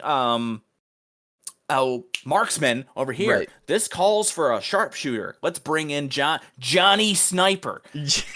John Gunman. John Gunman. He's coming.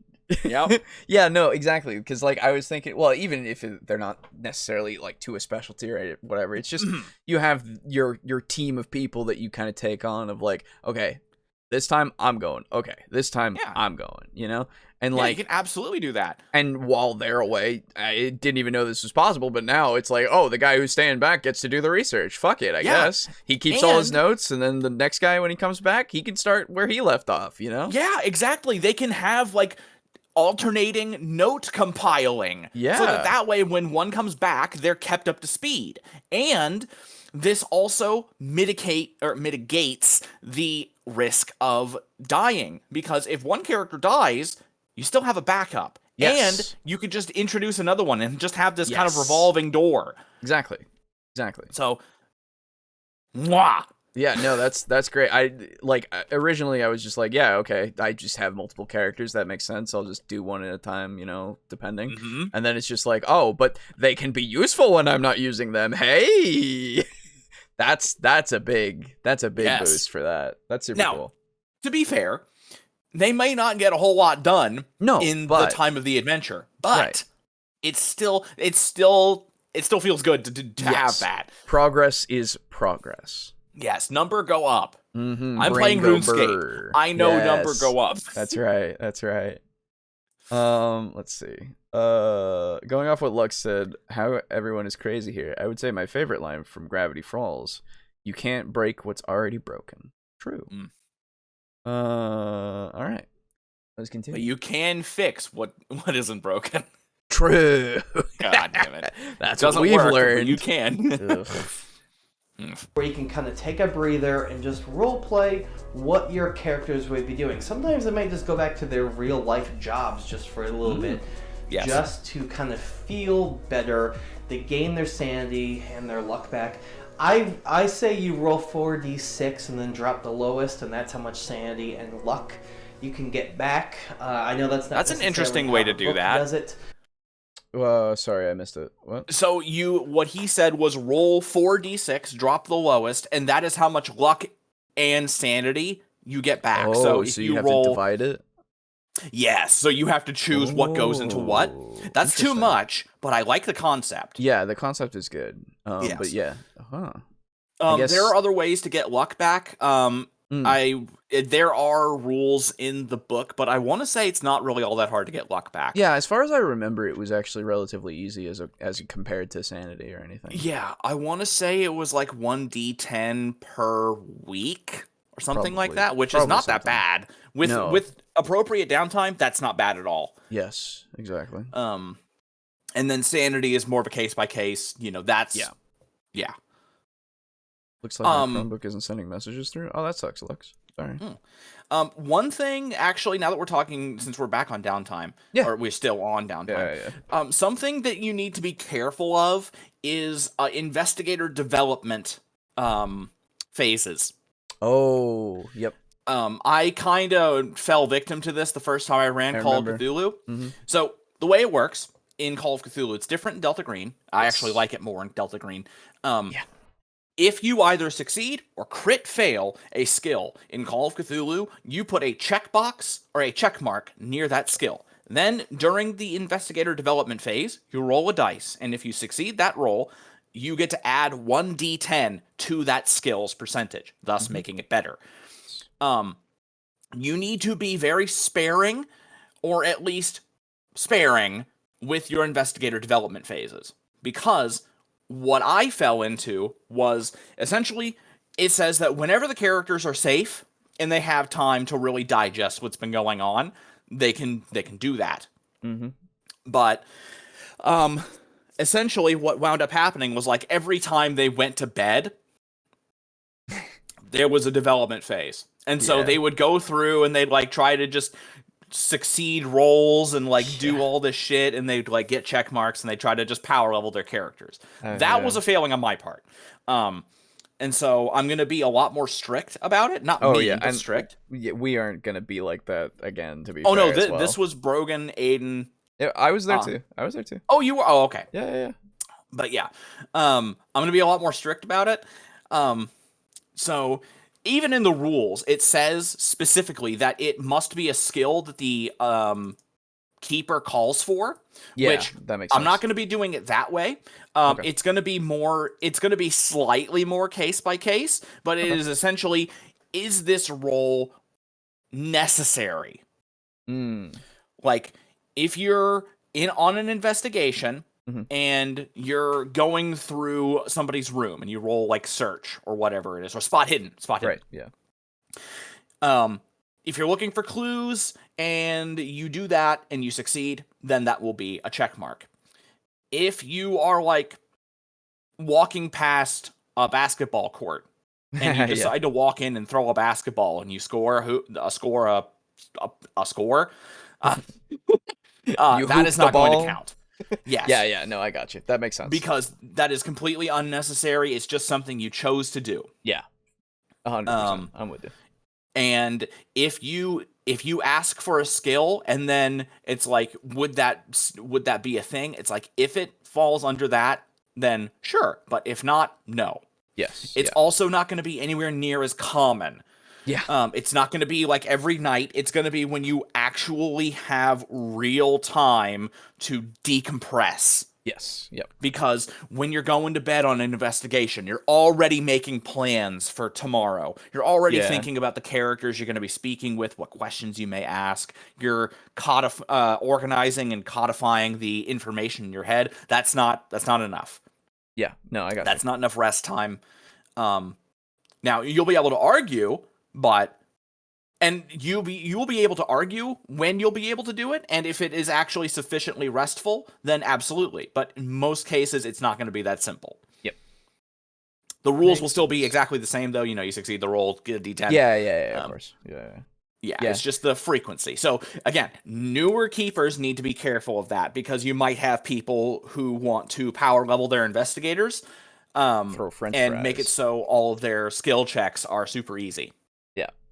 So, they can still die. You can still shoot them, but yeah. Yeah, it didn't improve their health or whatever. No, that's not. That's the main thing. But yeah, you just gotta be careful about that. Can you actually improve your base stats in COC? Because you can technically in Delta Green, but it's relatively hard. As far as I I'm remember. pretty sure you can, but it's really hard.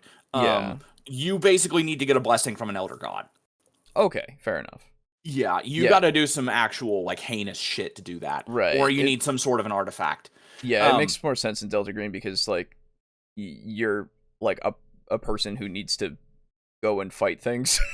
Yeah. Right. So yeah, it's a little easier than that, but yeah. Yeah, it's doable. But but the I don't know if you want to. Seem like a good idea, yeah. Yeah, because the thing is, if you want to improve your character, you don't really necessarily have to go that far as to improve your statistics. Oh, sure. Yeah. You just spend money on better guns and better armor. Yeah, That's pretty much it. Yep. Because money can that provide actually many goods and services. Yes, exactly. There's it's the gateway. 20s. Yeah, they got Coca-Cola. They have Coca-Cola. They've had it for fucking 40 years now. That's right. It's pretty good. It's probably gonna last for another 10. Yeah, no, it's just a fad. It's just a fad. And you got refrigeration, you got cars. Yeah, it's hilarious to think this, but let's say you have a big bad monster. You could probably just buy a car and fucking ram it. And kill it. You could do that 100%, which is hilarious to think that you would spend that much money. But if you've got a rich ass investigator, you got no other options, you could totally do that. I'm just gonna go buy a fucking truck, a moving truck, and I'm gonna ram that thing. Yeah, I'm just gonna fucking crush it against the wall because it's in a fucking big ass cave. It can't.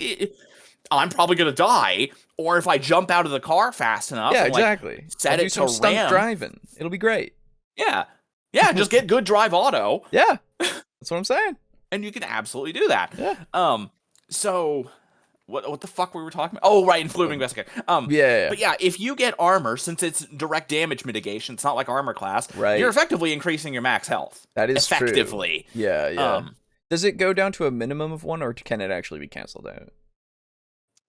What do you mean? Like if say something did 1 damage and I had 1 armor, would it cancel it out, or would it just be? Oh, it would cancel it out. Okay. Yeah. Yes, you can actually cancel all damage. Cool. Yeah, that's what I figured. Yeah. Okay. There are tables to have it so it's like, if you have a helmet, you need to roll for where it hits, but I think I don't want to complicate it that way. I just want to have it, if you've got 1, you have 1. Sure. Just to make things a bit more simple. That makes sense. Yeah, streamline it a bit. Yeah, and then you could be this guy who walks around, you could be the fighter who walks around with a sword, a mace, and a hammer, or no, a scimitar, something like that, so you got slashing, piercing, and bludgeoning. Sure. You can be this guy who walks around with like a long-range rifle, a fucking shotgun, and like a submachine gun or a pistol. You can absolutely do that. But it's the 20s. And dude, in the 20s, you could get a. No, I know you could get things. It's just like walking around with that shit openly. I don't know about that. You probably wouldn't walk around with it openly, but you can have that. Yes. If you had that in your car and you had like the serial number and all the information about it, you could probably be like, yeah, I have a dangerous job. Like, that is true. Yeah, you could probably find a way to get through it, but it's just one especially of those if your character's like a former cop. Absolutely. True. It's like, I'm a former cop. There are people that got out of jail that I put in there that want to get at me. I need to have this. Like, sorry, man. True. Here's the badge, former badge. It's like, you can see that like I'm not active duty anymore, but yeah, totally. So you can do that. You can have these really powerful characters. It's just that if you get unlucky or if you get cocky, then just you'll still get squished. Just because you can be powerful doesn't mean that you can't be killed. Yes, and then you kind of need to take in the realism sometimes of, say you've got like 10 armor and a deep one tries to slash you and does like 10 damage. You're probably fine. It just actually just scraped the armor. You're good. Yeah. But if you're an investigator with 10 armor and a fucking Shoggoth decides to fucking roll over you, you're dead. Yeah, you're gone. There's no amount of armor is gonna not save you from being crushed by like a 6-ton protoplasmic mass that is then going to absorb you and rip you apart. Yeah, there's a lot more going on that's gonna make you die. Yeah, so there are cases when armor won't help too much, but in most cases, as long as you're not taking on the big shit, you'll be fine. Yep. I'm glad I took tomorrow off. Call of Cthulhu is really interesting. Yes, I love Call of Cthulhu, man. So good. It is good. Alrighty, then I'll guess I'll be listening on the Chromebook and typing on my phone tonight. Now I forgot what I wanted to say. Oh no, I'm sorry. All right, let's keep going. You can follow the books if you would like, but I really think that it is important for your player characters to be able to get that currency back so that they can have more fun, spend it, and not go insane after the third adventure. And number 5, incredibly important, is Session 0, Session 0, Session 0. I've said this multiple times. We had a whole video, Matt and I made a whole video about how important a Session 0 is. Call of Cthulhu deals with a lot of things. Depending on what time, like what era you're playing in, there could be racism. There could be sexism. Mm-hmm. You're dealing with mind. You're talking about current day, is what you're saying. Oh. Yeah. You're talking about literally the existence of humanity. I was going to say any point in history, unfortunately. Yeah. But yeah, no, it's a more, let's say this, overt. Much more overt. Yeah, that's true. Stuff. Some people have a hard time with mental sanity. Some people find it offensive when you start talking about phobias and when you start talking about anxiety, because some of us actually have this kind of stuff and we're trying to role play it out. And it's important that all the players are on board and the game master / keeper understands what the players don't want. Right. Mm-hmm. So even if you don't do a specific Session 0, it's just important to do this anyway. Yeah. But the Session 0 is the easiest way to just get everyone together to discuss this, as we've always talked about, right? And of course, it's like we said, it's not essential. It's just a really easy workaround for a lot of issues that could crop up without you really needing to just worry about if they will crop up, right? Yeah. You can address a lot of shit. It's a great time to make characters. That's the other thing. Making characters all together is great. Yeah, it's when we do vampire, that's going to be like most of the thing of like, yeah, you got your ideas and stuff, but we have to also figure out how you know each other and why the fuck you're together, because that's kind of essential. And that's also something we can do with the book, because the book's like, hey, here's some stuff for ideas and shit of like, something that you like and something that you don't like and all that kind of stuff about each other and other things and who are your important people, like your touchstones and shit. Like it's a whole thing. And like, just call my mom a rock, bro. That's right. Your mom's a rock, bro. That's actually a really good compliment, I think. Maybe. Oh man, she's very reliable. Thank you. Sturdy like a stone. Yeah. But yeah, so it and again, because this was talked about before, I think it was August a while ago, was talking about how he was like, yeah, you don't necessarily need a session 0. None of, like, when I play things, it's, you know, we don't ever need one. And it's like, yeah, that's fair. That's good, I suppose, in a sense, that you don't necessarily need to talk to each other about, you know, setting these kinds of boundaries, or really, like, you don't need to all get together to really get a game going. So again, it's not essential, but it is helpful, right? Yes. Recommended especially for new players, just to get in the habit of just being able to talk about these things beforehand, and again, create the characters together, really understand where you're each going to go with these kinds of characters and the dynamic you're going to have all playing together.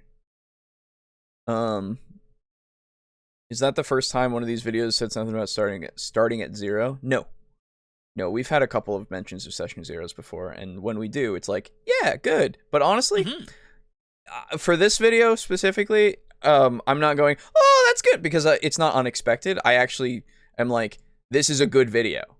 Yes, no, this right? is fantastic. Like, it's a good beginner's video for sure.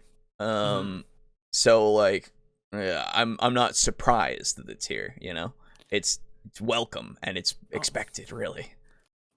All right, Delta Green pays you with experience that you can't put on a resume. Exposure. That's right. Yes, that was it. Yeah. Yeah. I mean, yeah. Yeah. All right. Exposure to the, you know, the shit you don't want to be exposed to. Yeah. You know, you're a hero, but whatever. Yeah. But nobody will ever know that. So, yeah. Who cares, really? You know. You know what happened, but don't you dare tell anybody. Yeah.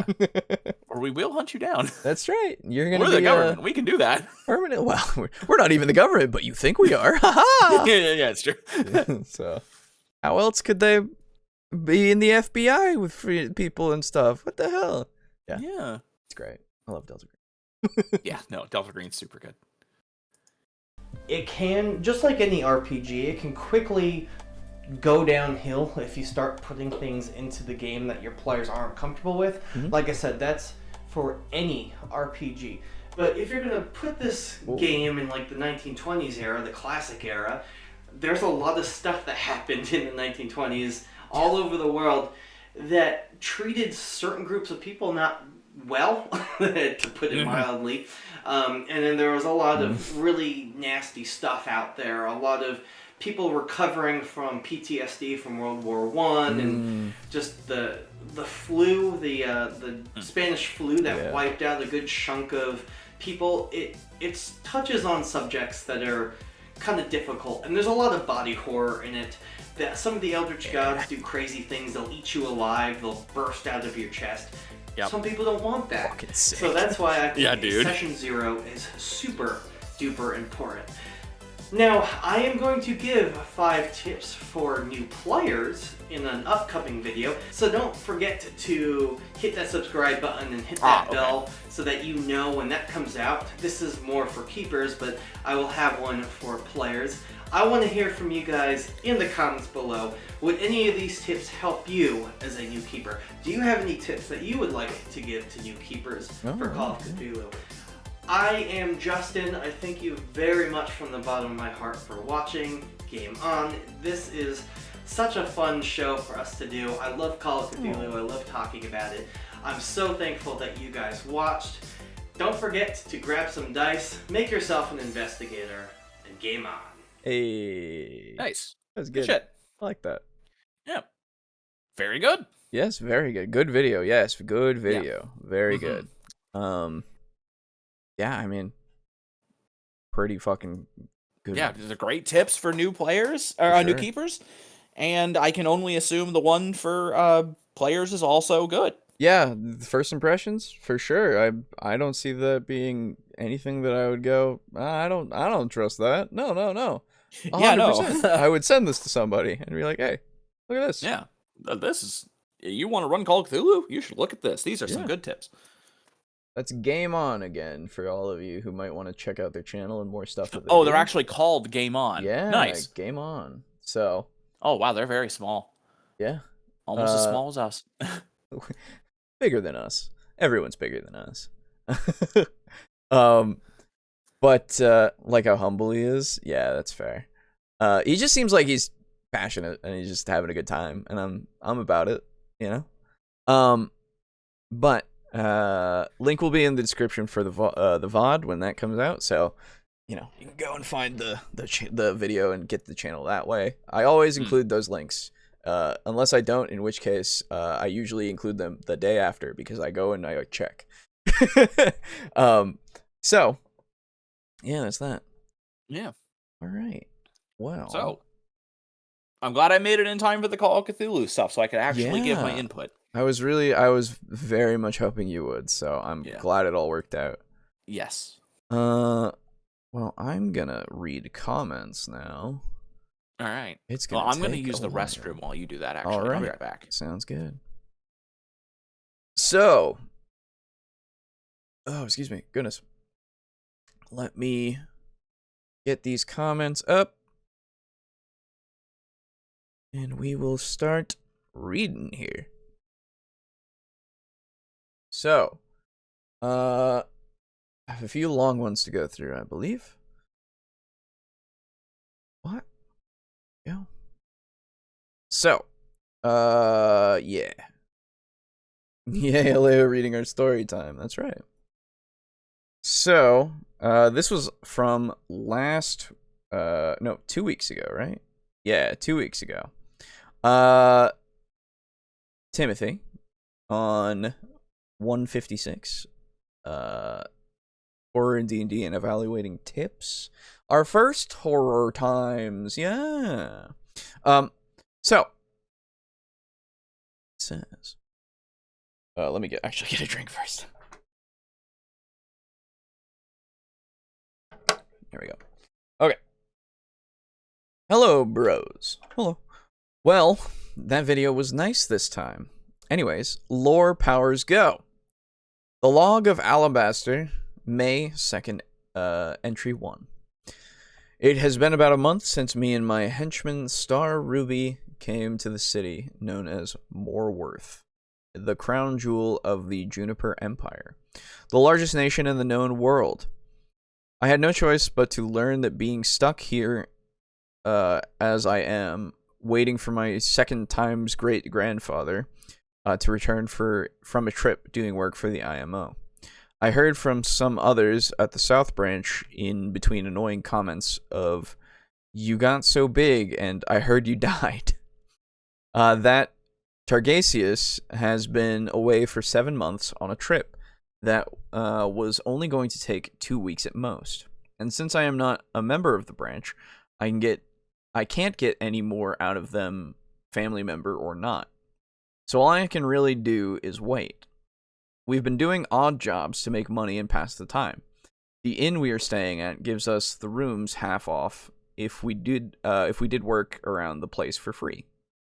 I've been learning as much as I can about this empire and city. One thing I saw upon coming here is the large amount of juniper plants all over the place, hence the name. Reading in some of the history books long ago, when the empire was founded, the juniper plant was the crest of the imperial family and its court. And the plants were also brought along with the army going to war to bring luck in battle. For it is said the soul of the empire is within the juniper itself. Well, that's interesting. The smell of that stuff is everywhere. Good thing I get used to this stuff fast, or I might have lost my mind on day 3 of being here. May 2nd, entry 2. After living in Moorworth for a good while, I know this place ins and outs. Oh, this place's ins and outs very well, even more than Galvin, who has been living in the area for 5 years. He's pretty much joined up with us at this point. Star Ruby invited him to stay at the inn with us, but he was more than happy to sleep in the stables with his pony to save money, which is for the best, if you ask me. He most likely would not do much work at the inn, and since most of his money goes to art things and those stables, he could not pay the full price for the room. I had been going to the spots in town Targasius is known to visit, hoping when he gets back I will run into him. But as more time goes by, my mind starts to wonder. He is far too skilled for anything to kill him, but he still might be in danger. I might have to talk to someone else in my family to see if they know anything. Hopefully it does not come to that. Well, that's all I got. Right? Have a nice day. Nice. Thanks, Timothy. I'll still liking the journal entries. Yes. All right. And then Lux on that same time.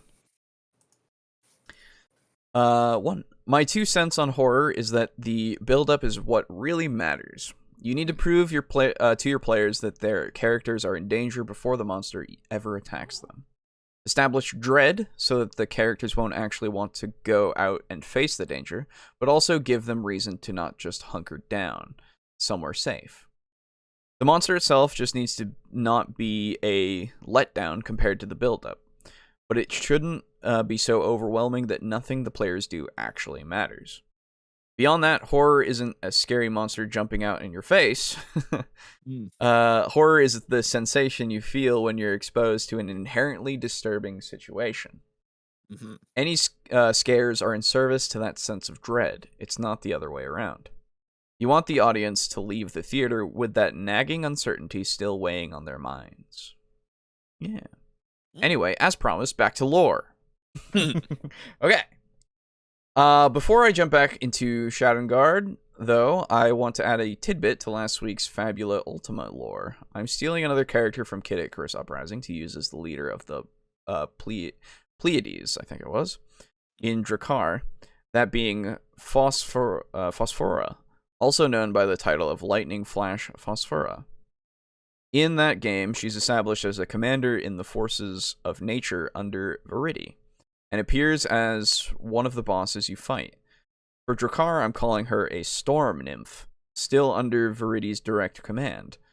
The reason I'm going with this is because the Pleiades in Drakkar are fairly similar in concept to the Wild Hunt. Oh, which is led by Odin in mythology.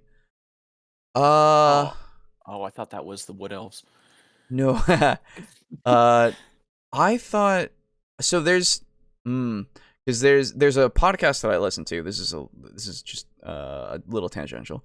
There's a podcast that I listen to called Mythological, which they break down old mythology and find the roots and such with, like, you know, going through a bunch of scholarly books and papers and such to find where the origins were from and really what changed them over time and such. And the Wild Hunt, I thought, wasn't necessarily an Odin thing. At least in my mind, I don't remember that being the case, but I could be wrong because it has been a while since I listened to that episode. So I need to go back and listen to that again, because now I don't know. Then I don't know much about... I essentially know some of the shit around, like, Loki, and that's about it. Right. Yeah, the Wild Hunt, as far as I remember, was a group, what's the word? Shit, what's the word that I'm looking for?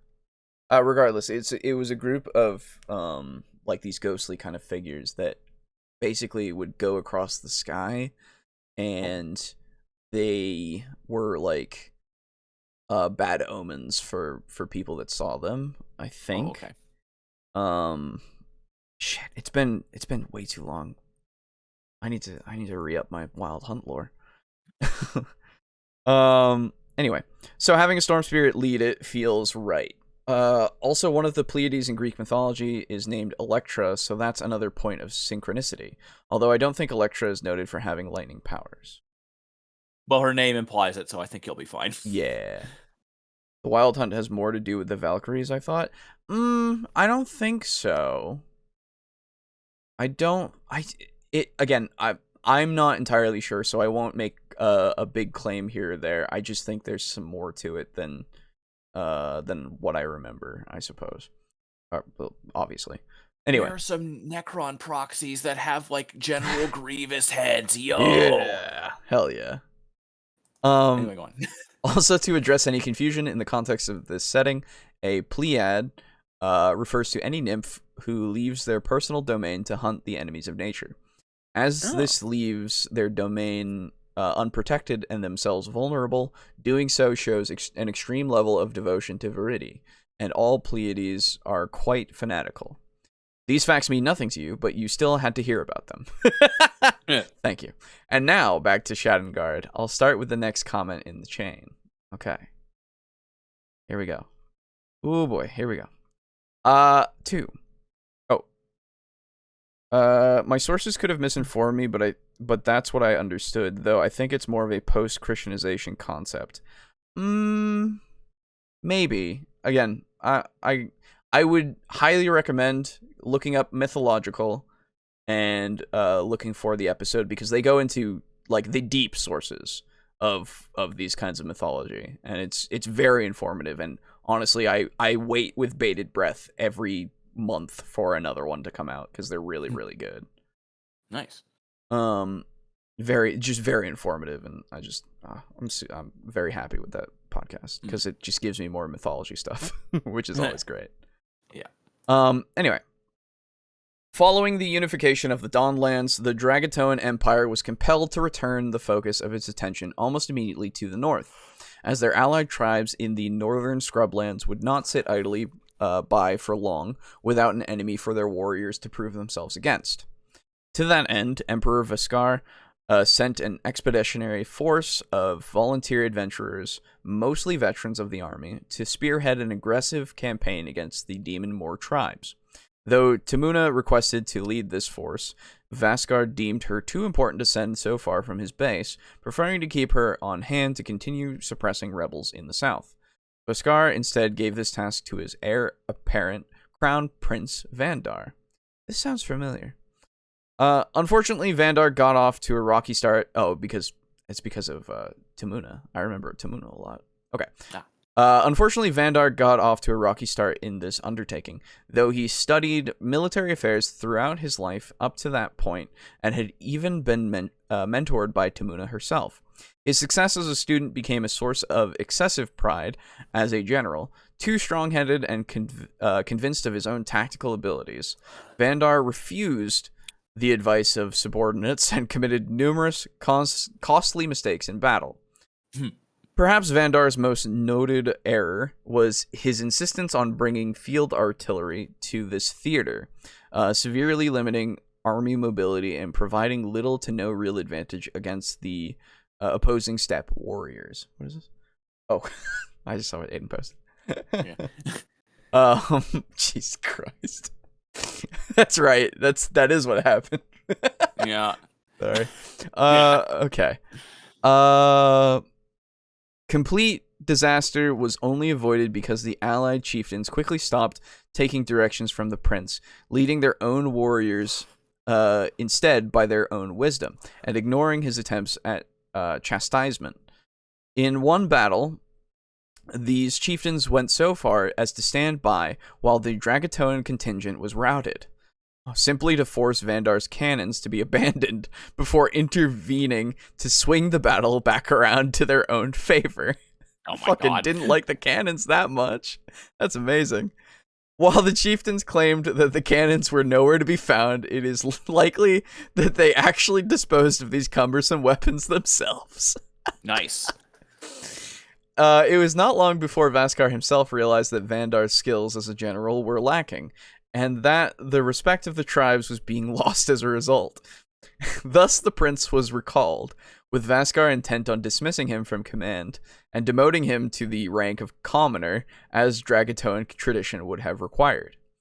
On this last point, a body of court officials led by Tamuna interceded, stating that Vandar's failures were merely the result of youth and experience, and the political connections broken by Vandar's loss of social rank would destabilize the empire.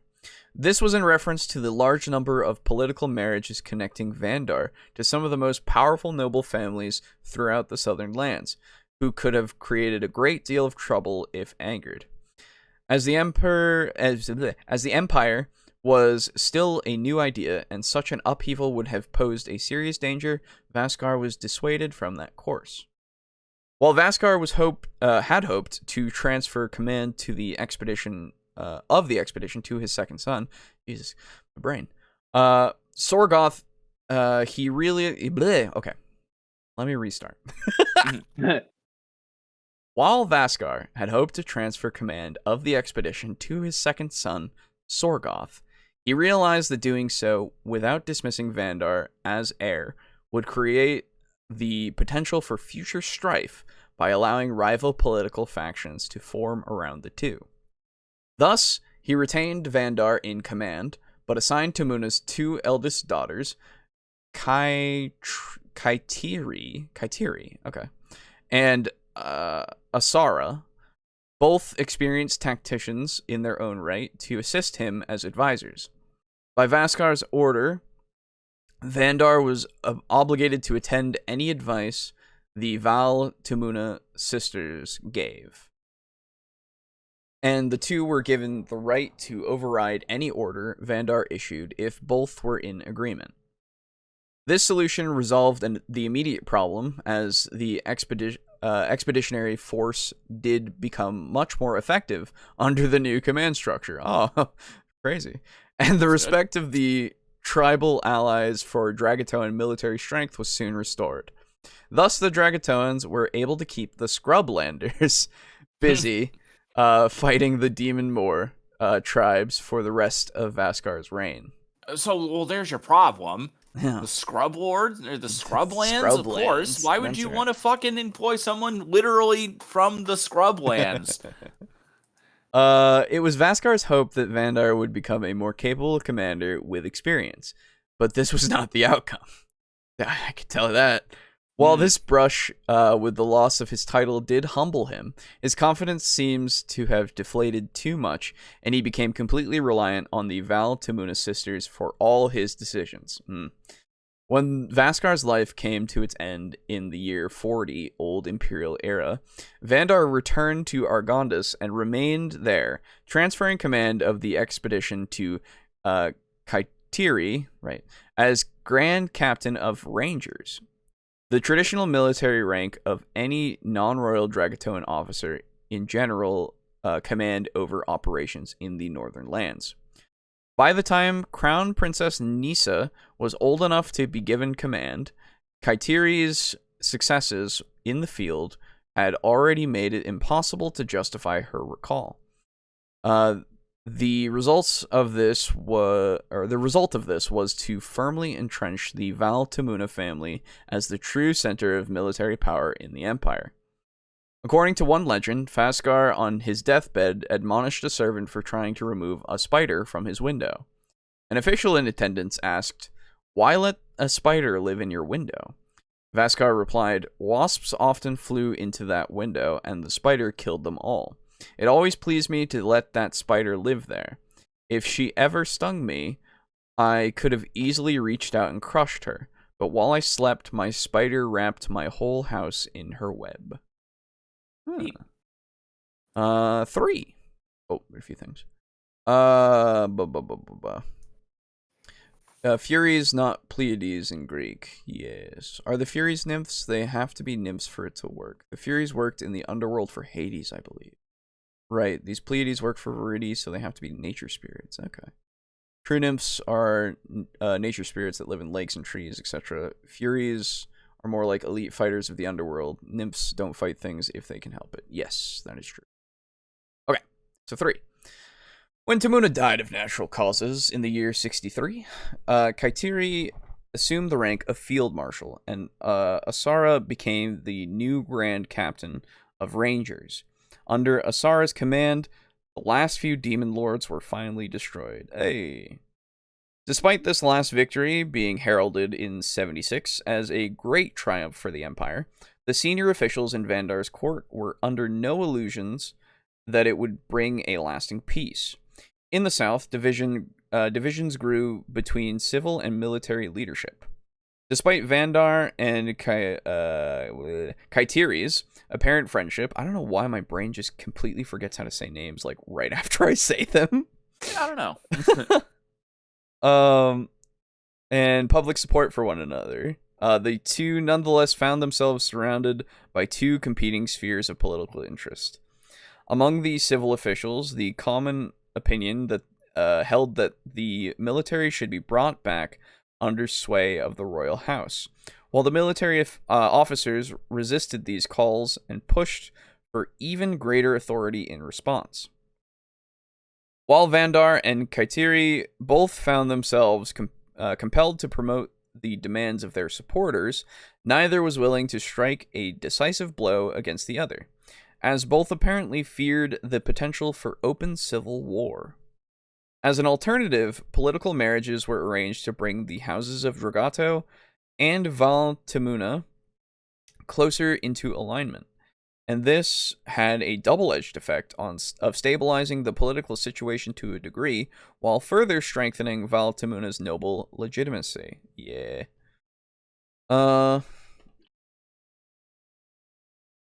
we go. You drinking out of a jerry can, my guy? That is what it sounds like, isn't it? It does sound like that, yeah.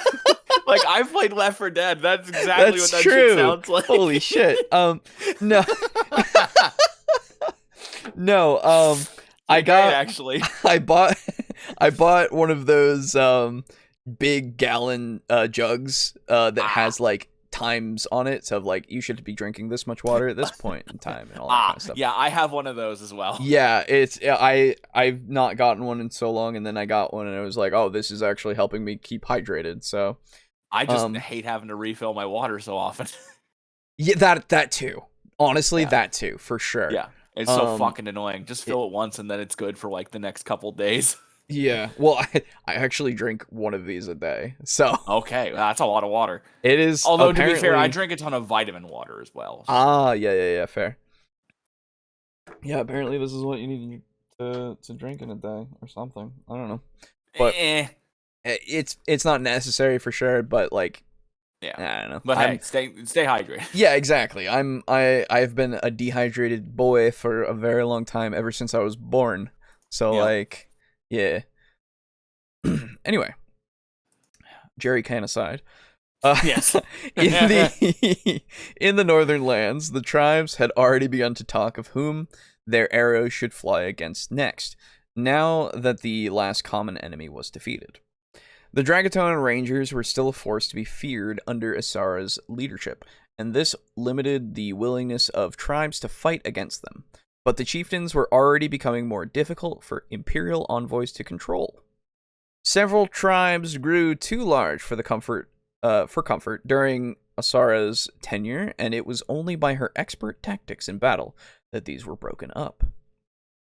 The situation continued until Vandar's death in the year 74, when Crown Princess Nisa Dragato ascended as Empress Nisa. Fearing that the reins of power would soon slip irrevocably away from the imperial family, Nisa took the heavy-handed action of attempting to dismiss Kaitiri and Asara from their military posts. Oh boy. All the generals firmly objected to this, stating that there was no legitimate cause for such an act, deciding that such a direct threat required a decisive response. Kaitiri denounced Nisa as a tyrant and called for her abdication. As the military fully supported Kaitiri in this, the court officials gave in and agreed. Seeing that her cause was lost, Nisa stepped down and became a princess again. A cousin of Nisa, Arana Dragato, recently of age and mild of manner, was chosen by consensus between the factions to ascend the throne next. Following that incident, the civil faction cowed, and Empress Arana, ill-equipped to resist any of Kaitiri's demands, power over the court slipped firmly into the field marshal's hands. While it would be incorrect to say that Kaitiri's power was absolute, the interests of the military faction the interests of the military faction were now ascendant, and those interests largely aligned with Kaitiri's interests. There is debate as to whether Arana's relation to Nisa was distant enough to constitute true dynastic change. Arana was a descendant of Skara through her first son, Gravoth, and Skara is often considered the posthumous first empress of the Dragatoan Empire, generally included in the Vaskaran dynasty. Nonetheless, Nisa is traditionally considered the last of the Vaskarans, and this view was certainly encouraged in the time of Arana's line. One of wow, brain. What the fuck? That's awesome. It's a fucking train dragon. Ooh, that's sick. That's super. Anyway, go on. One of Kaitiri's major arguments in favor of Arana's coronation was that Gravoth's alleged murder had corrupted the legitimacy of Vaskar's line from the beginning, and that the new Empress ascension was necessary to set the usurpation back right. Later historians, on the other hand, like to distinguish the relatively strong rule of the Vaskarans from the Aranans, particularly meek showing in the face of Val Tamuna dominance.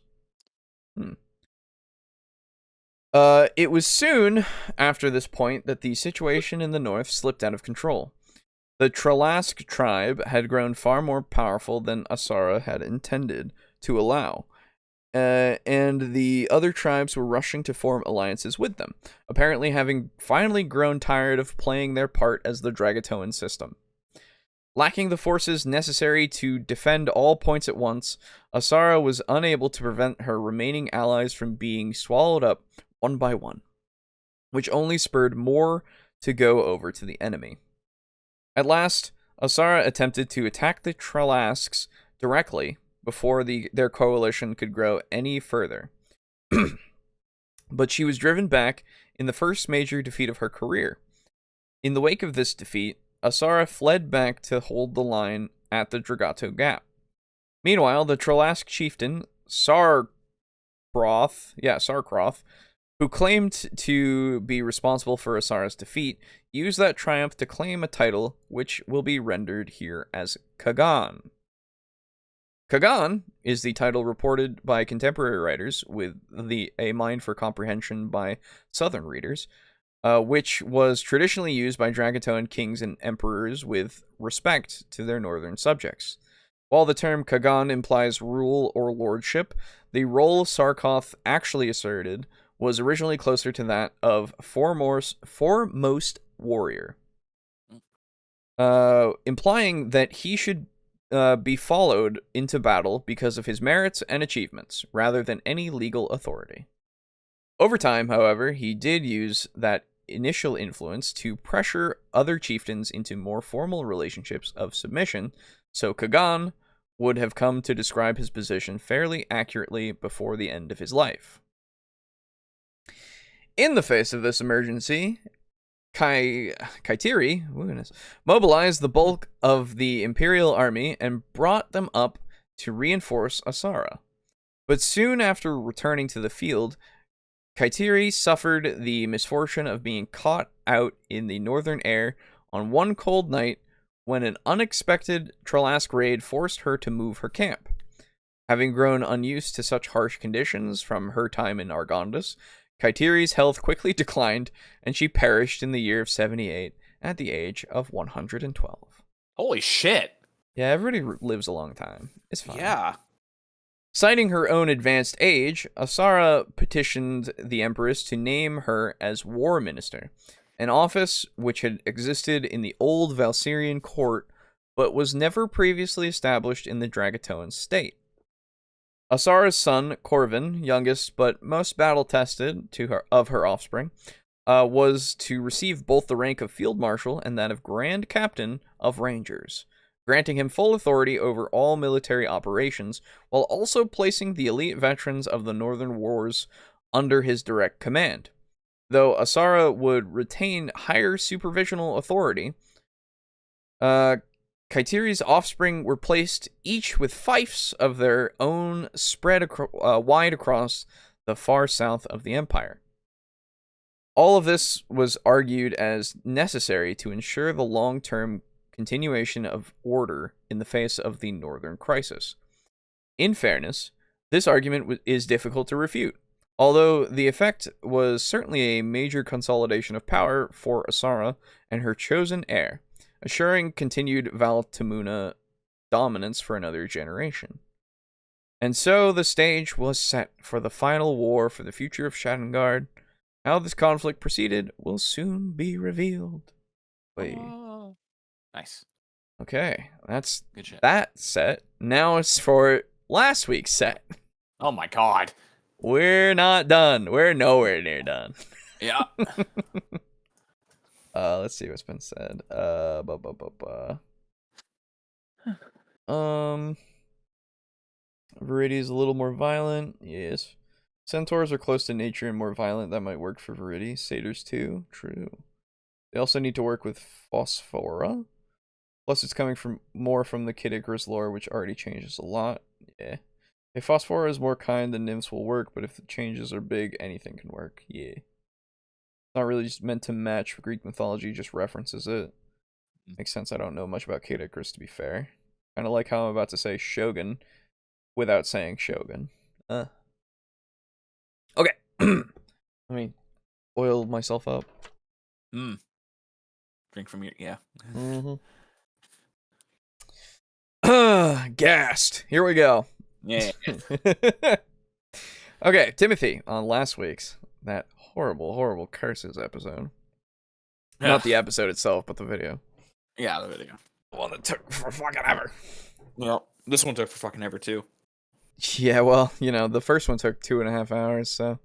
Jesus. What was the first one, anyway? The first one was the D&D tips that you've never heard, or these are D&D tips you haven't heard of before, and one of them, maybe, if we want to say that the tip of using a comedy tip to write your character's, like, flaws, like, having a comedy flaw, which basically we're just like, oh, so just a normal flaw that you can use as a character, like, when you make a character, but...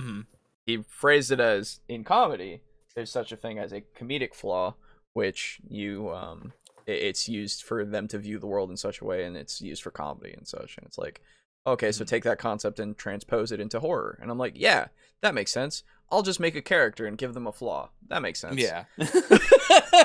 That's pretty funny. Yeah, it was kind of funny. It wasn't a bad video, but it was definitely like, oh, I've heard, like, all of these before. Okay. So I was like, oh, clickbait, neat. Basically. Anyway. Timothy says, hello, bros. Hello. Well, that video was something. Not anything too good, mind you, but something. Yeah, that's for sure. Now for lore. The Log of Alabaster. No date given. Entry 1. I write this fast since I have a meeting with a manager of the South Branch that summoned me to his or her office. Don't know for sure where there was not much to go off of from the letter I got. Guess all the poking around I have done looking for my ancestor Targasus, excuse me, over the last few months must have got to the higher-ups. I wonder what they have in mind. Maybe they can help. The only thing I can gather from this letter is that it's written on metallic parchment. Ooh. Most high-ranking magic users have personalized stationery. You can tell who sent a letter just by looking at it. That's actually I like that as a thing for sure. However, I don't remember ever seeing this one before. Either this person is newly promoted or does not send many contacts. Well, I better get going. 1 hour before the meeting. There Leroy stood in front of the IMO South Branch with his mind racing, and so I see we've transitioned. Okay. His mind racing, and so he stepped forward. He walked to the front desk and placing the letter down on the desk. I have a meeting with the person who sent this, he said to the worker after seeing it. The worker said, "Yeah, he's waiting. Go ahead." 10th floor, 4th door on the right. Getting to the door, Leroy took a deep breath and tapped on the door gingerly. After doing so, a sharp voice said, "Enter." Okay, not to be the guy, but I gotta point it out. You're repeating the words of door, at least in this one, and like you don't need to, because you've already referenced door. So after that, tapped on it. Because you've already referenced what it is. We can gather what he's done when he gets to the door and such. Anyway. Sharp voice said, "Enter." As the door flew open, walking in, the thing Leroy saw was a painting of a seaside town on fire. Oh. With deep sadness coming from it. To the right of that was a standard table, and chairs, and sitting on that table with legs crossed was a man that looked no more than 25 with a black suit and maple-colored bow tie, his head drooping down. "You wanted to see me," Leroy said. "Oh, I wanted to see you for a long time, young Alabaster." Head still down. "Take a seat," he said to Leroy. And Leroy did so. Looking closer at the man, his hair had a shine to it, as if it was pure copper. "You have been hard at work, it seems," the man said, in a shaking voice. "You've been hard. Yeah. I came here looking for my ancestor, Targacius. Targacius, excuse me," the man said, cutting Leroy off. Cutting Leroy off. Head now upright, looking at him eye to eye. Smiling wide. Okay. I'm not sure how much you know about me, but I don't know all the top people here. May I ask who I'm talking to right now?" Leroy said, as nice sounding as possible. The man then hopped off the table, and making a drink show up in his hand, looking back at Leroy and saying, "Talathorn is what I am called, one of 6 active managers of the South Branch. Pardon me for asking, sir, but you're not human, are you?" After hearing that, a grin showed up on Talathorn's face. "Can you guess what I am?" he said. "Let's see. If those 10 years saying the true worth of things at a glance pays off for you, Alabaster Kin." Leroy was trying to keep his cool as his mind worked harder than ever before. "Well, you are not as young as you look, for a start. You called me young Alabaster when you look younger than me, and since there are no marks of any humanoid race, this tells me you are using a full body changing spell, but those spells don't hide everything, no matter how strong you are. That's why your hair is the way that it is. You sound just like your ancestor," said Talathorn, giggling. Leroy then stood face to face with Talathorn and said, "You are a dragon, am I right?" "What else?" said Talathorn. "Copper." "Oh, copper," Leroy said. Was it just my hair?" Talathorn said, "Oh, was it just my hair?" Talathorn said. "I see.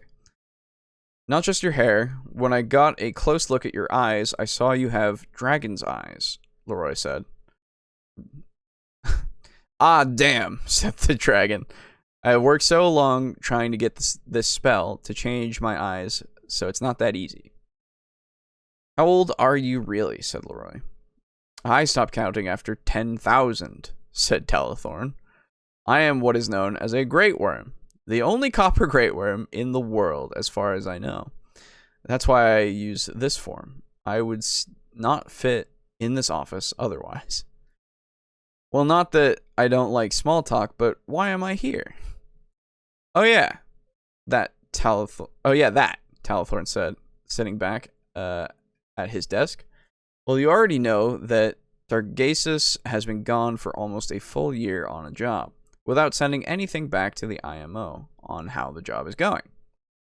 He went on a trip to take care of a strong, cursed place on a kingdom's crops. It should have been a quick thing to get done, but something unforeseen happened. And what was that? Said Leroy. There was a lich hiding there that put the curse on the crops. But after looking into it, our scouts reported back that a portal was opened by that lich, a gateway to the abyss, and demons have been flowing into that kingdom. We have closed off the lands, but the lich and demon leaders have already killed the royal family there, and we have not been able to find a way to safely get in to stop the forces. All the branches have been working day and night on this, and your family is already there fighting them. Leroy was pale and short of breath hearing the story. Well, why are you here then? Leroy said. Because I volunteered to give you the certification test. Without one, we can't let you join the front line. I know you want to help Targasus. I know you want to help. Targasus told me about you a lot. I will have no problem testing you. I need some time to get my head around this, said Leroy. When you're ready, meet me here, said Talathorn. Well, that's what I got. Leroy's test will be next. Not sure when, however, but hopefully it will sound cool. Have a nice day. Nice. Thanks. Yeah, I mean, you got some stuff that, just like the repetition of words that aren't necessary that you need to work on, and some a little formatting, I would say, but yeah. But yeah, no, the content of the story is good. Yes, I like the stuff. Yeah, it's pretty much just editing. That's about it. Editing is always the end thing, right? Yeah.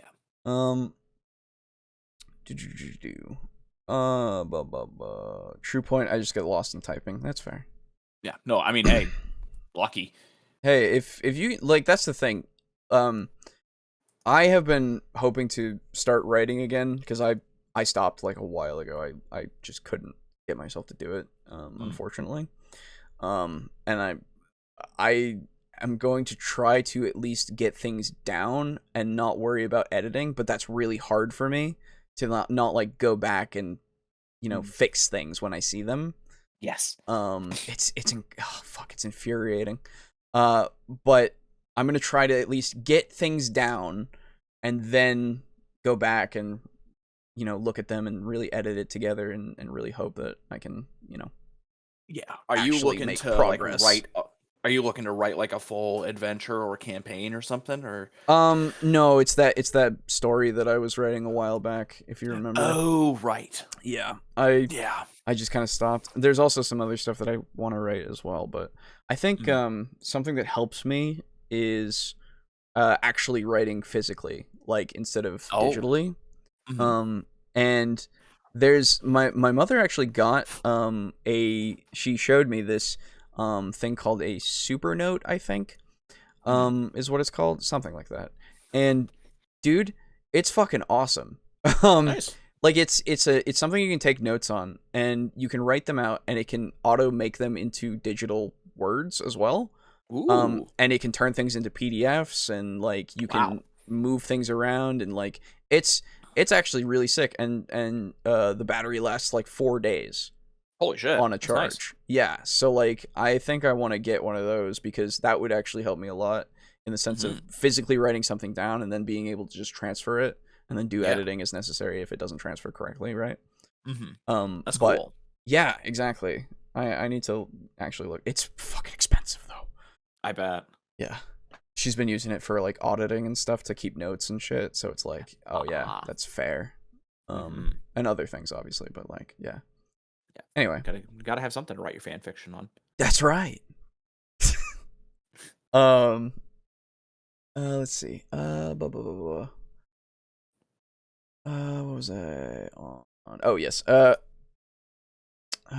don't think there are that I can think of, and Google isn't finding any for me. Oh, the centaurs and such. Yeah, in Kid Icarus. I don't know. Viridi's army in the game are mostly just plain plant zergs with cute names that reflect the fact that Viridi is a child. Fair enough. Forces of Nature is the name of that army. She also has reset bombs, which are basically nukes that leave a forest behind in the blast zone. Oh, neat. That's cool. Yeah. Dude, I could totally see like a fucking druid lich doing something like that. Yeah. That'd be cool. Yeah, I suck at spelling and format is not my strong suit, you know? Hey, it's just something you gotta work on, that's all. It's just it just takes time, you know? Yeah, and again, like the content is good. That's the main thing you should take away. Editing and getting the actual writing, like the intricacies of writing is harder, or is a lot easier than the content. Yeah. And you've got all these ideas and shit, and you have a story that you're telling, so don't feel discouraged or anything. It's good stuff. It's just you gotta work on, everything else around it afterwards, right? Yeah. What I would say is the next time you feel like writing, or if you want to write but you've got some block, go in there and read through it yourself, and like either read it aloud or really sit down, like nothing else going on, no videos, maybe just some music that is helpful for your writing process. Go through and read it and see if anything sounds off. Yeah, exactly. And that's kind of what I do when I write. When I have those days where I'm just like, I want to write, but I can't. I just can't. Yeah. I do that sometimes. Fair enough. I'll also spend an entire day writing one paragraph only to turn around and delete it. Yeah, that's fair, Lux. I can understand that. That seems to be something that I can see. For sure. I use storytelling to help my typing and spelling. I was much worse. Hey, no, that's cool. That's fine. Yeah. It's something to do that with, for sure. And you'll just improve with time as long as you just keep trying to improve, Yeah. So never think that you can't improve, because you can, right? Yes. It's one of those things where, like, I'll say it till the end of the time. Like, anybody can write. It's just that it takes time for you to write well, right? Yes. So, though, if we want to look at, book sales and other things, like, some people can just fucking shit things out on a page and they get I don't paid. understand that, man. Like, okay, this is going to be a little tangent, but now that I've brought it up. No, you're fine. I listen to and I watch Crimson Rogue. I don't know if you know that channel. Nope. A book reviewer. Oh, okay. And he's been reviewing a few different books here and there, right? Like something like if you know of Empress Teresa. Yeah. Yeah. Yep, I saw the Redrick and Hudson video. Oh, that's right. He did one. Yes. No, he went through the entire book. Like page by page, and took notes and like gave the entire. It's fucking ridiculous. But yeah, that is not a successful book. That is just a well-known book. Yes. There's a lot of this stuff from. There's some like bestsellers that are on the New York Times bestsellers list because they have this audience that will buy them and such. But if you actually look into the content, it's like, oh, this is like not good. Like people are just here for, and let me be clear. Just because you like something doesn't mean that it matters if it's good or bad for a lot of the time. Like I don't care if you like it or not, right? Mm-hmm. It's just not good. I like Tyranids. They're not all that good. Right, true, right. But like the content of these books, some of these books that he's been reviewing is like fucking garbage. And it's really? Like you could probably get better things of that kind of story in other things for sure. I have to imagine. But these ones are just known and popular and whatever, and they have what people want, and they're from this author who has sold a bunch of shit that is pretty much the same thing, like quality wise. Well, I mean, yeah, it's like, you hear about, I don't know. Imagine if you heard that A Hat in Time was made by Nintendo versus hearing that it was made by somebody who made something bad. Right, yeah, exactly. The game is the exact same, but if you've heard that it came from somebody who was either completely unknown or made something bad, you'd probably stay away from it. But if you hear that it's Nintendo, then it'd probably be pretty good. Hopefully, Yeah. It's not Pokemon, so okay. Yeah. Oh, pin that one for a second. Okay. Yeah. So like, yeah, it's just one of those things where it's like people. It's that whole Popularity contest. Well, that and like people look towards people who are on the bestsellers list as authorities, right? Oh, mm-hmm. Which is not something you should do. No. Because it doesn't matter if you sold a lot of books. It's the same thing as like Transformers made a shit ton of money when it came out. That does not mean it is a good movie. Exactly. It's the same exact concept, and when people use that as like you weren't, I mean, if you're not on the bestsellers list, then like why should then you're nothing. Right, exactly. Why should why should your criticisms be of like any merit? And it's like, okay.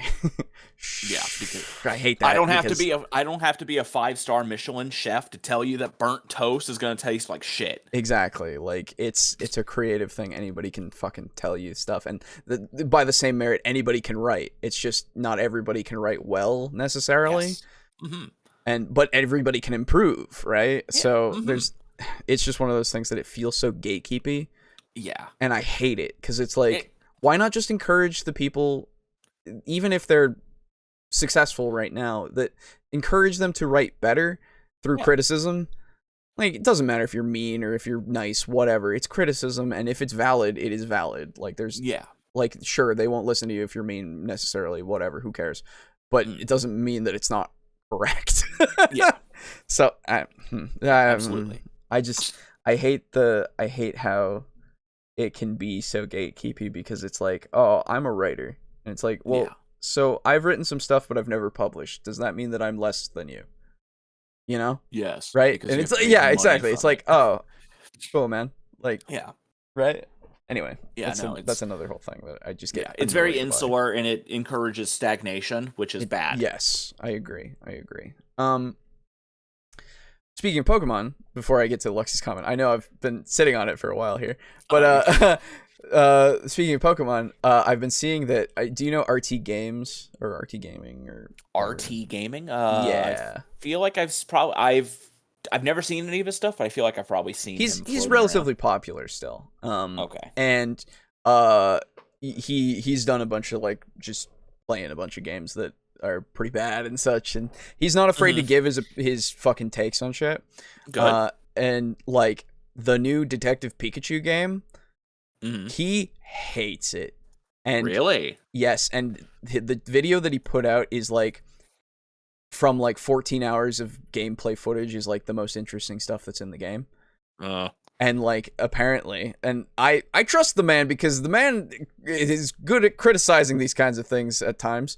As far as I'm aware, to be fair, I've not looked into a lot of the stuff that he's talked about, but apparently Detective Pikachu is just a waste of time and money for anyone ever. Like, it's real fucking nothing.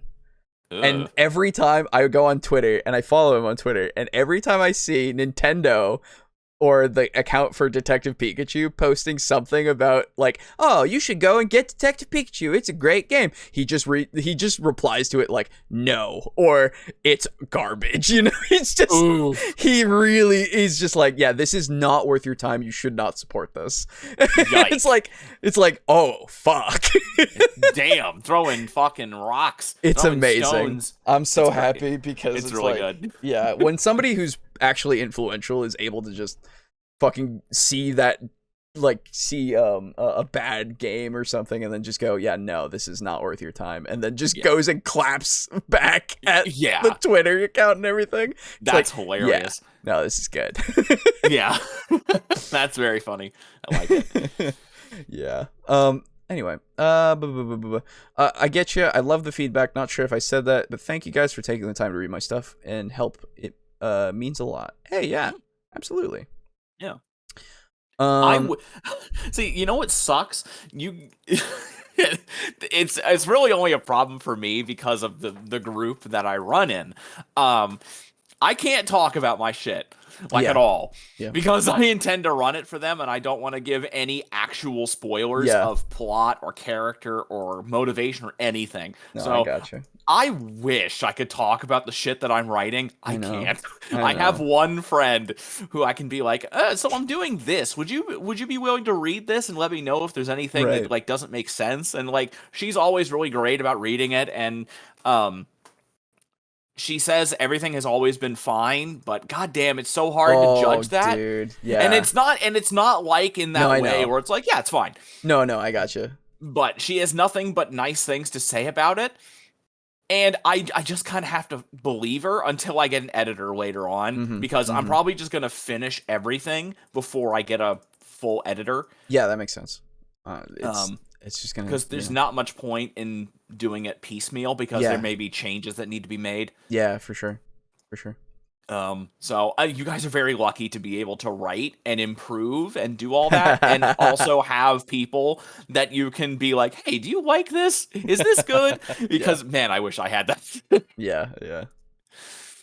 Let's see. The voice actress for Hat Kid also did Verity's voice for their YouTube song that I keep listening to called Wrath of the Reset Bomb. Oh, nice. Cool. Although, to be fair, Hat Kid didn't actually do any talking, as far as I can remember. She had a couple of like noises, and I think she says like one word. Oh, okay. But like it's right. Basically, it's just noises. Yeah, it's pretty much just that. What a shame. Well, I want a Hat in Time 2 so bad. Oh, dude, yeah. Well, the version of that song from Man on the Internet, which is a channel that does a lot of video game music. I see. Okay. Which reviewer was that? RT Games or RT Gaming? I don't remember which at the moment, but I think it's RT is the only thing that I know him by, right? Yeah. So you'll be able to Is that find review like funny, or is it I think it is just a compilation of like highlights from his stream. Okay. I think that's what it is. Which is just showing you really what the game is about. Is it funny or is it entertaining? I haven't watched it yet. Oh, I just know of the aftermath, which he made a whole post, and I was like, yeah, nice. God. So I've yet to watch it, but once I do, I can then see the disgusting garbage that is Detective Pikachu. Did you see the Act Man's review of Scarlet and Violet? Because that was funny. No, I didn't. Oh, you should watch that if you have any interest. It's only 14 minutes. Okay. One more thing before I get to your comment. I'm sorry. But speaking of Detective Pikachu, I watched that movie. It's like, Yeah, that's what I heard too. It's just Like the visuals are fine. Yeah, it's neat that they have the Pokemon in the world doing stuff. Mm-hmm. And that's pretty much it. It's so weird because that's really all we ever really want is just like, can we just have the Pokemon like existing and like see how they react and interact with people? Yeah, but it's not even the easiest shit in the world, but like it's not even so compelling for whatever reason. Yeah, but like it's got some interesting ideas with like the science experiments that they did and made like giant Torterra. That was cool. Oh, really? I didn't know that. That's cool. That was a sequence. It really amounted to nothing. Oh, that's a shame. mean, in the sense of it pretended that Pikachu was gonna die. That was neat. Oh no. Yeah, I'm sure they're gonna kill Pikachu in a movie called Detective Pikachu. Right. It's not even Pikachu necessarily. It's a detective in Pikachu's body. Yeah. Yeah. Like I haven't even seen the movie or know the plot, and I just assumed that's what it was. So based on his voice. Yeah, spoilers. You're right. You're absolutely correct, and I don't know how the fuck that makes sense because even though they explained it to me, I don't get what the fucking gas like.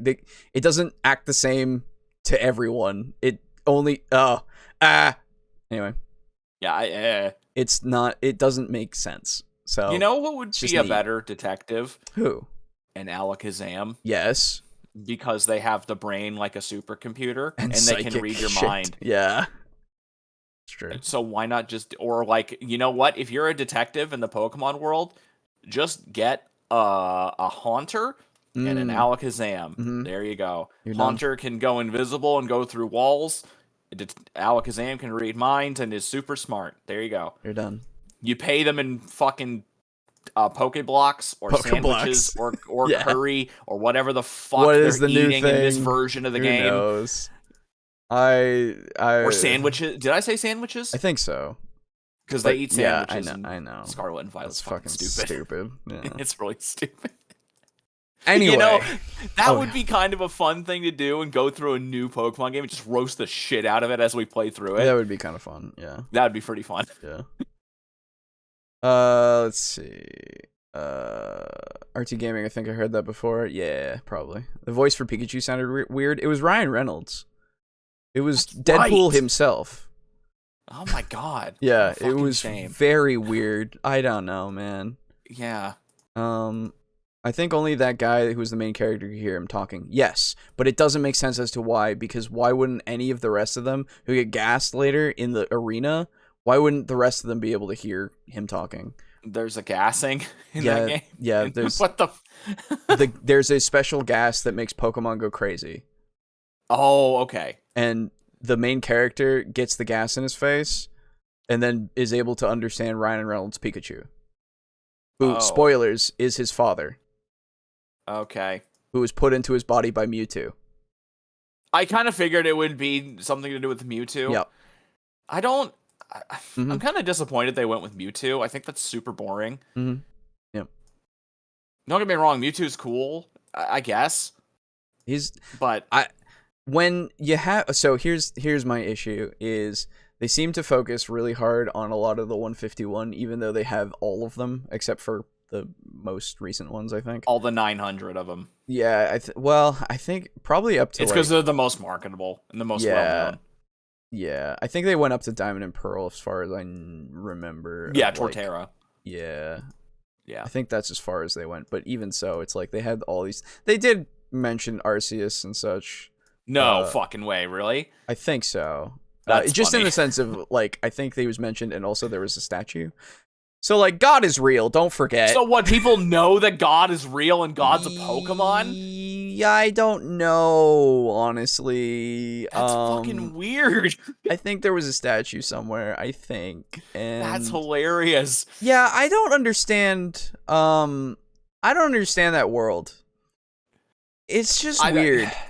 I understand the world in the games, not so much in the movie. The movie doesn't really make me understand how this place functions, really. Yeah. It's fucking weird. Pokemon live in harmony with the people, and they do all the things together, and it's like, okay. Yeah. I feel like Pokemon in the big city like that just doesn't really mesh well. I don't know. I think it could, but it would be like, it would be less of like your streets are clogged and more like you see them, you know, in the alleys and stuff on occasion, right? Like, yeah. It's the ones that are like the scavengers, right? You have your you'd see like Rattatas and fucking Murkrows and shit all around. It just makes more sense to me. And the ones who are actually like going to be on the street are the ones who are with trainers or something. Right? Yeah, like I don't know. I kind of did. Wasn't there like a scene where a Machamp was directing traffic or something? Yes. I do dig that. There's some cool stuff like that of like, oh, they're utilizing, you know, neat little things of like, he's got 4 arms, he can direct all the traffic. Nice. It's fucking weird though, because it's like I just expect him to be like jumping in the way of cars and just like catching them if they're speeding through. And then just giving like a quadruple thumbs up to the cops when he catches a fucking like speeding dude. Yeah. I don't know. It's weird. It's that movie is, I wouldn't recommend it to anybody. I'd just be like, it's not worth your time. Just go play a Pokemon game. Just play a Pokemon game. Play Diamond and Pearl. Or play Platinum, sorry. Not Diamond and Pearl. Don't play Diamond and Pearl. Fuck those games. Platinum is good. Not those ones. Let's see. I would love a Pokemon movie like that, just not what they did, you know what I mean? Yes. Yeah.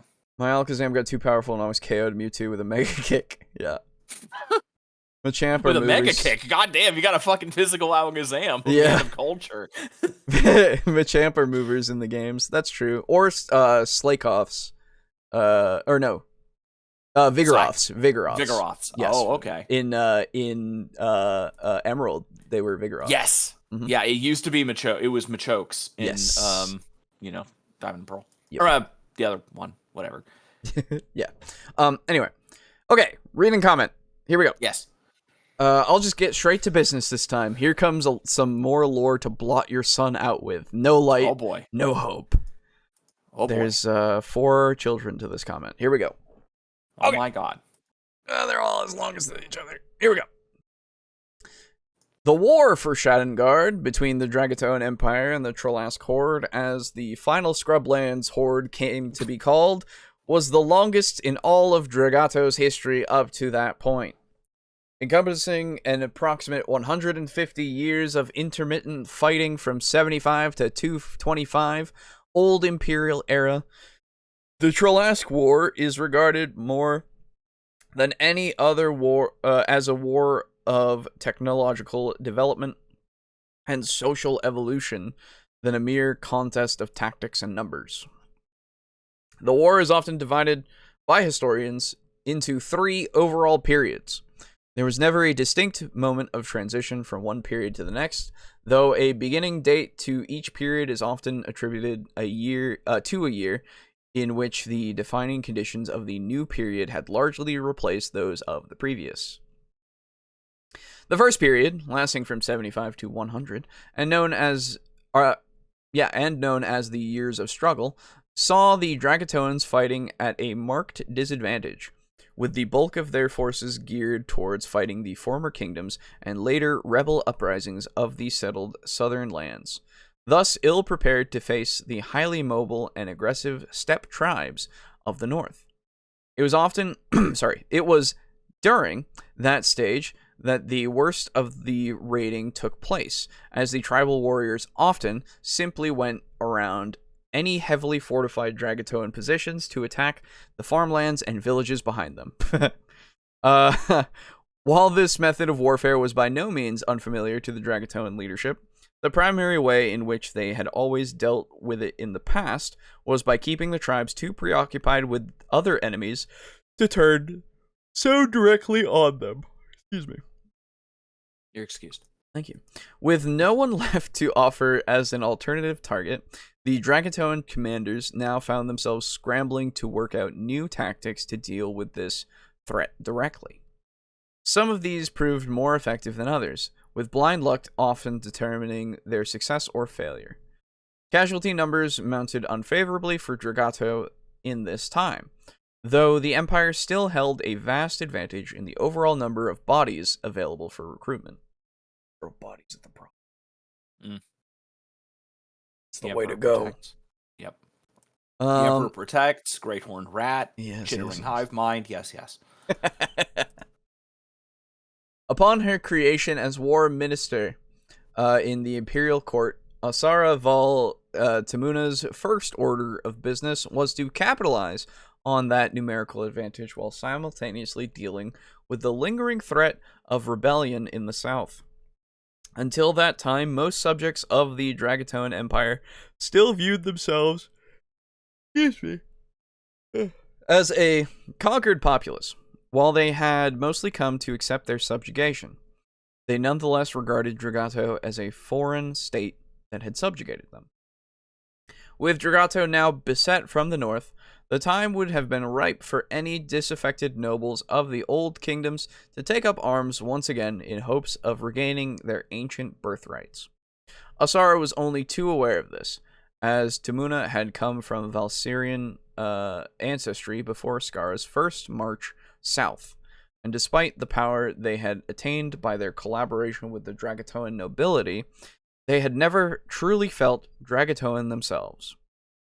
To change this sentiment, therefore, became the priority. Under different circumstances, such a change may have been impossible, at least not in a short time. By necessity, it required opening the ranks of the Dragatoan elite to new families from beyond the borders of the original Dragatoan kingdom, thereby making the old guard less elite than before. But as it happened, the ancestral lands of the traditional Dragatoan nobility were under the greatest threat. Oh god, now I am getting tired. Excuse me.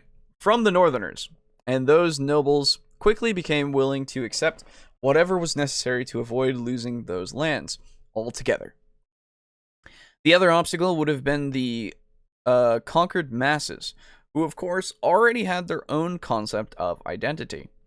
To entice these, Asara's propagandists played up the existing distinction between the settled lifestyle all Southerners knew and the primitive tribalism of the North, painting the war as a struggle to preserve the very existence of civilization itself. That's effective. The Tralasks played into Asara's hands on this matter by completely destroying settlements that fell to them and treating captives in the same merciless way the Scrublanders traditionally treated all captives. Yeah. While the name of the Dragaton Empire had already been established by that time, it now became a matter of policy for all subjects of the Empire to be referred to as Dragatoans.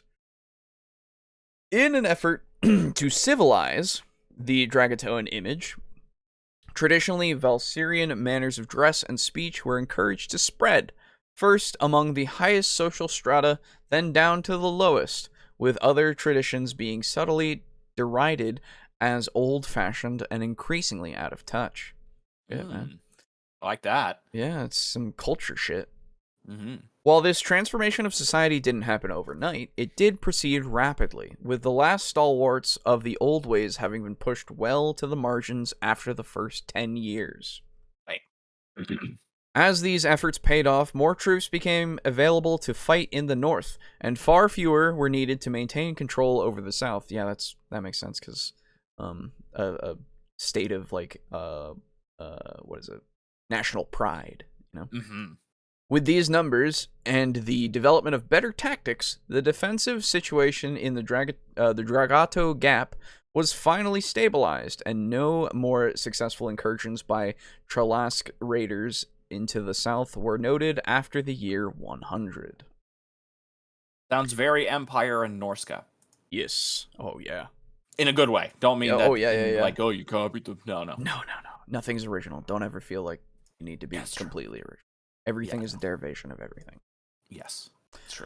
The second period of the war officially encompassing the years 101 through 200 is called the Long Years, when the military situation broadly categorized, with the military situation broadly categorized as a long stalemate. Broadly, because net gains were made by the Empire, though the process was slow and grueling. During this stage, Val Tamuna power rose to its greatest height, while the social reforms instituted by Asara became ossified, as the ancient kingdoms and their last struggles for independence finally passed from living memory.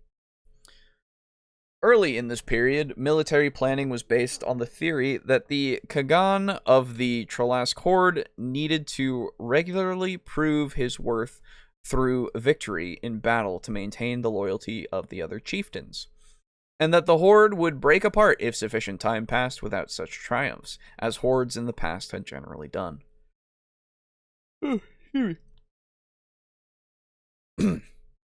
Therefore, the Empire focused on maintaining strong defenses along its northern border, and building additional fortifications in the Dragato Gap until no land route from the Scrublands to the Dawnlands soon stood unprotected by walls or impassable terrain. This effort is often derided as a tremendous waste, as the theory behind it proved false. Sarkroth Kagan kept a firm grip on power despite his inability to penetrate the Dragatoan defenses, and the lack of offensive action by the Empire may have actually given him time to crush whatever rivals he might have remained to him in the northern lands. The work was indeed quite costly, and the resilience of the crown laborers was truly put to the test. But a point often overlooked is that this fortified line allowed later operations further north to be conducted with far less concern for the safety of the Empire's core provinces that would have been possible without it. Wouldn't, I assume? Anyway. Soon after these fortifications were completed, the Imperial Court was transferred to the city of Tarsa, the old capital of Dragato Kingdom, before Valsyrian's annexation. for the stated purpose of shortening the lines of communication for the palace to the front line. From the palace to the front line, yeah. Whether this was the true reason or not, it did allow her son, Corvin, to easily monitor the court while simultaneously commanding the war effort after Asara's death. In the year 116, at the age of 141, Asara passed from this world. At that time, Corvin Val Timuna assumed Asara's court position as war minister, but did not relinquish his military ranks as Field Marshal and Grand Captain of Rangers. Instead, the three titles were soon combined into the single hereditary rank of Imperator Generalissimo, commonly rendered as simply Imperator. Nice, yeah. With additional powers equivalent to a prime minister. Oh, fuck, dude. With this, Corvin's authority as the military dictator of the empire was made absolute, with Empress Arana now reduced to a mere figurehead. Oh yeah, of course. He who controls the military really does control the empire, let's be fair. Pretty much, yeah. The fact has not been missed that history had repeated itself, as the Dragatoan royal family now found itself in the same position the Valsyrian royals had a century before. If there was a difference, the Dragatoan monarchs never declined into the same state of debauchery that had claimed the last Valsyrian queen, and even the weakest descendant of the Aranan line worked hard to maintain their cultural prominence. It is probably for that reason that no Val Timuna ever attempted to claim the imperial title itself, satisfying themselves always with their de facto control of the government. Although later imperial lines would regain some of their actual influence, the system of emperors and imperators would go on for several centuries. Yeah, I like that. Nice. Corvin's ascension to supremacy marked an immediate shift away from the Empire's defensive policy, as Dragatoan forces again marched northward. New weapons developed over the last 16 years, including lighter and more mobile cannons, better suited to open field warfare. Oh, thank God, they're not going to get destroyed by people who hate them, I suppose. As well as carbines, which allowed dragoons to fight without dismounting. Hell yeah. Made the Dragatoans more effective against the Tralasks than they had been previously. On the other side, the Tralasks were more unified than ever, and had begun to develop gunpowder weapons of their own make.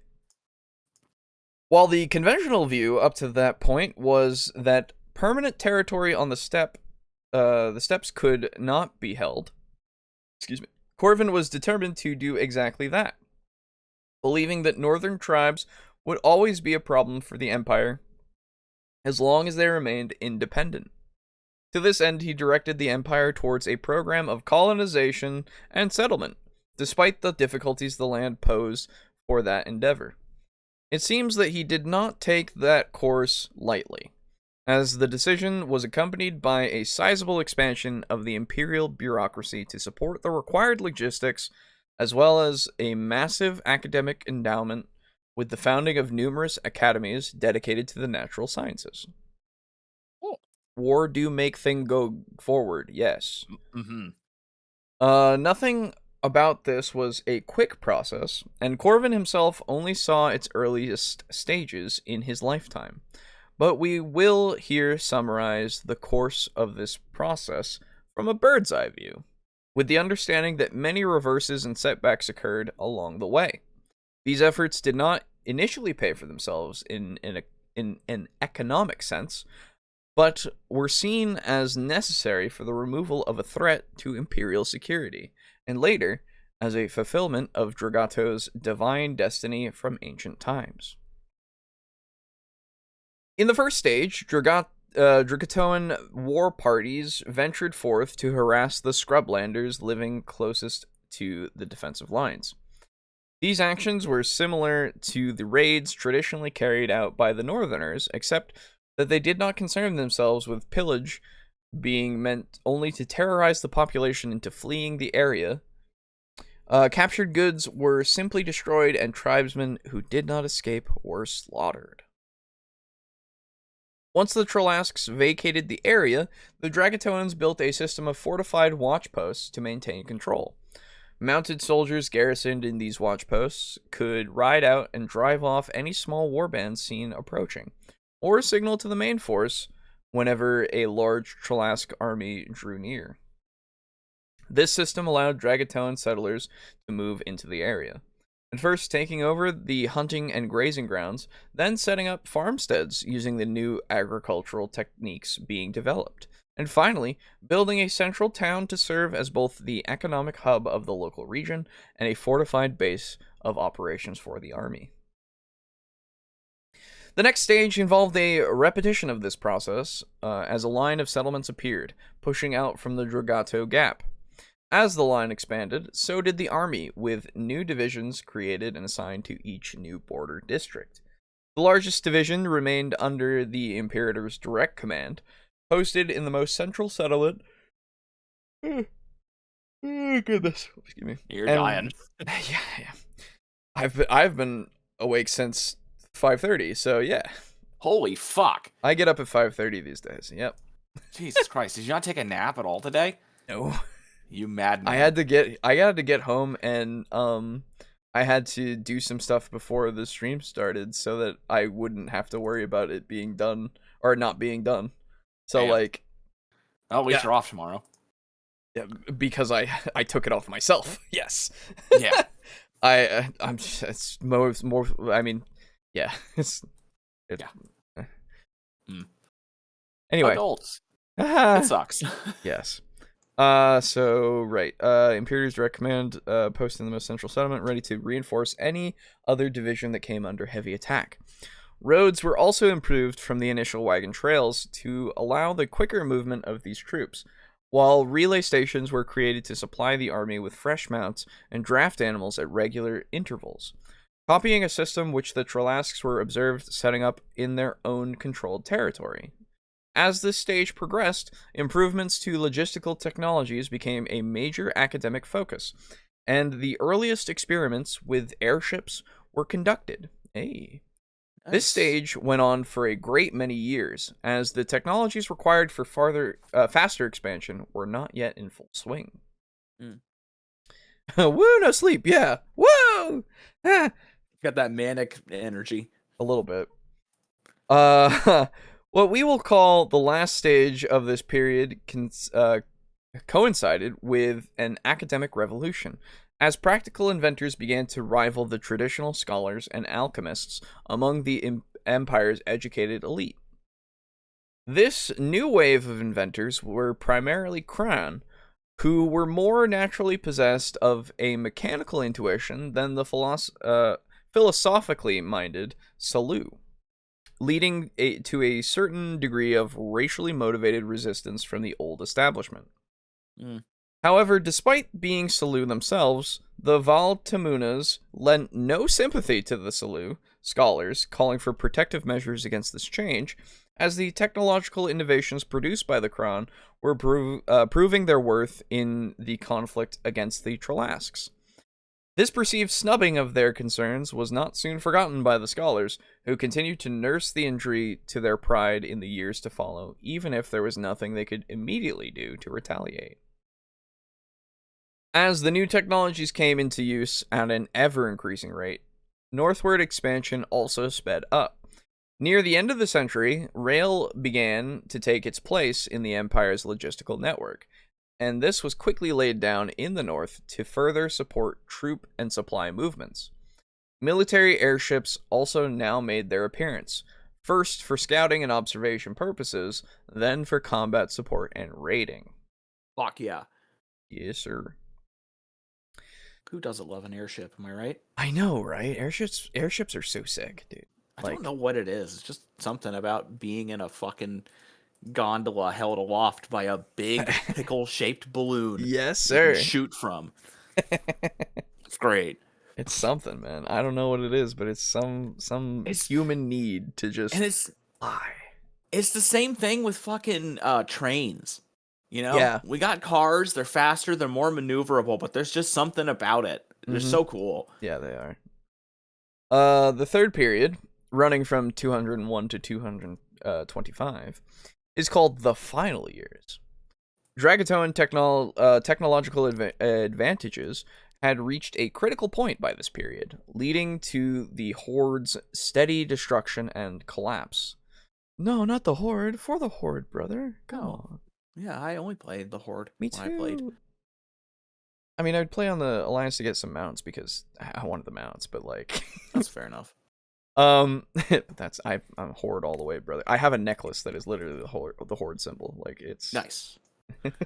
Anyway, although the I have a Tankard of Terror. Oh, fuck yeah.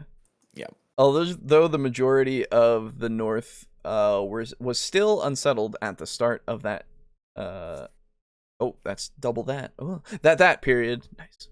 Dragatoan armies supplied by airships were able to move as they pleased, quickly driving Tralask forces out of any area which the Empire deemed valuable and setting up protective fortifications in short order. The Imperator had little direct involvement in the war at this point, now remaining in Tarsa to manage political concerns while delegating all military authority to generals. As Tralask defeats piled up, with several Khagans killed in battle in short order, constituent bands finally began breaking off from the Horde, attempting to re-establish themselves as independent tribes. Some of these tribes, at first, offered alliance to the Dragatoans, but Sorval Val Tamuna, that was just anyway, the presiding imperator at the time declared that Dragato would not return to its old methods, which had failed to secure lasting peace. Oof. The Empire would have no allies. The Scrublanders must submit fully and accept the Emperor as their lord or perish. Yeah, okay. Yeah, I mean, fair. Yeah. Yike. Rough. Most of these tribes did submit, having already become used to submission to the Tralask Khagan, and those who did not indeed quickly perished. Those who did not indeed quickly perished. Yeah, there wasn't a comma, so... Oh, I see. Yeah. Anyway. No-Star bands came over to the Empire in great number during this time, feeling no loyalty to the other Scrublanders and seeing the Dragatoans as their one route to self-preservation. These bands were quickly joined to existing No-Star mercenary companies and sent back out to fight against their former allies. By 225, the last Khagan himself had bowed down in submission, and the north was considered fully under imperial control. A number of remnant tribes did continue to hold out and resist in the most remote regions for several more years, but these forces were quite small, and the exact date when the last of them ceased operations is in dispute. Although the Scrublanders were not permitted to keep their tribal independence, neither did the ever-pragmatic Val Tamunas force them to completely abandon the economic and religious ways of life to which they were accustomed. The imperial regime did, however, assert itself as the authority for the settlement of land disputes while cracking down harshly on the old habits of intertribal warfare and ritual bloodletting.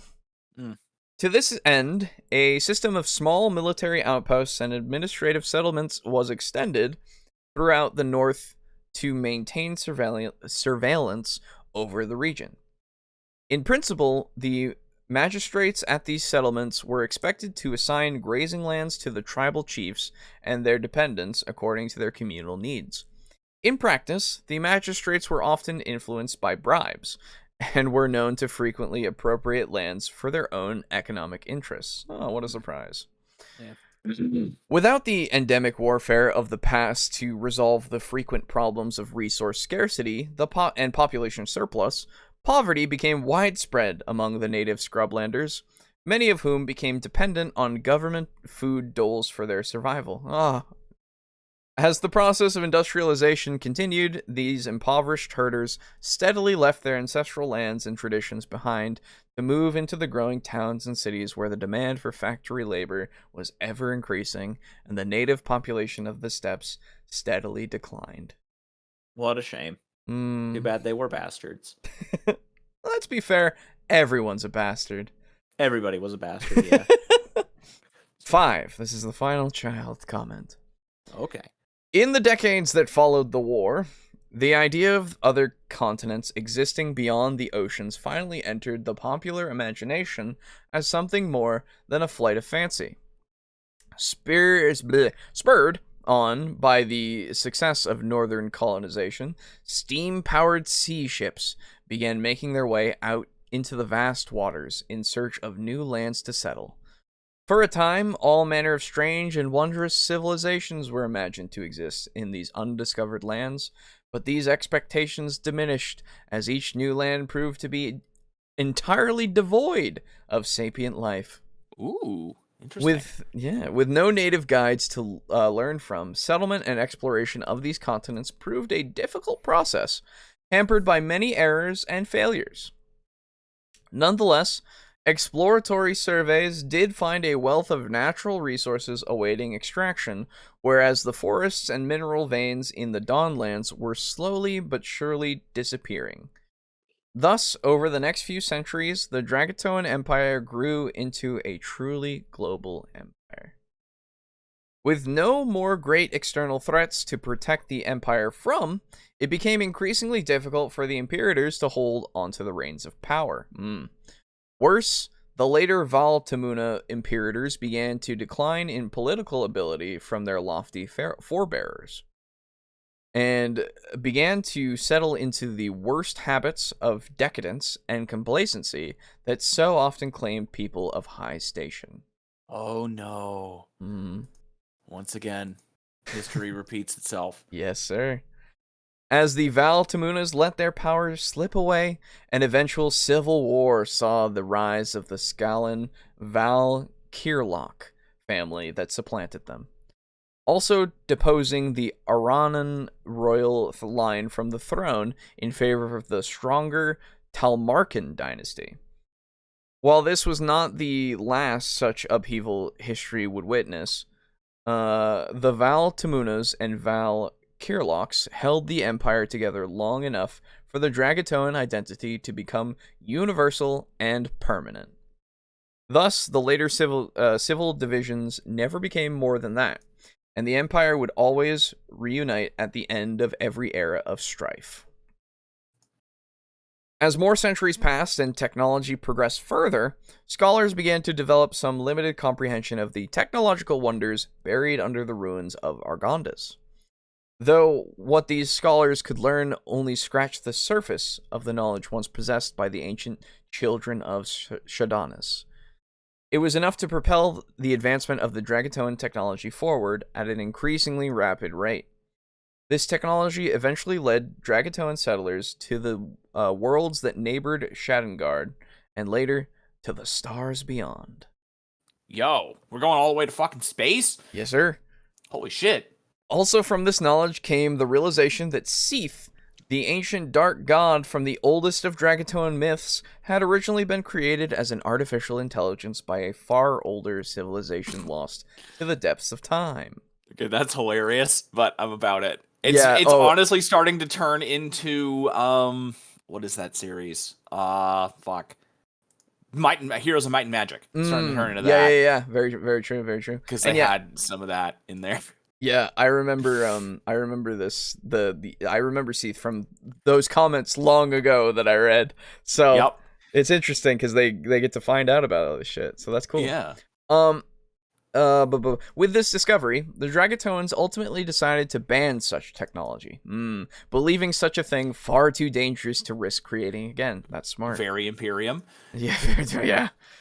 One particularly extreme movement even decided that alien life, should it exist, should also be prevented from creating thinking machines. Are we just going to the Imperium? Is that what this is going to be? It seems it. There's some Imperium in here. I'm about it, though. Don't worry. I am also about it. Although the Imperial leadership did not believe this to be a practical undertaking, the most fanatical members of the movement organized themselves as the Shadan Velkar, the Space Knights of Shadan, and departed for the far reaches of the universe on their crusade. The Empire has rarely had contact with the Shadan Velkar in all the millennia since that time, but the vast number of burnt-out worlds that have been discovered by Imperial explorers is a testament to their prolific and ongoing activities. Fuck. Now we got NIDS, holy shit. Later chapters of Dragatoan history will be addressed in the future, but we must return our attention to the Felkarai civilization in our next discussion. Woo! Jesus Christ. I now know, like, a shit ton about the Dragatoans. Yes. And their development into going to space. Yep. That's insane. Yes. That's some good stuff. Good job, Lux. Jesus, man, so much. So are you going to be running a campaign or doing anything with this, or are you essentially just writing it out for fun? Yeah, that's a good question. Because I'm so curious. Because you set out so many periods of history that you could set any number of games during. It's crazy. Yeah, very true. Let's see. They already do Pokemon in the city for the games anyway, so that's no problem. No, it's true. They do them, but they're not like so numerous that they like literally clog the streets. Yeah, it's more or less like oh shit, no. Oh, thank God. Like it's set in New York, right? Or... it's its own town, but it's okay, a super high-tech city thing. Okay. It just looks too cluttered. It looks too much like New York. It looks too grungy, too grimy. Yeah, I think so too. And it's just not what I think of when I see Pokemon. Because if you play any of the Pokemon games, there's only one city that even remotely comes close to that, and it is far more open and clean. It's the one where, you know, you cross that enormous bridge to get to it. I don't remember the actual name of the city. Yeah. You know what I'm talking about. Though. Yeah. Like Opalucid or something like that. I don't remember. Something. And so you do have big cities in Pokemon, but they don't look like our big cities. Yeah. And I think that's what makes it not really work for me. They made it pretty gritty, which I think is okay. It's just that I don't know. I don't understand why the gas works in different ways for different things sometimes, even though it works consistently as it does on the Pokemon. But when fucking Detective Pikachu himself takes a big huff, it doesn't do anything to him. John Pikachu himself. Ryan Pikachu, actually. Yeah. Anyway, there's a lot of stuff in that I've just been like, okay, because you even have like the smaller towns and stuff, and like there's still like people are trainers and shit, but this one city is different from everything else because they don't do that, and it's like, oh, that's fine. Like I get you want to have it so that you have your unique city that doesn't conform to all the shit, but at the same time, I don't know, the story itself, it just doesn't seem like it like. I just don't care. I just don't. Yeah, that's fair. I just don't care. It's just I want you to give me a story that I can go, oh, this is fun. Oh, I like this. Like it's Pokemon, you know. Look at this. And even if it was gritty and shit, like that'd be fine too. It's just I need something that I can latch onto. I really do, cause fuck me, that movie was just like and that's it. Nice visuals on occasion. Honestly, if you get too close looking at the Pokemon, it doesn't look great, but, you know. Oh. At least in my opinion. Well, it's just like your opinion, man. It is just like my opinion, bro. Anyway. I didn't think this part was as long as it turned out to be because I felt like I was just dragging it out myself. I suppose I always run long, though, because I have a compulsion to make things make sense instead of just saying they happened. Oh, that's fair. And that's completely fine. Dude, you're writing a world. It does need to make sense. Yeah. I meant to change Horde to Kaganate, but it's the same thing. Gotcha. Great show, guys. Thank you. Yeah. Just kind of shifted into high gear at the end, though, because I wanted to get done with this part. Hey, fair enough. Honestly, that's you can go fair. Into more detail, like further detail at some point for sure, but you've got the basics out for the space shit, so it's like, yeah, it's not hard to fill in the gaps, or at least it won't be tedious, or it might be tedious, but it's not going to be as difficult. Yeah. You've set your groundwork. Yes, that's the words. I have no plans, might just be practice. I might decide on plans once it's done. I kind of just want it to exist more than anything. Oh, yeah. Fair enough. Fair enough. For sure. Yeah.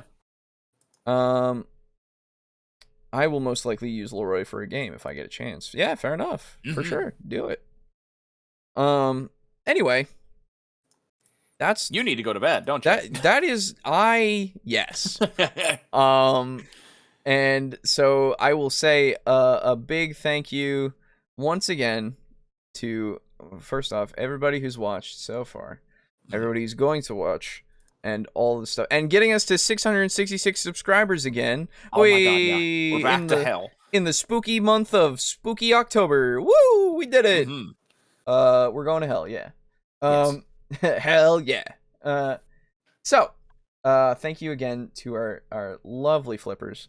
Our table flippers being Draco Kraken, Mog Zero, Rick, aka Unit Rico, Slazer, Steely, Lux, aka Neon Armok, and our tier 1 contributor. Almost did it. Almost messed up. I'm not that tired. I almost said your name. Shit. Very close. Can't have that. That's right. That's not part of the deal. It's not. You read the You got to give us fine money print. before we say your name. Or more money. But you're always shown, so really, what's the, whatever. Anyway, don't forget, you can go over and do the same thing on Ko-fi and get the same kind of stuff. Over on the everything else, like getting the dice and shirts and whatever, and also Humble Bundle, because we're doing that. And also, again, don't forget, for those of you who aren't in the Discord or might be in the Discord but did not know, Saturday, Draco Kraken wants to teach Kill Team. That's right. So at noon, I will be late, but I will be there at some point. And I know Rico also wants to be there, so I'm excited for it. Because I have wanted to learn Kill Team because it's cool. I have heard that it is like fairly different from 40k. It's like different enough, 40K. but it's also more stable. Yeah, because they don't change everything like all the time. It's true. It's kind of like ridiculous and cool that they don't change everything all the time. Yeah, and they it get seems to be some really focused on sick-ass balance. models. Yeah. It's like a Warcry. Yeah, exactly the same. Yeah, for sure. Anyway, that's a thing, so be on the lookout for that on Saturday. And other than that, I mean, nothing else. I gotta go to bed. Yeah, you need to go to bed. Thank you, everybody, for hanging out. And goodbye. We'll see you next week for another spooky thing. Oh, and get ready for 2 weeks from now where we do Gara Bingo. Oh boy, gonna be good. What are we giving away this time? Do you know or no? Dice and merch. That's okay. I'm gonna the same shit we always give away. Well, no, this time it's dice is the number one prize. The first one. Oh, it is. Oh, okay. Yeah, I thought last we didn't time do that last time. Oh, that's right. Last time we gave away essentially whatever they wanted. Yeah, from our merch store. That's from right. the merch stuff. Yeah. So. Yes. Okay. Good night. Good night. Goodbye. Goodbye. Be gone. Out of here.